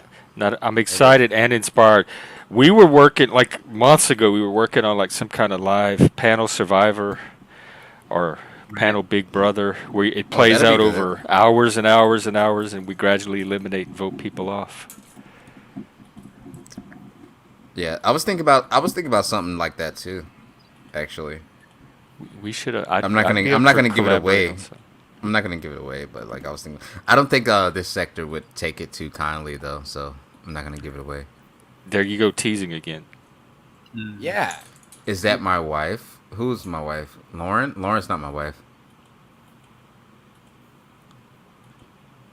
No, no, Lauren's not my wife. Yeah, side pieces ain't wives.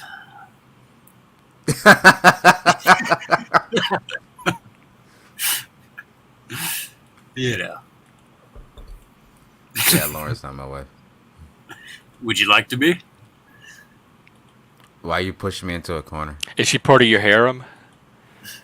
I hear like Why is panel everybody harems pushing are me a into thing. it? I think I started one myself accidentally. You started I like a panel harem with who?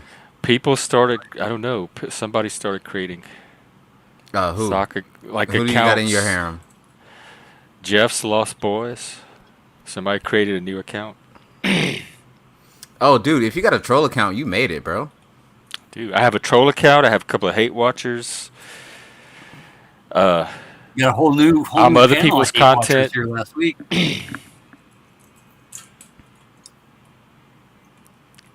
Got my super Yo, chats Captain on. Kurt. Captain Ready Kurt. to go. When you gonna go Oh, live, yeah. Captain Kurt? I've been meaning to talk to you, man. We ain't talked in a minute, bro. I like Captain Kurt. He's I like meeting the me freak up. too. Looking I like him up Captain now. Kirk too. Hey, are you like monetized like right now?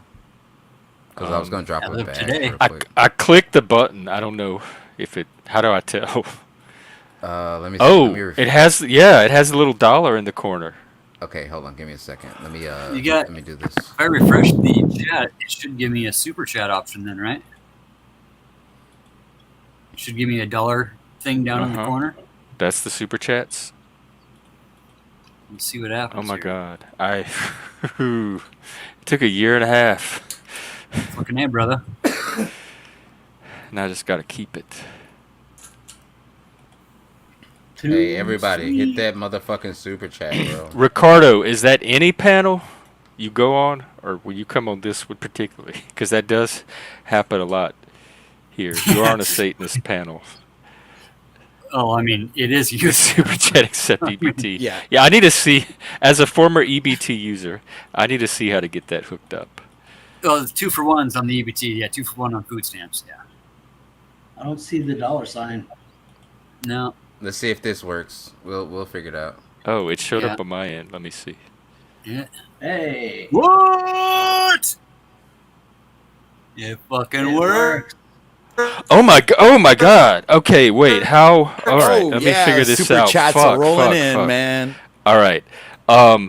What's the etiquette? I know you're supposed to You supposed Are to you tell sure? everybody to shut the Just say fuck thanks, up. bro. shut the fuck up. We got super chats coming in, motherfuckers. We got Captain Kurt reacts. My very first super chat. You just made history.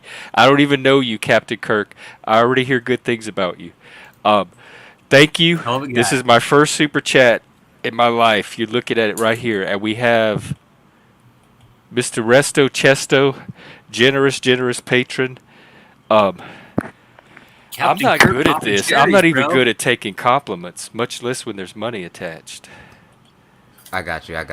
Thank you for the fucking super chats. Y'all are amazing. We really appreciate y'all. Every single dollar here gets put right back into the channel, and we appreciate Pretty your much. support for the channel. Thank you so much. And then we got Lauren here with the $3 super sticker. Thank you so much.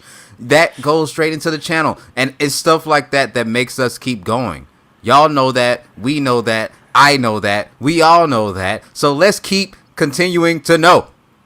Let's stay in the know. Epistemology, Thank you. based epistemology. Based. Big Tito. Just Nice. give you T card. It's crazy work.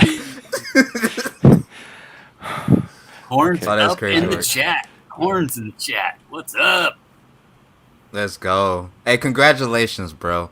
It's all love from here, man. Thank Oh, you. yeah. Where are they Thank seeing you. the dollar Thank you. sign at? I'm gonna use my powers for good. I have plans for this stream that I want to grow. Yeah, you It's just gonna be laid shit down the past couple days, bro. You got the high vibes going.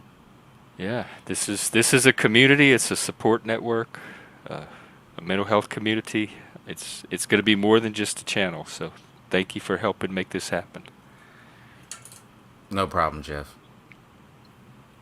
Consider that payment for all the times that I watched you without chatting. I really I wasn't prepared for this. My emotional system OTW, is wait. all out of whack. OTW, Right now. what the fuck? This is your first super chat?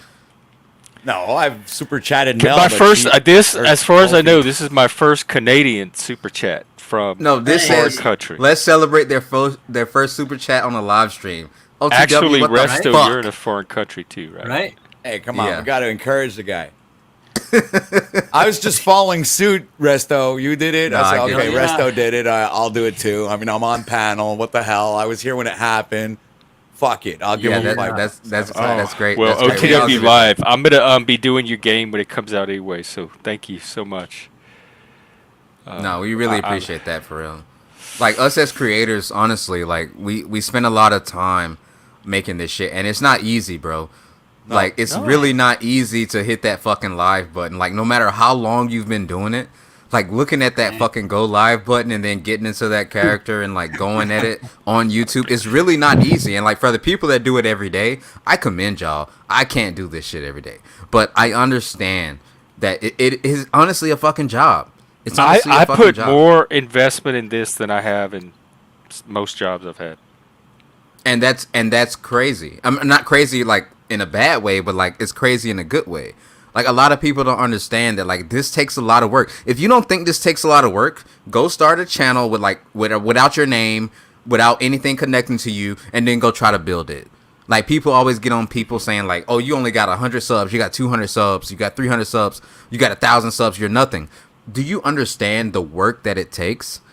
And so, like, this milestone right here, us as creators, we understand that getting monetized and getting accepted into the YouTube partnership is crazy work. That's something that's very fucking good. So I commend Gen X Jeff because I saw him go from like 89 fucking subs to where he is now. So Gen X Jeff, you deserve this. You've been going hard almost every fucking day on these streams with them dumbass antlers on your head.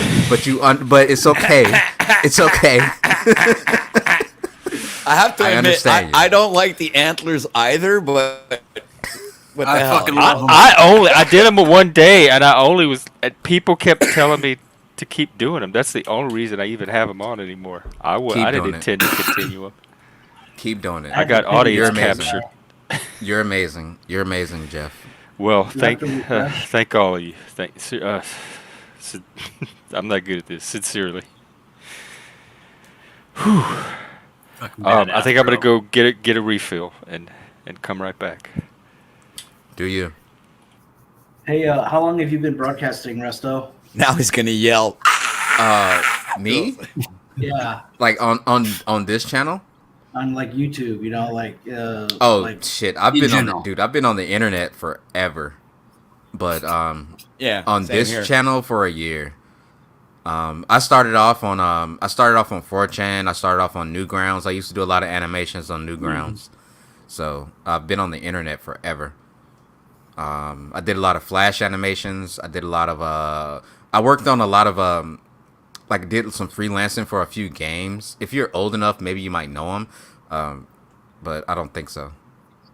Yeah. Because Hey, I'm pretty old. Same here. I was part of a Facebook music group, which was actually pretty popular here in Quebec, until the fucking singer got accused of all kinds of shit, and went to jail, and then the band broke up. So Chill, Tito, chill. how You long know I ago know was that OTW? say what? How long have you been broadcasting? Now it's a little over a year, like almost 2 years, going on 2 years. Nice.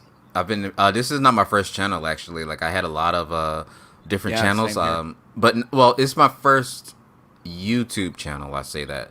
I was very popular on Facebook. Very popular on Newgrounds. And then when I moved to Flash, like I did a lot of things for. I don't know if you know Thing Arena. I did Thing Arena, Thing Arena 2.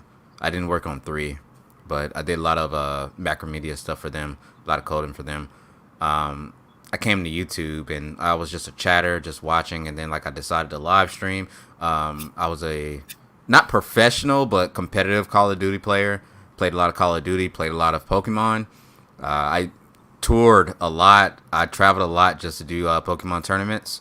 Did a lot of Pokemon. Same here tournaments. for I did- Magic. I did that with Magic the Gathering, dude. I fucking participated in fucking I can world tell. tournaments and shit like that, man. Yeah, I love that. That was game, actually. man. Yeah, I know you do. I can tell by the way you did your game. Mhm. And Call of Duty, it started to take over my life. I was literally playing it for 14 hours a day, like literally Nice. just sitting there for 14 hours a day. I decided to stop doing it because You know it was why I literally stopped just playing taking over Magic? my life. The reason is because they started turning the game in a direction where it would cost you $500 a month to keep up with the best fucking decks, or Right. else you wouldn't win any fucking games. You wouldn't win any tournaments. You know the wouldn't win thing I nothing. like about So- Magic though? The thing I like about Magic is like the cards tell stories, like the art tells stories. Like you can look at it. You can look at get like the a books. If you got the fucking the complete pack comes with a die and a 20-sided dice and the book. There's a book, and in every fucking power pack or whatever, I can't remember what it's called.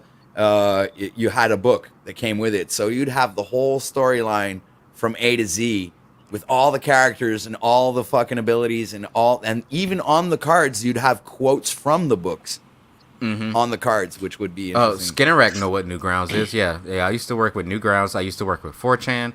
I used to also work with no, I can't really say that name anymore because they sued me. So, Oh, Okay. but I used to work with them too. I made a lot of stuff for a lot of people. I actually did like a concept and cleanup art for like a couple of animes back in the day. Yeah, I did concept and cleanup art. The biggest one I worked on was Freezing. It's like a really like ecchi kind of type anime. But I don't really do that shit anymore because like it's just weird to me now. Cause like when I was like 20, it was like, yeah, I'm drawing this girl with big titties, and now I'm like 30. I'm like, this is weird. I'm drawing this girl with big titties. Like, yeah, it's weird. Like, yeah, and all my art is like, it's public, so like, it's no secret, and I'm credited in a lot of stuff. So people know me, but like, I don't want to dox myself. But yeah, I've were worked you on just self-taught? Like just Oh yeah, 100%. Yeah, Drawing. I actually had a scholarship to the Art Institute of Tampa, but I decided not to go because I already knew how to draw and I was already getting money for my drawings, and I was like, I don't need 4 years and a piece of paper to let me know I knew how to draw. DeviantArt, yes, I worked on draw? DeviantArt also. Yeah, I draw. Yeah, I do a lot of draw concept too. art. I do a lot of drawings. I do a lot of fucking album covers too. Like if you ever seen like one of my older streams, like you can see me drawing like album covers for people. I do a lot of album covers. I do a lot of concept art. Yeah, I do a lot of stuff on the side. So like, it's never anything bad for me. But the thing is, I never charge. I don't charge for my art because like because I'm lazy. I'm lazy with my art, and not lazy in like the concept. Like it's gonna look good, but I'm just lazy on when I'm gonna fucking finish it. So if you're gonna get a piece from me, right. just know it's gonna be on my fucking time because I'm not gonna rush my art. I'm not gonna do anything like that. It's gonna be when I want to fucking give it to you. So like I got a guy right now who's dropping an album in probably a year, and he already hit me up like, I know I need to hit you up right now for this. So Hey, I've already Resto. started it. Have you seen the little clip that I've done of me drawing Batman? No, I It's a haven't 3-minute clip. dived into the OTW. I have it is back- that the Backstage, one that's Jen. backstage? Yeah. Check this out, bro.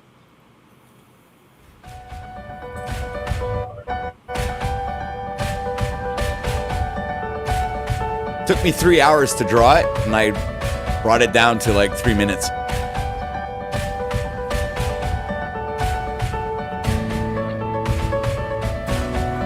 Are you a lefty? Yeah, I'm left-handed. Yeah. Ah, gross. Oh, good God. People that can do art absolutely blow my mind. But you play guitar right-handed. Yeah. Yeah, okay.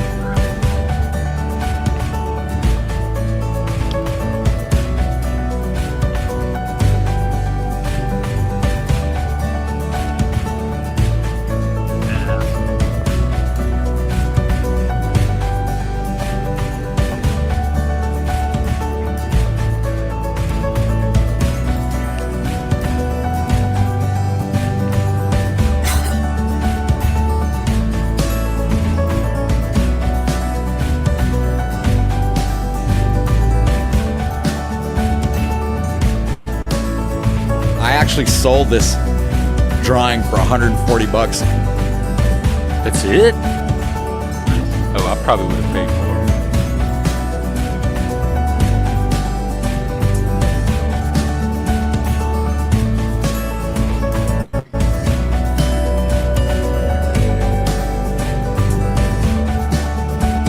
How long did you say it took you again?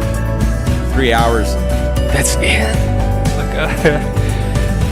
This would take me like a week.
That's really good, bro. I got like one stream. I'm looking for like my art. I'm looking for my art folder, but I do have a stream to where like yeah, I can put it in the back if you want me to. To where I was drawing something, but it's not my best, so I really don't want to put that up without having some of my best already ready. Yeah. Give me a second. Well, you remember that clip of the Flat Earth rap? Like the drawings behind me Yeah. were all the drawings that I drew. Nice. Oh, projects. Yeah, so it's probably in projects. Hold on. Okay, art projects. There we go. Oh, I have a folder called drawing videos. Amazing.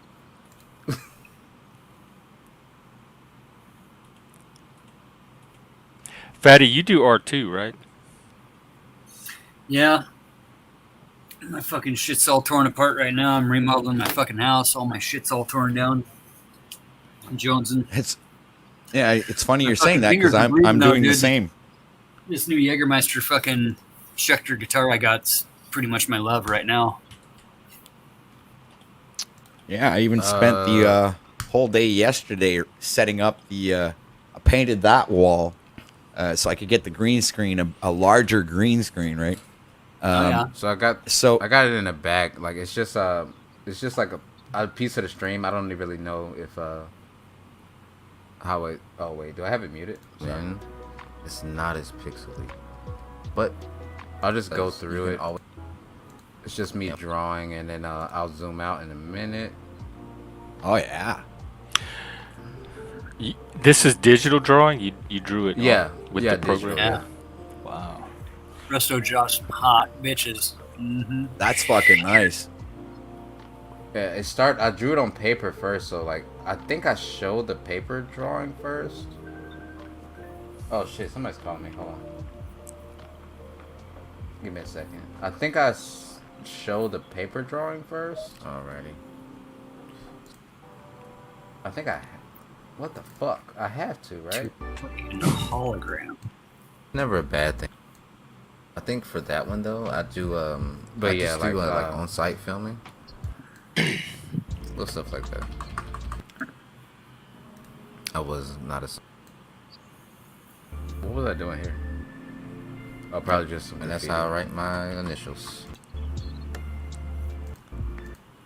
Yeah, I was just doing some freelance drawing right here. Just hold on, I'll go back to the beginning of that.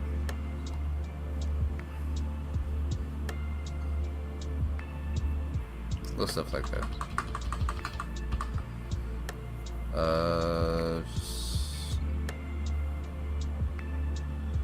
I don't know, something that comes to my head.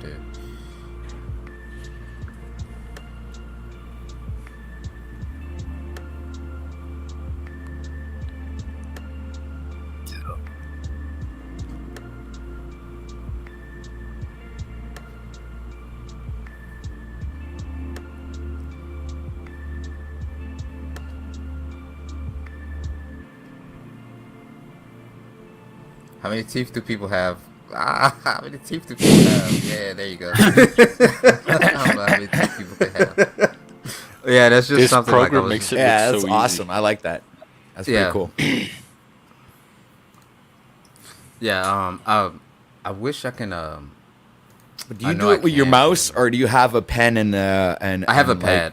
I You have, have a a drawing pad. pad. All right. Okay. So that makes sense. Yeah, I have a drawing pad.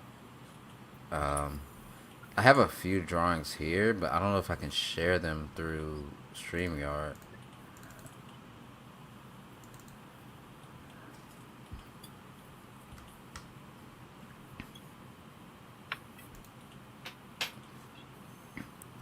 Like, let me see. Can I open this and share it? Like, this is one of the. Yeah, you just share a window instead of a tab. Yeah, instead of a tab. Facts. Don't share Lauren's Skimmick. drawing. Skimac asks, I'm not. what I'm not do you sharing think about Lauren's AI drawing. generated art? No, it's not AI. I promise. I did all this myself. Yeah, Skimac in the chat is asking, what do you think about AI generated art? I don't mind it. I don't mind it. Yeah, it, that gives bad. everybody, Mine too. it gives everybody a chance to be creative. So let's see. This one is so I'll share my window right here. This one was a cleanup that I did for a page. It's not that bad, I don't think. Was this during the big titty anime girl days? Well, her titties aren't that big. That's what was going to be my next comment. But Yeah. So, yeah, I did the. I do have some big titty anime girls that I've done before. Yeah, I was wondering. I do like the colors a lot. Bangers. Yeah. I even put it together with this. Oh wait, can I? Oh wait, why is that not showing on that one? So this was actually the original, and like I cleaned it, and then they wanted more color, so I put this, and this is the one that I ended up giving them, and they used it. So that was pretty fucking cool. Here it is in the back. Oh. And Oh, this yeah. is the one that they use. So that one's way better. Yeah, with the blue and the red and the flower and the smoke. Yeah, so I did a lot of anime cleanup in my younger days. Let me see if I have any more original shit. Because cleanups are easy, dude. Honestly, cleanups are easy. Like for example, I would get stuff like this. Hold on. I'm sorry, I gotta keep sharing and stop sharing, but it's just safety, safety. Yeah. Because when it comes to anime art, you already fucking know. Yeah. Oh, is it risky? So yeah, so I would get stuff like this, and then I would be asked to clean it up, color it, just make it not flat. That's basically what the email said. Right. Like, just don't make it not flat. So In other words, bring it alive. That's what. Yeah, bring it alive. So then, that's pretty much. What so they were. then, I would do stuff like that picture that you just saw. It would end up like this. Oh, yeah. Oh yeah, now you're talking, man. Yeah, I mean it's simple Wow. stuff, and that is one frame, so I have to do that 30 times. But it's fine. I'm a hustler. That's what I do. The hustler, baby. I have a lot of different things here, but I'm trying to see what I could show. I do sketches. The only thing I can't do is paint. I cannot paint for the fucking life of love me. painting. No, I cannot paint. Yeah, Can't do it, dude. I can paint, but I don't. Actually, I don't like painting. I rather draw. Me too. I like Yeah. digital too. I mean, I always hated digital, but it was alright. I have some traditional stuff, but it's like really old, so I don't really like it. Freak, do you do any kind of art? You plays the skin flute pretty well. Dang. Based. I'm the only non-artist around here. I'm feeling humbled. Does he blow into it? Does he suck on it? I mean, that's what I wonder. It's like, Oh, you just smack it up, flip it, and rub it down, right? oh, Dang. Slim got me hard, man. I can't. I don't even. Oh, What am I gonna say? Wait, did you coming say in he got hard on you the hard? skin glue. Hey, yo. how can that happen if it's short, shriveled, and hanging to the left?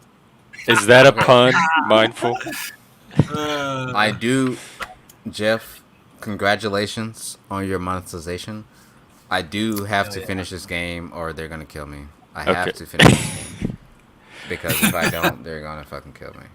I've never finished a game on live, so this one is pretty important. Get down I do on it. appreciate you Stranger having me. We're rooting for you. I hope you win. Peace out, Resto. Yeah, thank you. Love you guys. You. Everybody, drop a like. Even if you're asleep, wake the fuck up and drop a like. Oh, my God. At least. God damn. Yeah, I'll be Rub live Jeff's pretty thumb. soon. So, not for too long though. Not for too long. Yeah, Gen Me, X is validated yeah, that did generation. happen. It got weird. We got raided actually. Mel Pandora sent her whole audience over here, so it kicked back up right as we were. Freak and I were doing our hour-long wrap up, arguing Yeah. about Russia. Oh, I thought you said rap. I was finna freestyle. But okay. Resta, thank you. Take care. Let's talk. Yeah, let's talk. I'm in your Discord, so Okay. you can just hit me up. All right. You're See you, man. Big yurts. Yurt.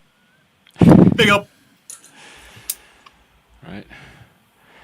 Well, I guess I can finally try to wind down. 3 hours Yeah. later. I gotta go Well, soon. it's I only have 5 to. a.m. Fuck it.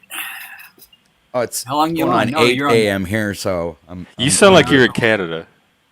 I am Canadian. Yes, Okay. Or you, yeah, that's what I meant. totally Canadian. I was like, and I actually can't. I'm deny it learning at the all. accents. Yeah. Especially when a Canadian says "eh" after, a phrase. Mm-hmm. We usually say "eh, Eh? eh, Eh? eh." We say eh It's where back the, home. yeah, Eh? where the Brits say right. Is that like, what did you say? Like asking them to, because that's It's how like we when use the it. Like, eh? Australians. It's like when the Australians when they finish a phrase and they go "yeah." Right. That's pretty much Or what it eh. is. It's like Eh? it's So like it's just seeking- it's just to punctuate a sentence. It's not asking yeah. a It's question. kind of actually it is. You It's know ki- what he's it's- talking about, it's- yeah? It's looking for confirmation. Yeah. It's like yeah, yeah, Yeah. eh, That's yeah. so weird to me. It's like it's completely different Right. language. We could all speak to each other in that particular language and use different accents, and we could have a conversation going, yeah, yeah. Yeah. Don't the bloody Eh? crows, right? Human culture is so weird. Wow. Yeah. Axis You is said that wondering right, if you brother. still have beef. I'm good with Axis, man. Much love, man. Get a life. We only do the deep I'm beef cur- here. So if you have beef, it's got to be deep. All right. Well, you can always find beef if nothing else, Up your Pretty butt. fucking easy to run. They say it's going up these days. The price anyway. Is going up. Redemption. Oh, yeah. Donkey beef is not beef, bro. Donkey meat is not beef. Come on, bro. All right. Well, does anybody have anything they want to wrap up with or promote, Well- announce? OTW has a game coming up. Yeah. Tots and pears, bro. It's called Tots and Magic. pears. Right. Magic the Paneling coming out in September. So Those what are do we all do? real- Just subscribe to your channel and we'll get a notice or something. Those are all real guitars. They're not part of the back green screen. Is the back a green screen? Yeah. Like here. Oh, so it makes the whole. It Yeah, makes it yeah. look like you're in an actual studio because the guitars are real. Look at that. But this is real. What's real? Cheater. How can you tell? Welcome to the Panelverse. Well, who else would be dumb enough to buy $100,000 worth of Marshall stacks? It's not that different from television, really. Like, we grew up in a Oh, yeah. medium where you didn't know what was real and not real. Make your own Yeah, psyop. same. Oh yes, we have one of his cards right here. One of The game, the photo will not disappoint. Ezra the Sasquatch. Yeah, I showed that one earlier. I could show it again, I guess. One sec. Bring that. Share screen.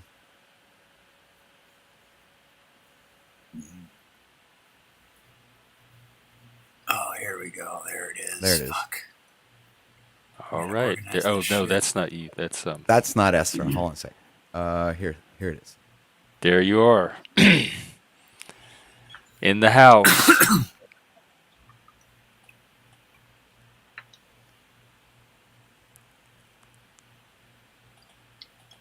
Now I'm gonna have to go overtime and start making Resto's card, and a bunch of people have been asking me, sending me emails, and actually sending me pictures of them. Oh, and to shit. put on the card. Oh yeah, they really want their card, and I'm like, oh, all right. Like, it's like I would people are want the really- artist interpretation. I would want like whatever your brain came up with to Well, be the card.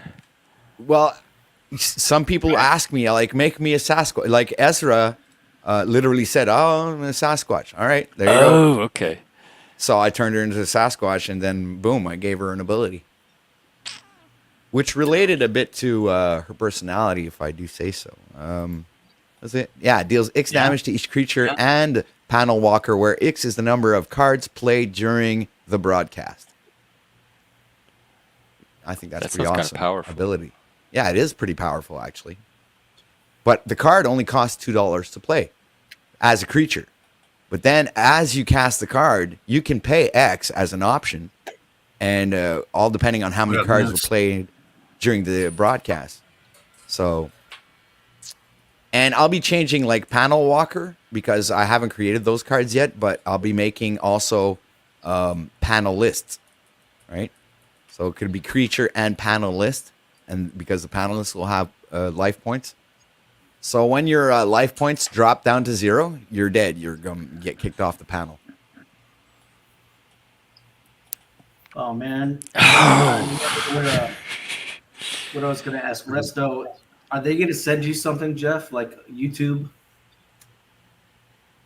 Do they Just send you like a emails. plaque or something? Like something like paperwork or something.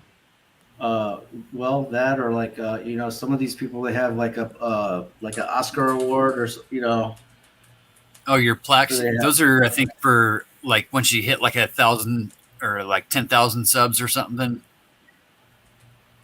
yeah. Is he gonna get anything now? Probably not.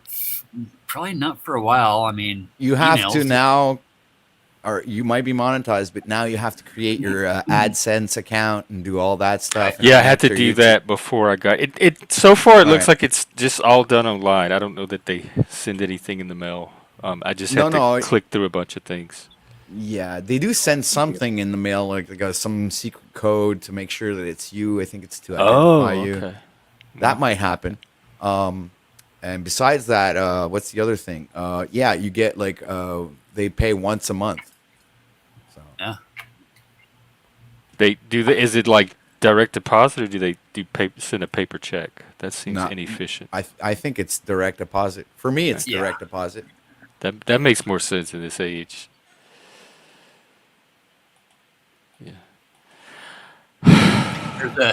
There's a AI picture in the back there for the freak. Oh, okay. Let's see. I want to see that. Oh, damn it. Accept invite. For the freak. Why is it the black guy participate? Why is he looking? Is he like, what are all these white people doing? Yeah, pretty much. I think so. Yeah. Let's see. I'll put this one into the music generator and make it sing a Slayer song, right? What? Oh yeah. I've See, I can't fucking do anything with Discord. Yeah, Dreamface. I've been working with the Dreamface guys since they started their app and helped them whatever kind of come up with conceptual shit and whatever. But what do we got? Like, I don't know, what's this one? This is not gonna be copyrighted, is it? Pretty much make any picture sing whatever you want it to. Except nothing copyrighted. Fatty, this AI is you gotta doing you some big favors here. That's you. Hey, that sounds copyright. I clicked it off. All right. But yeah, I mean, anything you want, dude. Like, Did you prompt it a certain way to make you look that way, or is that how the AI naturally saw you? I think it's the AI that naturally. no, that was just a picture. Like, this is a hot, sexy These ones are daddy cool, talking to me, giving me these prompts. He must look like this. Right. Or did Fatty say, talking "Hey ones are AI, pretty cool, though. help me out here. Do what you can for me."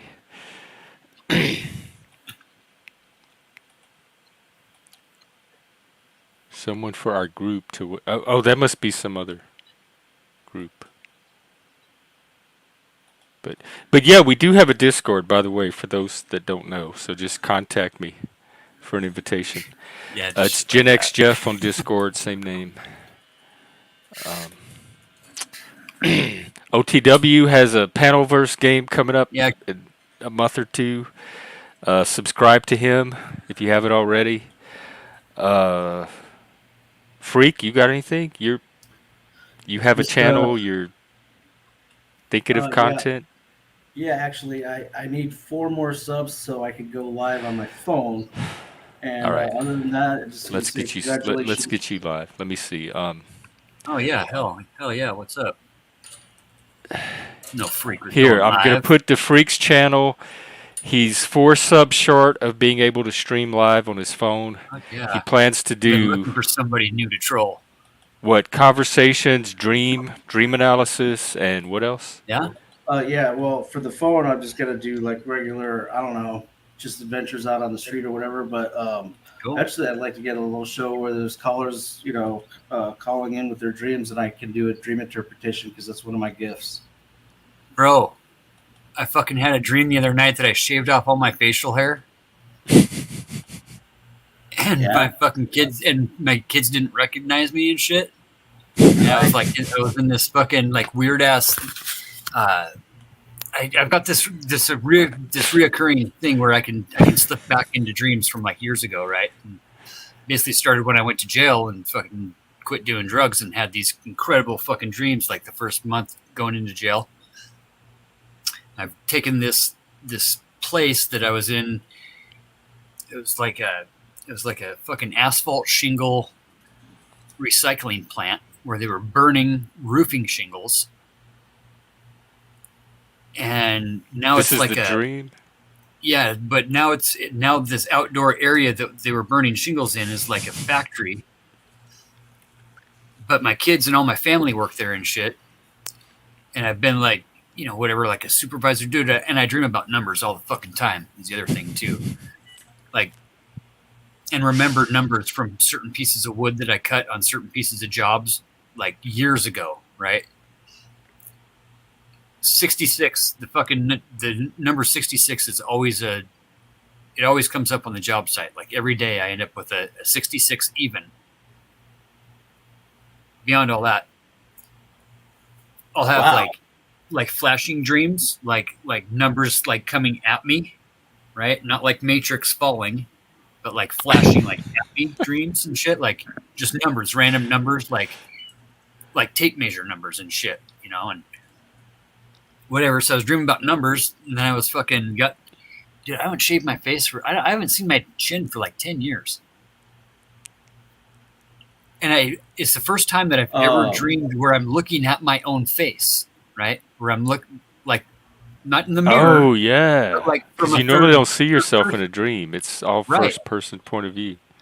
Yeah, exactly. That was fucking trip. That was after I took that big ass fucking workout the other day though too. I was all jacked up on fucking creatine and shit. That was a marathon. Yeah, Wow, man.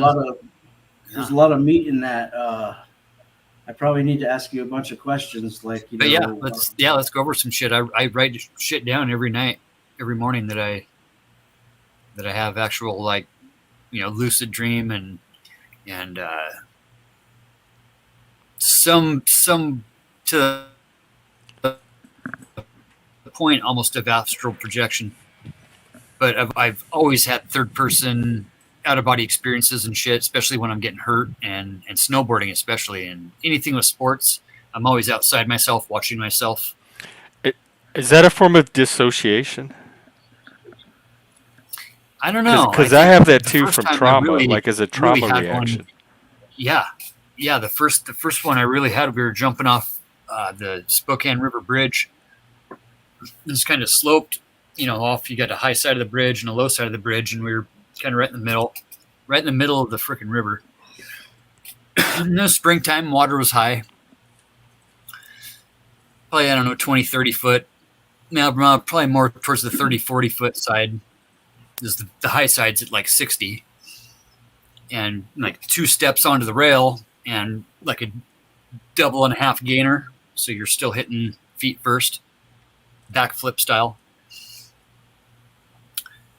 Just fucking perfectly nailed this and just penciled and got down as deep as you normally would, and was facing downstream, and a fucking Christmas tree, dude, like a Christmas tree underwater, hit my back at like 20, 30 feet underwater.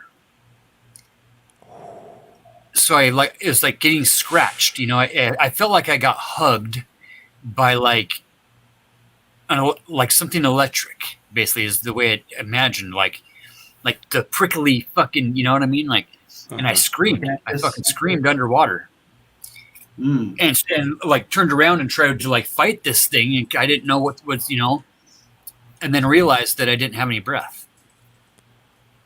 And then you knew I was way too deep. Like way too deep. No, I think this is real, huh? Oh, it's fucked up, dude. Like is this a real life or a dream? No, this is real life, dude. This is the first time ever I really had like a real out of body experience like that.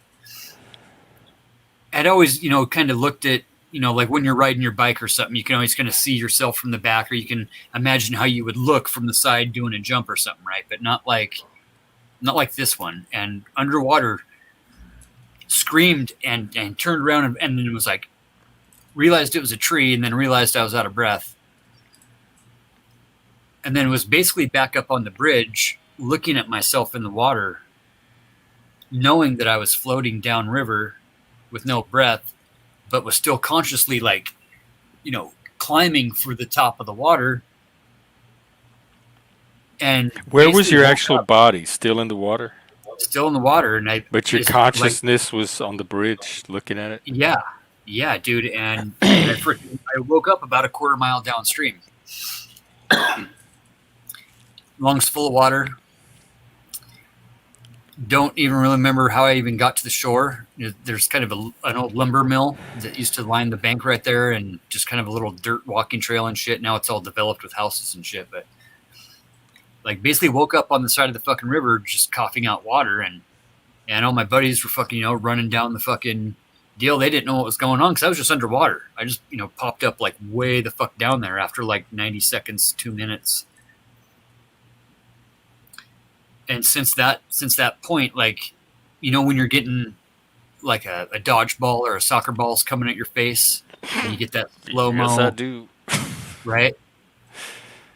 I get that shit all the time, especially when I'm riding 60, 70 miles an hour on my snowboard. It seems like I'm going 2 miles an hour. And I fucking win every race that I'm in. How recent was this? That was I was 17. That was we were juniors.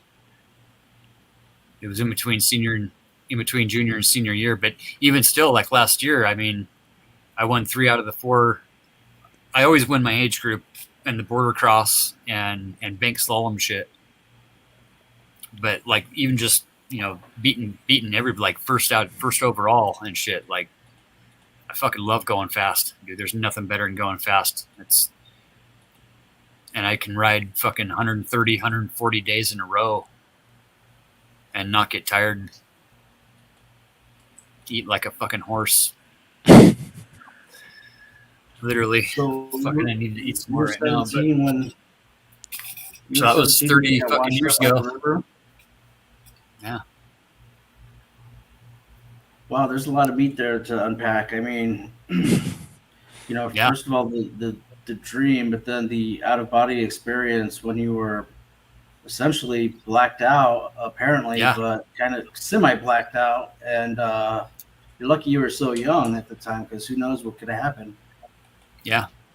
Um, Well, see, thing is, though, too, on that one is like 3 weeks before that, we were down at the Tubbs Hill, just kind of right down on the edge of the lake. We'd run down from the high school, it was like 3.5 miles down to the lake. And then we'd, dive off the cliffs and whatever. And there's kind of a little dock where the chicks could sit down on the dock and they'd swim. And all the guys would go up on the cliff. We called it Acapulco because it was like a four-tier kind of a cliff line. And in the fall, they raised the water. And in the spring, they dropped the water. And we were down in the springtime. And they fucking dropped the water. And we were diving off these cliffs like 3 or 4 days before. Didn't realize the water had dropped like probably 3.5, 4 feet. And fucking notice how my nose is a little crooked. Wait, got let's this fucking take scar a right here. closer look.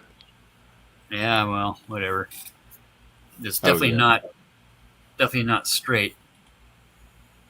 Right? It's a little off, but whatever. Dove into the water and fucking woke up on the dock. With my nose, Wow. kicked over like this, and big scratch on my forehead that ended up turning into, probably like a golf ball sized knot. That one definitely knocked me out underwater enough to where I floated to the surface, but still had held my breath. And one of the girls jumped in and basically pulled me over to the dock, and a bunch of the girls pulled me up onto the dock, and I didn't, cough any water or anything. But that one was kind of the start of a bunch of the shit with the kind of the out of body whatever. But like literally when I'm riding my fucking snowboard, I'm always about 3 or 4 feet behind myself and can almost plan 4 or 5 turns ahead and not really have to think about what I'm absorbing or whatever at the time. It's almost like flying a fucking drone or something. Wow. And that was like almost 30 years ago-ish, give or take. Yeah, basically, yeah. Yeah, we need to But talk, man.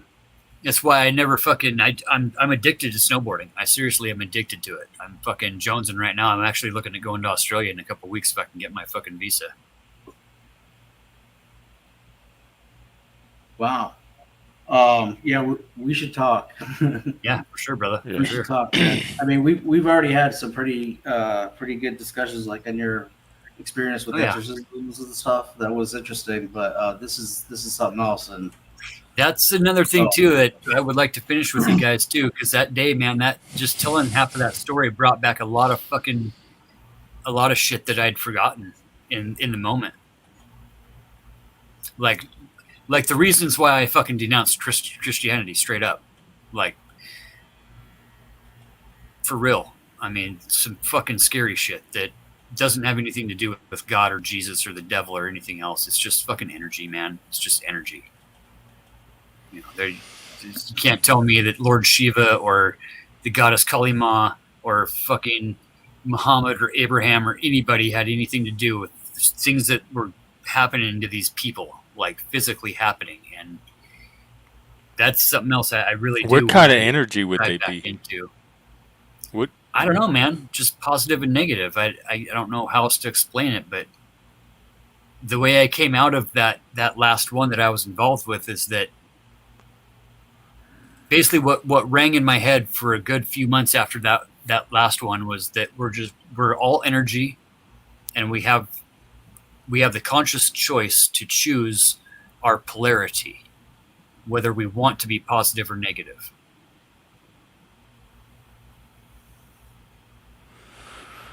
We'll Okay, have to but- talk more.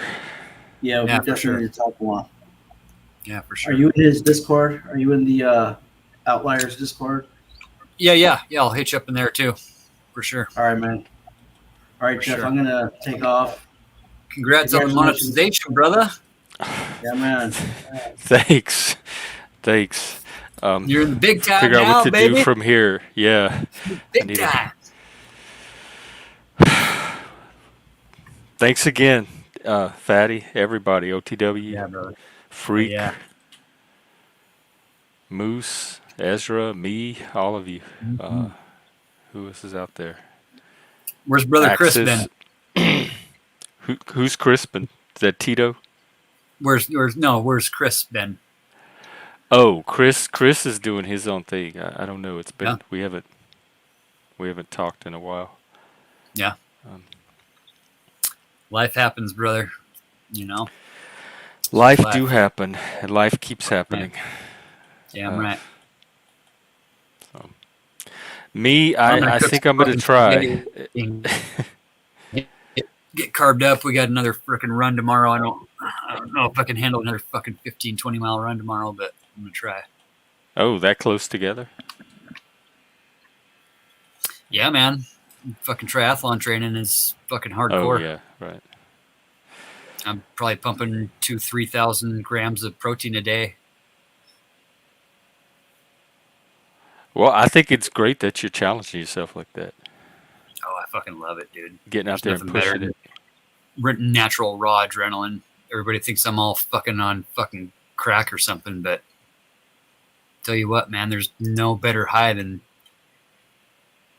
fucking marathon running and 1,000 high fives.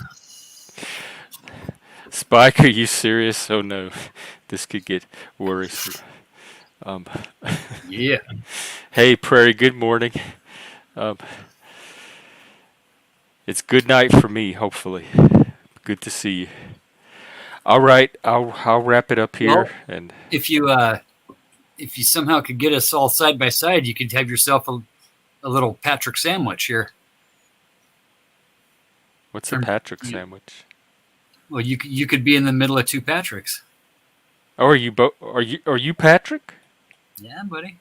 Oh, I didn't know. Are you both Patrick? See, I didn't know that. Oh, I see. Like this. Hang on, I just had it. Oh, close. Okay, we have a Patrick sandwich. This is a Patrick Yeah. sandwich, guys. We're ending. Gen X fucking Patrick sandwich. What's up? Patrick breakfast sandwich. Start your morning right. Right, how do I get out of this sandwich? There we go. Yeah, buddy. All right. All right. Good to see you fuckers. You too. Have a good workout. Check triathlon, the something. music page on the music page on the Outliers. I posted a Willie Nelson just did a new song with what's that fucking guy's name? It's a great song, dude. You'll fucking love it. It's about how cowboys have a tendency to fall in love with each other. Oh, Orville Peck and Willie Nelson. Cowboys Yes, are dude. secretly fond something. In fact, I will Cowboys are- put it in the chat link. Fucking great video, great song, dude. Yeah, good stuff. It was AI created. Cowboys are frequently No, this is secretly really- fond this is of real. each other. Yeah. This is real shit. It's a late, early '80s, mid '80s song that was put out by a country guy that's been redone by these two artists. And then the what's his name, Orville Peck, just dropped something. I think it's like 3 or 4 days ago with Beck. He did like 3 songs with Beck. Beck's still around. He's still out there. He's done a doing bunch stuff. of collabs. He's a great Trying artist. to work on a second hit. Oh, bro, yeah, dude. Yeah, Beck's dropping shit about every couple months. He's dropping a new songs. Good stuff. Oh, shit. I'm going to take the garbage. All right, Fatty. Well, have a good day. I'll see You too, man. See you around. Be good. You too. What up, chat? Hit that fucking like button. Sub up. Go over to Freak. Sub up to him too. He needs a couple of subs. Yes. And go over to Midnight yes. Pro Logic because he simps for subs. I might as well put his too. Yeah, let's do. Oh, Barney a favor. Yeah, Here, bro, this he is came up on Speakeasies give earlier him a speaking pity with- like and a pity sub. He Absolutely. can't ever get enough of those. He has a. Damn right. It's we don't kink shame here. That's. Yeah. Freak. I have a philosophy religion channel, but do you want me to do? Is it to discuss like spiritual topics, or is it if you need spiritual support or something? Because I have a support section I could put it in, or I could put it in like the discussion section as a topic. So yeah, if hit me up tomorrow or like later today if you don't see it in there, remind me and we can kind of refine what you're looking for. But yeah, I can add one. All right, everyone. I think this is these are we could all use a pity sub now and then. Topic for now, please. What does that mean? Okay, yeah. All right.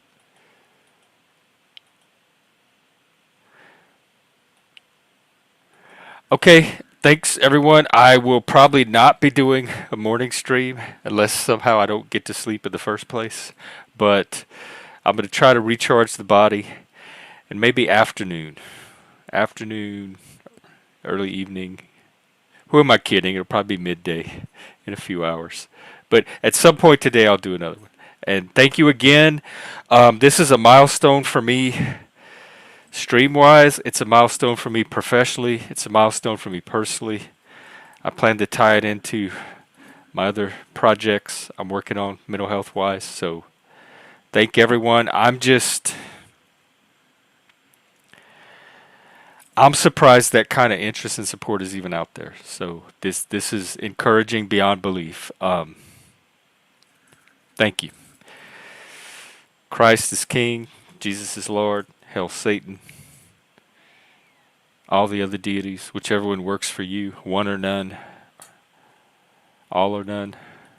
All right. Much love, Fatty. I'll end there. I think I'll have sleep delirium actually. Okay. I'll see you again later. Bye-bye and thank you.